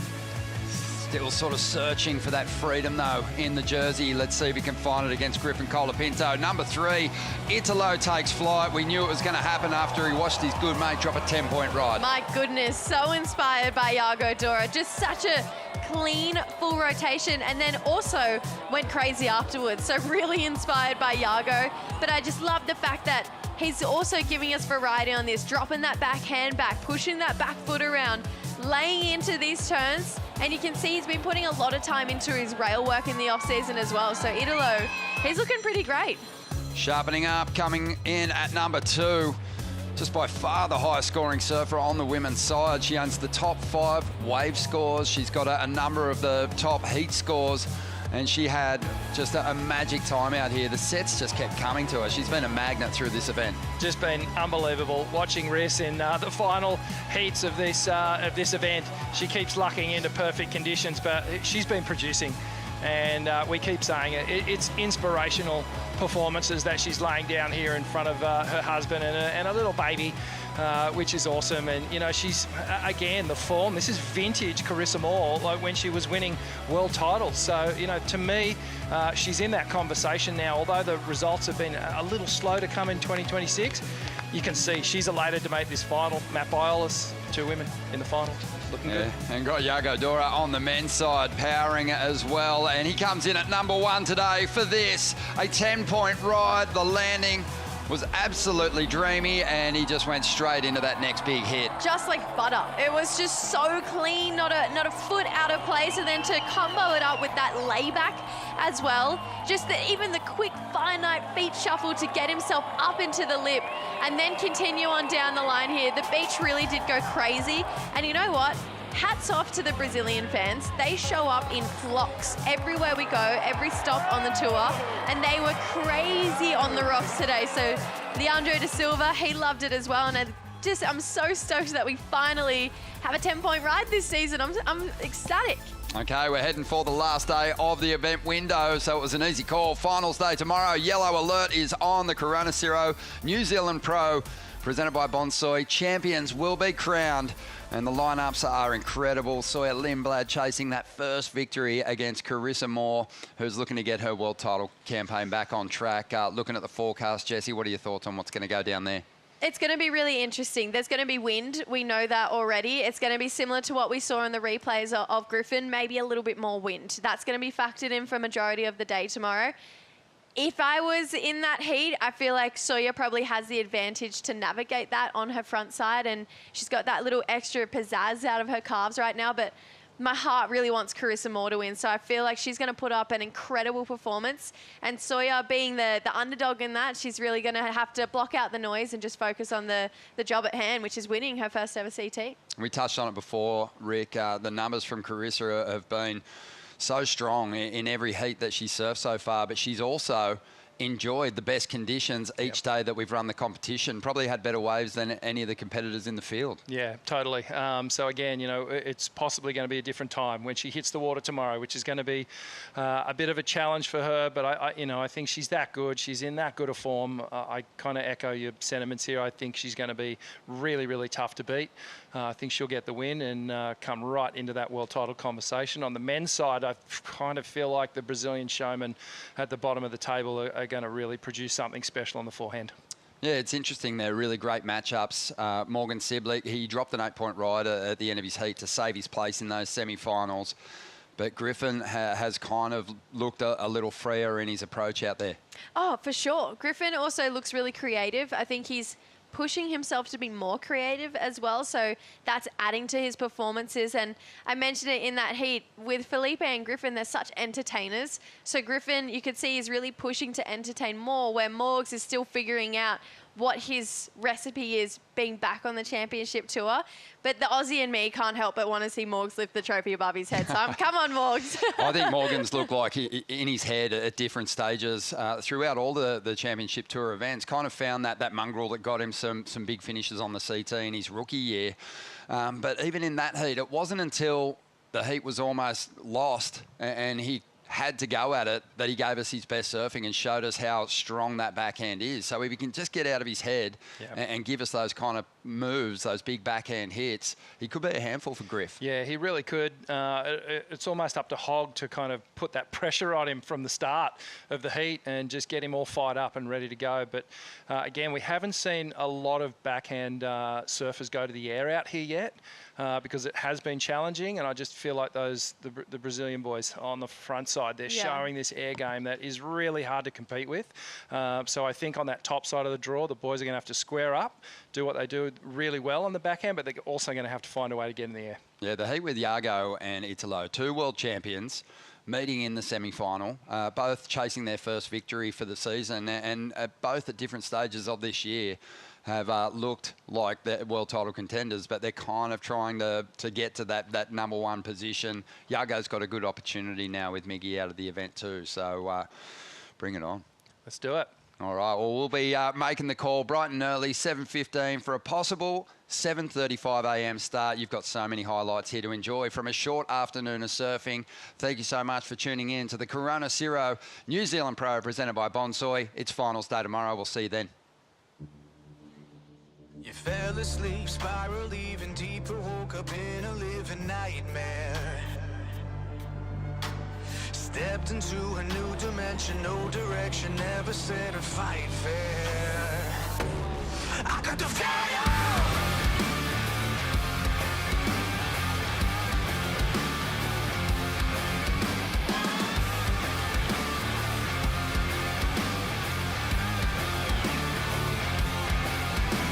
Anxiety, a higher frequency comes at the sight of me. I slide into the room, I come in quietly, 'cause I'm the king, the one that they all wanna be. They envy me. Snake eyes, I see in the dark, I see behind their smiles. Soon I'll make my mark, I'll have them hypnotized. I can smell the fear that keeps them paralyzed, paralyzed. I got the feeling, everything I want is for the taking. Nobody speaks 'cause everybody's waiting for me to make a move. They feel their blood pressure spiking, 'cause soon I'll be striking. Now you wonder why you can't breathe. Feel it burning through your bloodstream. You try to scream, nothing comes out of your mouth. Poison is slowing you down. I got the momentum, I'll get 'em. I got the venom. The venom. Adrenaline. Now you're in a panic, feel it settling. Unleash my secret weapon, now you'll never win. The man became the monster when I shed my skin. I'm born This copyrighted event broadcast is produced by the World Surf League for broadcast around the world and may not be retransmitted, reproduced, rebroadcast, or otherwise distributed or used in any form without the written consent of the World Surf League.